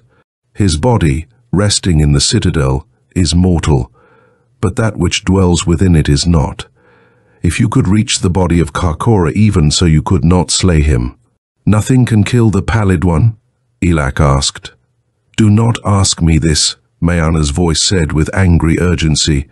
One thing, one talisman exists, and this I shall not and cannot give you. I am minded to force your talisman from you, Elak said slowly, if I can. Yet, I do not wish to do this thing. From beyond the curtain came a sound that startled the man, a low, hopeless sobbing that had in it all the bleak sadness of the mournful sea. Mayana said brokenly, It is cold in my kingdom, Elak cold and lonely, and I have no soul, only my life while it lasts. My span is long, but when it ends there will be only darkness, for I am of the sea folk. Elak, I have dwelt for a time on earth, and I would dwell there again. In green fields with the bright cornflowers and daisies gay amid the grass, with the fresh winds of earth caressing me. The hearth fires, the sound of human voices, and a man's love my father Poseidon knows how I long for these again. The talisman, Elak said. Aye, the talisman, you may not have it. Elak said very quietly, What manner of world will this be if Karkora should rule? There was a shuddering, indrawn breath. Mayana said, You are right. You shall have the talisman if you should need it. It may be that you can defeat Karkora without it. I only pray that it may be so. Here is my word, then, in your hour of need, and not until then I shall send you the talisman. And now go. Karkora has an earthly vessel in Sefer. Slay Sefer. Give me your blade, Elak. Silently Elak unsheathed his rapier and extended it hilt first. The curtain parted. Through it slipped a hand inhuman, strange. Very slender and pale it was, milk-white, with the barest suggestion of scales on the smooth, delicate texture of the skin. The fingers were slim and elongated, seemingly without joints, and filmy webs grew between them. The hand took Elak's weapon and withdrew behind the curtain. Then it reappeared, again holding the rapier. Its blade glowed with a pale greenish radiance. Your steel will slay Sefer now, and it will give him peace. Elak gripped the hilt. The unearthly hand made a quick archaic gesture above the weapon. So I send a message to Sefer, my husband, and Elak kill him swiftly. A thrust through the eye into the brain will not hurt too much. Then, suddenly, the hand thrust out and touched Elak upon the brow. He was conscious of a swift dizziness, a wild exultation that surged through him in hot waves. Mayana whispered, You shall drink of my strength, Elak. Without it, you cannot hope to face Karkora. Stay with me for a moon drinking the sea power and Poseidon's magic. A moon. Time will not exist. You will sleep, and while you sleep strength will pour into you, and when you awake, you may go forth to battle strong. The giddiness mounted. Elak felt his senses leaving him. He whispered, "Lycon, I must give him a message. Speak to him then, and he will hear. My sorcery will open his ears." Dimly, as though from far away, Elak heard Lycon's startled voice. "Who calls me? Is it you, Elak? Where I see no one on this lonely cliff." "Speak to him," Mayana commanded. And Elak obeyed. "I am safe, Lycon. Here I must stay for one moon alone." "You must not wait. I have a task for you." There was the sound of a stifled oath. "What task?" "Go north to Raynor. Find Dagon, or failing that, gather an army. Raynor must be ready when Kiriath marches. Tell Dagon, if you find him, what I have done, and that I will be with him in one moon. Then let the druid guide your steps, and Ishtar guide you, Lycon." Softly came the far voice, "And Mother Ishtar be your shield." "I'll obey. Farewell." Green darkness drifted across Elak's vision. Dimly, through closing eyes, he vaguely saw the curtain before him swept aside, and a dark silhouette moving forward, a shape slim and tall beyond human stature, yet delicately feminine withal. Mayana made a summoning gesture, and the shadows flowed into the temple. They swept down upon Elak, bringing him darkness and cool, soothing quiet. He rested and slept, and the enchanted strength of the sea woman poured into the citadel of his soul. Chapter 8. The Dragon's Throne. Dust of the stars was under our feet, glitter of stars above. Wrecks of our wrath dropped reeling down as we fought and we spurned and we strove. Worlds upon worlds we tossed aside and scattered them to and fro. The night that we stormed Valhalla, 1,000,000 years ago. Kipling. The moon waxed and waned, and at last Elak awoke, on the further shore, by the cavern mouth that led to the upper world. The underground mere lay silent at his feet, still bathed in the soft green glow. In the distance the islet was, and he could make out the white outline of the temple upon it, the temple where he had slept for a month. But there was no sign of life. No shadows stirred in the depths beneath him. Yet within himself he sensed a secret well of power that had not been there before. Pondering, he retraced his steps through the winding passage, across the rock bridge to the high ramp of the plateau. The plain was deserted. The sun was westering, and a cold wind blew bleakly from the sea. Elak shrugged. His gaze turned north, and his hand touched the rapier hilt. "First a horse," he grunted, "and then Sefer, a blade for the king's throat." So within 2 hours a mercenary soldier lay dead, his blood staining a leathern tunic, and Elak galloped north on a stolen steed. Hard and fast he rode, through Kiriath, and whispers were borne to his ears on the gusting winds. Sefer was no longer in his city, they said.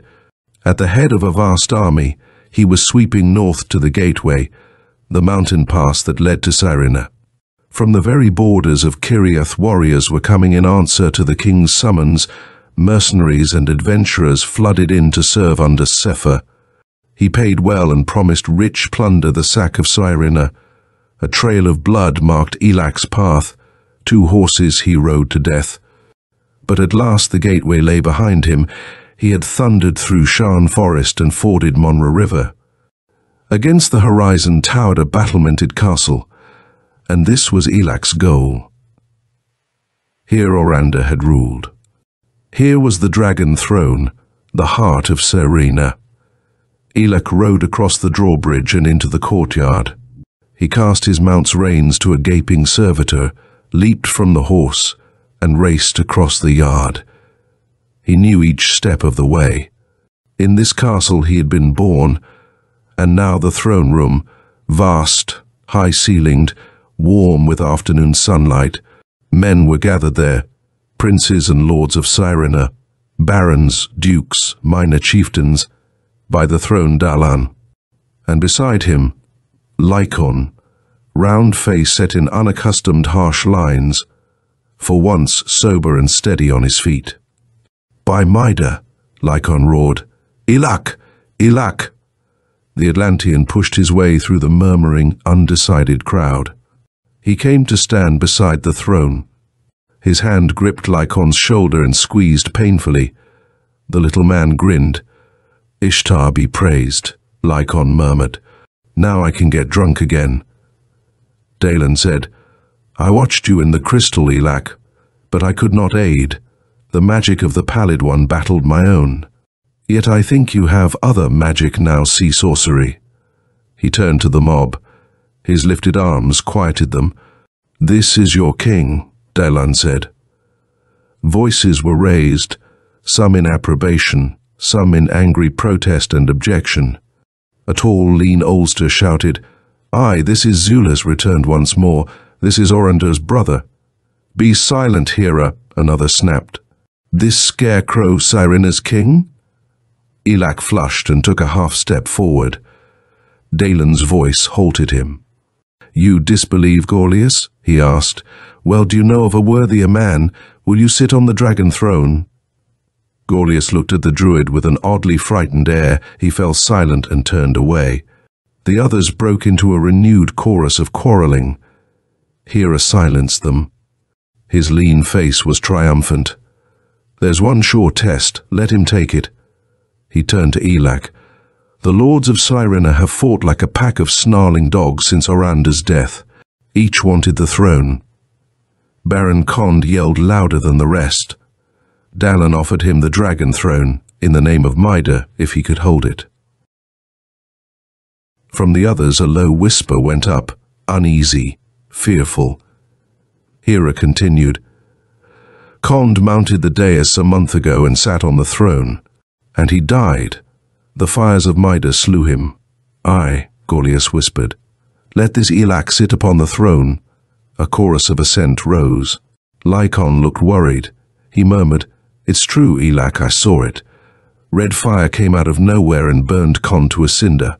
Dagon was silent, his ugly face impassive. Elak, watching the druid, could not read a message in the shallow black eyes. Gorlias said, "If you can sit on the throne, I'll follow you. If not, you'll be dead. Well." Elak did not speak. He turned and mounted the dais. For a moment he paused before the great throne of Raynor, his gaze dwelling on the golden dragon that writhed across its back, the golden dragons on the arms. For ages the kings of Raynor had ruled from this seat, ruled with honor and chivalry under the dragon. And now Elak remembered how, in Poseidonia, he had felt himself unworthy to mount the throne. Would the fires of Mida slay him if he took his dead brother's place? Silently, Elak prayed to his god. "If I'm unworthy," he told Mida, with no thought of irreverence, but as one warrior to another, "then slay me, rather than let the throne be dishonored. Yours is the judgment." He took his place on the dragon throne. Silence fell like a pall on the great room. The faces of the crowd were intent and strained. Lycon's breath came fast.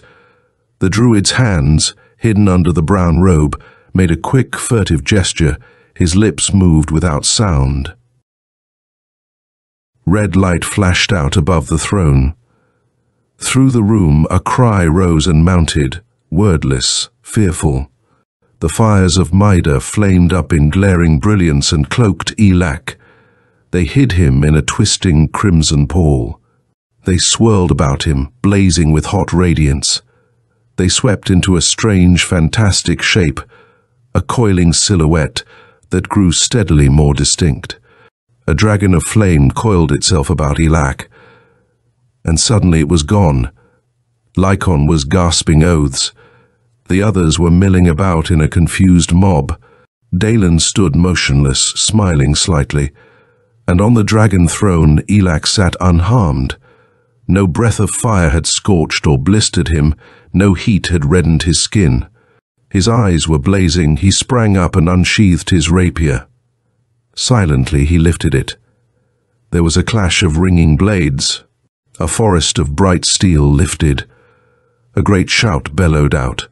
The lords of Cyrene swore allegiance to their king. Now, however, Elak found that his task had scarcely begun. The armies of Sefer were not yet in Cyrene. The king of Kiriath was waiting beyond the mountain barrier till he had gathered his full strength. But he would march soon, and Cyrene must by then be organized to resist him. Karkora didn't invade Kiriath, Elak said to Dagon one day as they rode through Shan forest. He invaded the mind of the king instead. Why does he depend on armies to conquer Cyrene? Dagon's shapeless brown robe flapped against his horse's flanks. Have you forgotten Orenda? He tried there and failed. Then there was no single ruler here. If he'd stolen the mind of Cond or Gorlius, he'd still have had the other nobles against him. And conquer Cyrene he must, for it's the stronghold of Mida and the Druids. Karkora knows he must destroy us before he can rule this world and others as he intends. So he uses Sefer and Kiriath's army. Already he's given orders to slaughter each druid. What of anger? Elak demanded. A message came from him today. He has gathered his Ammonoks in the mountains beyond the gateway. They wait for our word. Barbarians, Elak but good allies. They fight like mad wolves. Cyrene rose to arms. From steading and farm, castle and citadel, city and fortress, the iron men came streaming. The roads glittered with bright steel and rang to the clash of horses' hoofs. The dragon banners fluttered in the chill winds of winter. Rise and arm, in the name of Mida and the dragon, draw your blade. So the messengers called, so the word went forth. Rise against Kiriath and Sefer. The defending swords of Cyrene flashed bright. They thirsted for blood. And Sefer of Kiriath rode north against the dragon. Chapter 9. The Hammer of Anger. And a strange music went with him, loud and yet strangely far. The wild pipes of the western land, too keen for the ear to understand, sang high and deathly on each hand. When the dead man went to war. Chesterton. The first snows of winter lay white on the gateway. All around towered the tall, frosted peaks of the mountain barrier, and a bitter wind gusted strongly through the pass. Within a month, deep snow and avalanches would make the gateway almost impassable. The sky was cloudless, of chill pale blue. In the thin air, everything stood out in startling clarity. Voices carried far, as did the crunching of snow underfoot and the crackle of rocks deep bitten by the iron cold. The pass was 7 miles long, and narrow in only a few spots. For the most part, it was a broad valley bounded by the craggy cliffs. Canyons opened into it.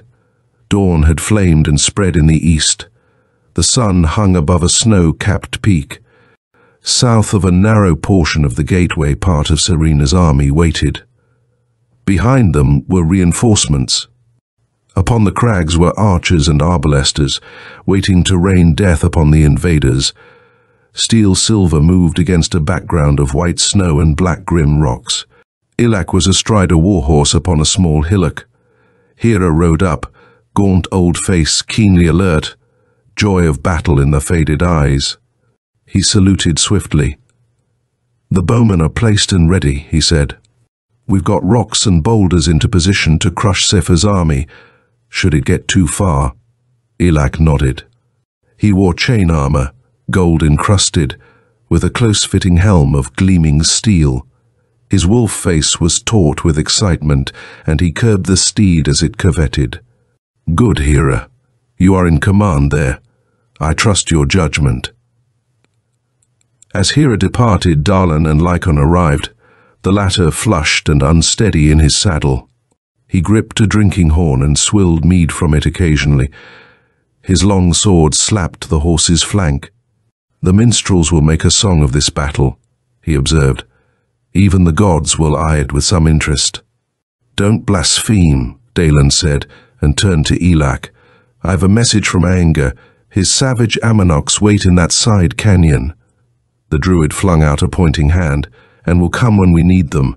"Aye," Lycon broke in. "I saw them. Madmen and demons. They've painted themselves blue as the sky and are armed with scythes and flails and hammers, among other things.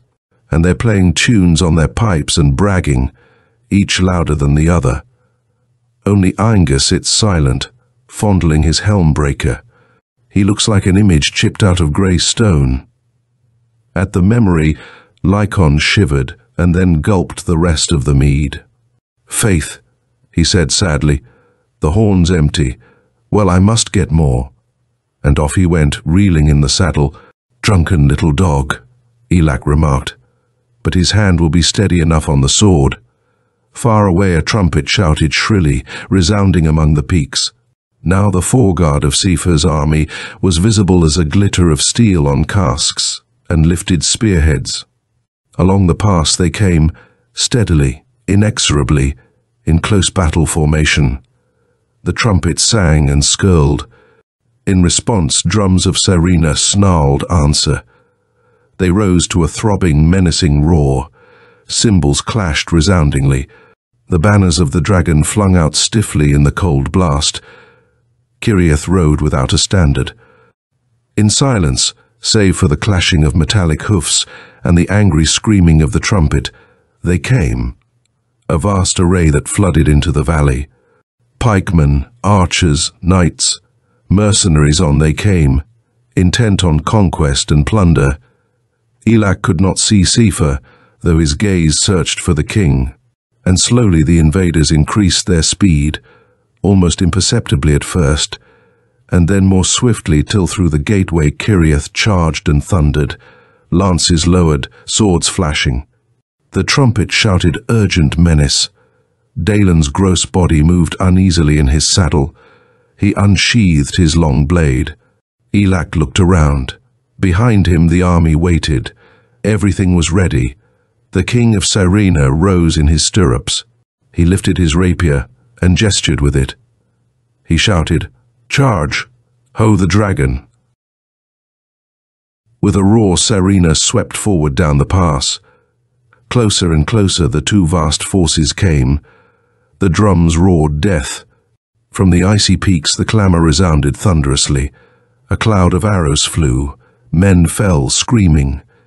Then, with a crash that seemed to shake the mountainous walls of the gateway, the armies met. It was like a thunderclap. All sanity and coherence vanished in a maelstrom of red and silver steel, a whirlpool, an avalanche of thrusting spears, speeding arrows, slashing blades. Elak was instantly surrounded by foes. His rapier flew swift as a striking snake. Blood stained its length. His horse shrieked and fell hamstrung to the ground. Elak leaped free and saw Lycon charging to the rescue. The little man was wielding a sword almost as long as himself, but his pudgy fingers handled it with surprising ease.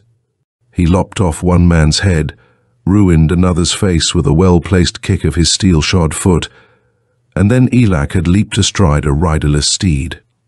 Again he plunged into the fray. The brown bald head of Dagon was rising and falling some distance away. The druid roared like a beast as his sword whirled and flew and bit deep. Blood soaked the brown robe. Dagon's horse seemed like a creature possessed. It screamed shrilly, blowing through red inflamed nostrils, snapped viciously and reared and struck with knife-edged hoofs. Druid and charger raged like a burning pestilence amid the battle. Sweat and blood mingled on Dagon's toad face. Elak caught sight of Sepher. The ruler of Kiriath, bronzed, bearded giant, towered above his men, fighting in deadly silence. Smiling wolfishly, Elak drove toward the king. From the distance came the thin, high wailing of pipes. Out of the side, canyon men came pouring, barbarous men, half-naked, their lean bodies smeared blue with woad. The men of Anger. At their head ran Anger himself, his grey beard flying, brandishing the hammer Helmbreaker. The grey giant leaped upon a rock, gesturing toward the forces of Kiriath. "Slay the oppressors," he bellowed. "Slay! Slay!" The weird pipes of the Ammonites shrilled their answer. The blue-painted men swept forward. From the ranks of Sefer an arrow flew. It sped toward Anger. It pierced his bare throat and drove deep, deep. The Ammonok leader bellowed, his huge body arced like a bow. Blood spouted from his mouth. A battalion charged out from the ranks of Kiriath. They sped toward the Ammonoks, lances lowered, pennons flying. Anger fell. Dead, he toppled from the rock into the lifted arms of his men. The pipes skirled. The Ammonoks, bearing their leader, turned and fled back into the valley. Cursing, Elak dodged a shrewd thrust, killed his assailant, and spurred toward Sefer. The hilt of his rapier was slippery with blood. His body, under the chain armor, was a mass of agonizing bruises. Blood gushed from more than one wound. His breath rasped in his throat. The stench of sweat and gore choked him. He drove over ground carpeted with the writhing bodies of men and horses. Down the valley Dagon fought and bellowed his rage. The battle thunder crashed on the towering crags and sent deafening echoes through the gateway. Still the trumpets of Kiriath called, still the drums and cymbals of Serena shouted their defiance. And still Sefer slew, coldly, remorselessly, his bronzed face expressionless. Kiriath gathered itself and charged. The forces of Serena were forced back, fighting desperately each step of the way. Back to the narrowing of the pass they were driven. High above the archers loosed death on Kiriath. With ever-increasing speed, Sefer's army thrust forward. A gust of panic touched the ranks of Serena. A dragon banner was captured and slashed into flying shreds by keen blades. Vainly Elak strove to rally his men. Vainly the druid bellowed threats. The retreat became a rout. Into the narrow defile the army fled, jammed into a struggling, fighting mob. An orderly retreat might have saved the day, for Kiriath could have been trapped in the narrow pass and crippled by boulders thrust down by the men stationed above. As it was, Serena was helpless, waiting to be slaughtered. Kiriath charged. Quite suddenly, Elak heard a voice. In through the mountains. Above the call of trumpets came the thin wailing of pipes. Louder it grew, and louder. From the side canyon, the blue barbarians of Ammonok rushed in disorderly array. In their van, a group ran together with lifted shields. Upon the shields was the body of Anger. Weirdly, eerily, the ear-piercing skirling of the pipes of Ammonok shrilled out. The woad-painted savages, mad with blood frenzy, raced after the corpse of their ruler. Dead Anger led his men to war. The Ammonoks fell on the rear of the invaders. Flails and scythes and blades swung and glittered, and were lifted dripping red. A giant sprang upon the shield platform, astride the body of Anger. In his hand he brandished a warhammer. "Helmbreaker," he shouted. "He Helmbreaker." He leaped down. The great hammer rose and fell and slaughtered. Casques and helms shattered under the smashing blows. The Ammonok wielded Helmbreaker in a circle of scarlet death about him. "Helmbreaker! Oh, slay! Slay!" Kiriath swayed in confusion under the onslaught.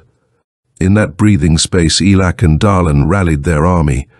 Cursing, yelling, brandishing steel, they whipped order out of chaos.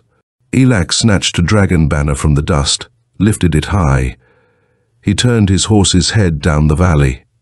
One hand lifting the standard, one gripping his bared rapier, he drove his spurs deep. "Ho, the dragon!" he shouted. "Serena! Serena!" Down upon Kiriath he thundered. Behind him rode Lycon and the druid, and after them the remnants of an army poured. Hera led his archers from the cliffs. The arbalasters came bounding like mountain goats, snatching up swords and spears, pouring a foot after their king. Sirena! The drums and cymbals roared out again. Through the tumult pierced the thin, weird calling of the pipes. Helm breaker! Slay! Slay!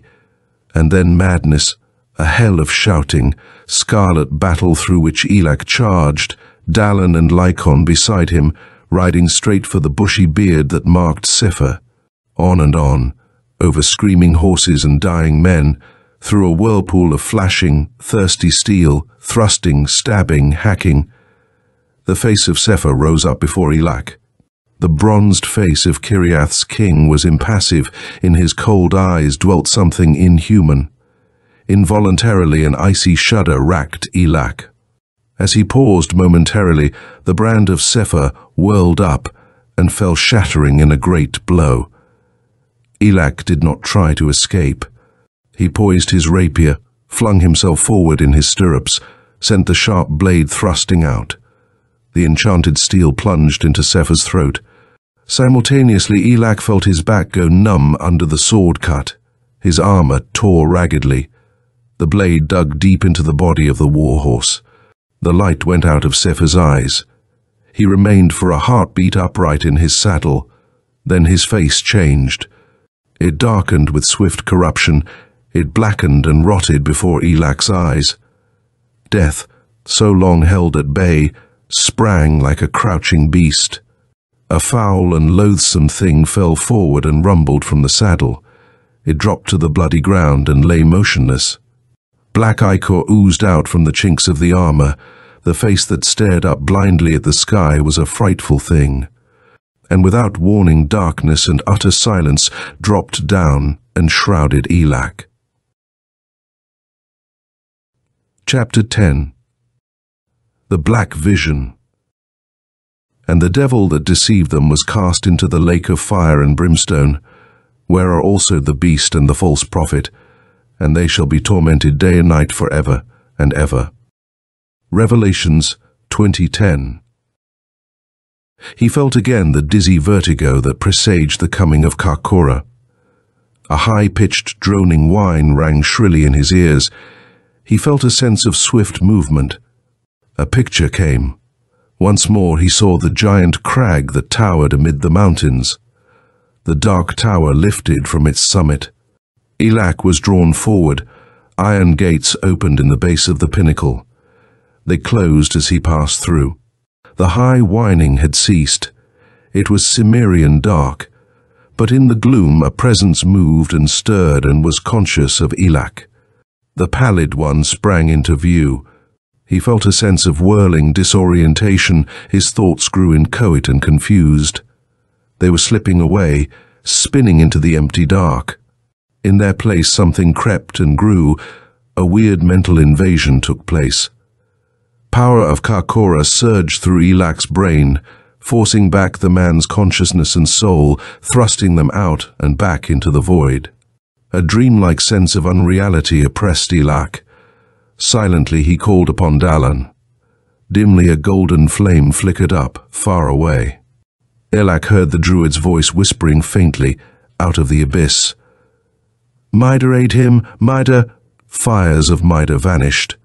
Elak felt again the sense of swift movement.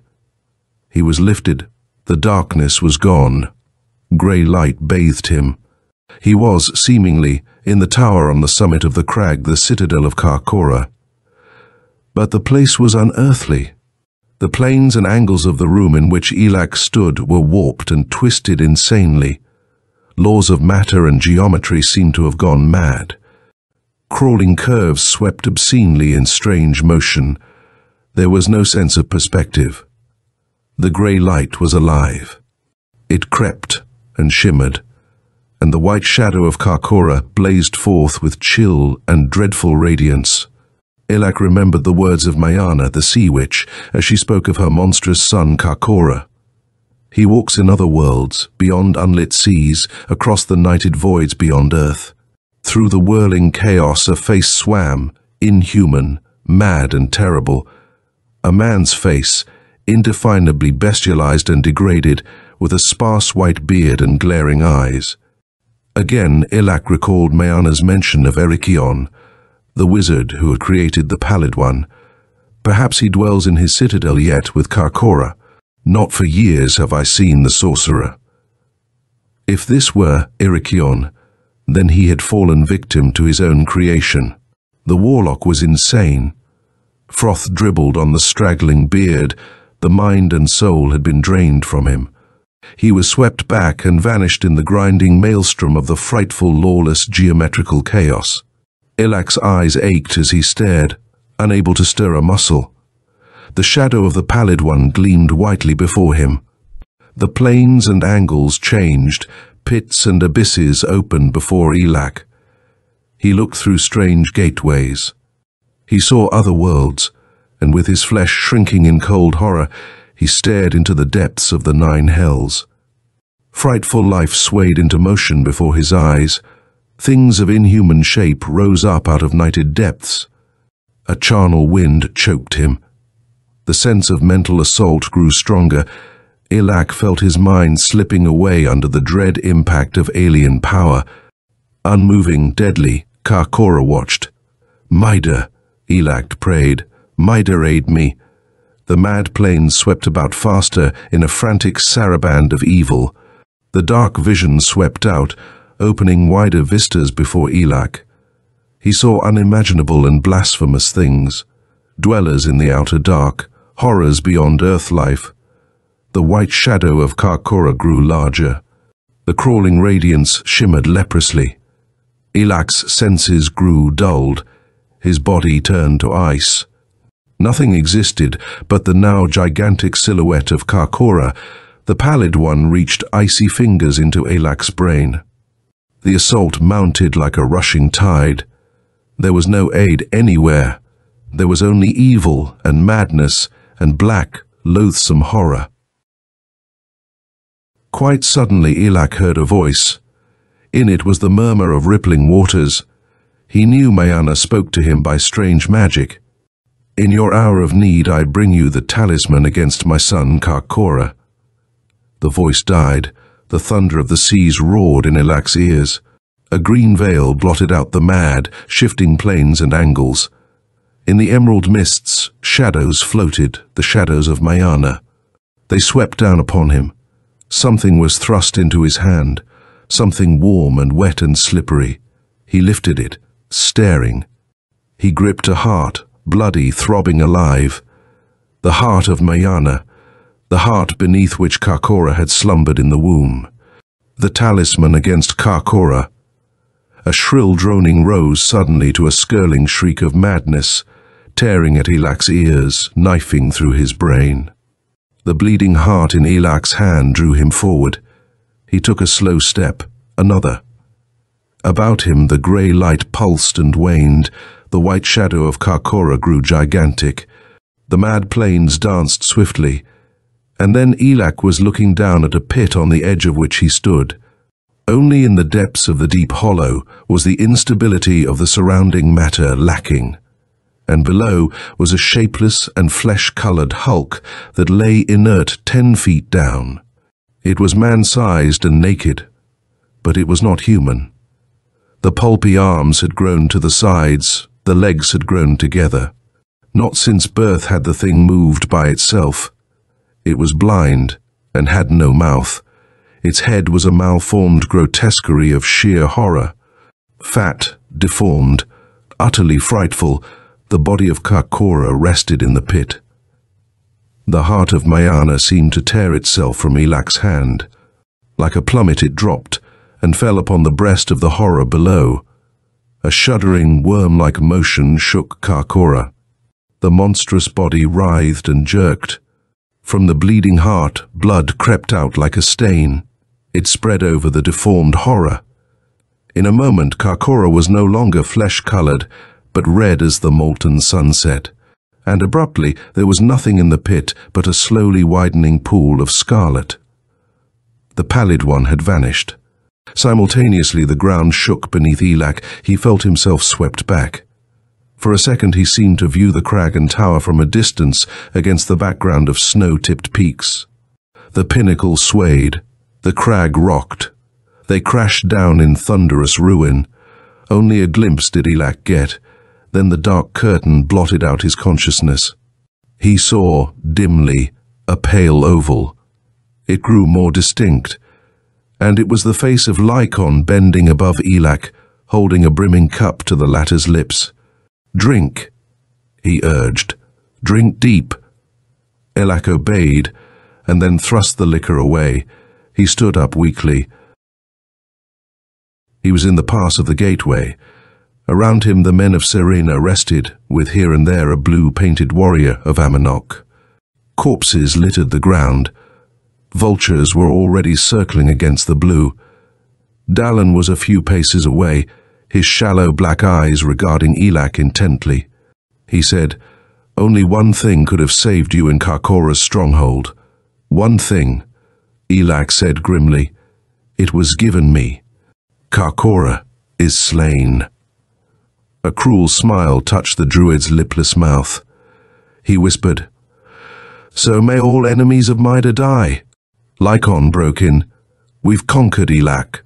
The army of Kiriath fled when you killed Sefer, and gods, I'm thirsty." He rescued the cup and drained it. Elak did not answer. His wolf face was dark, in his eyes deep sorrow dwelt.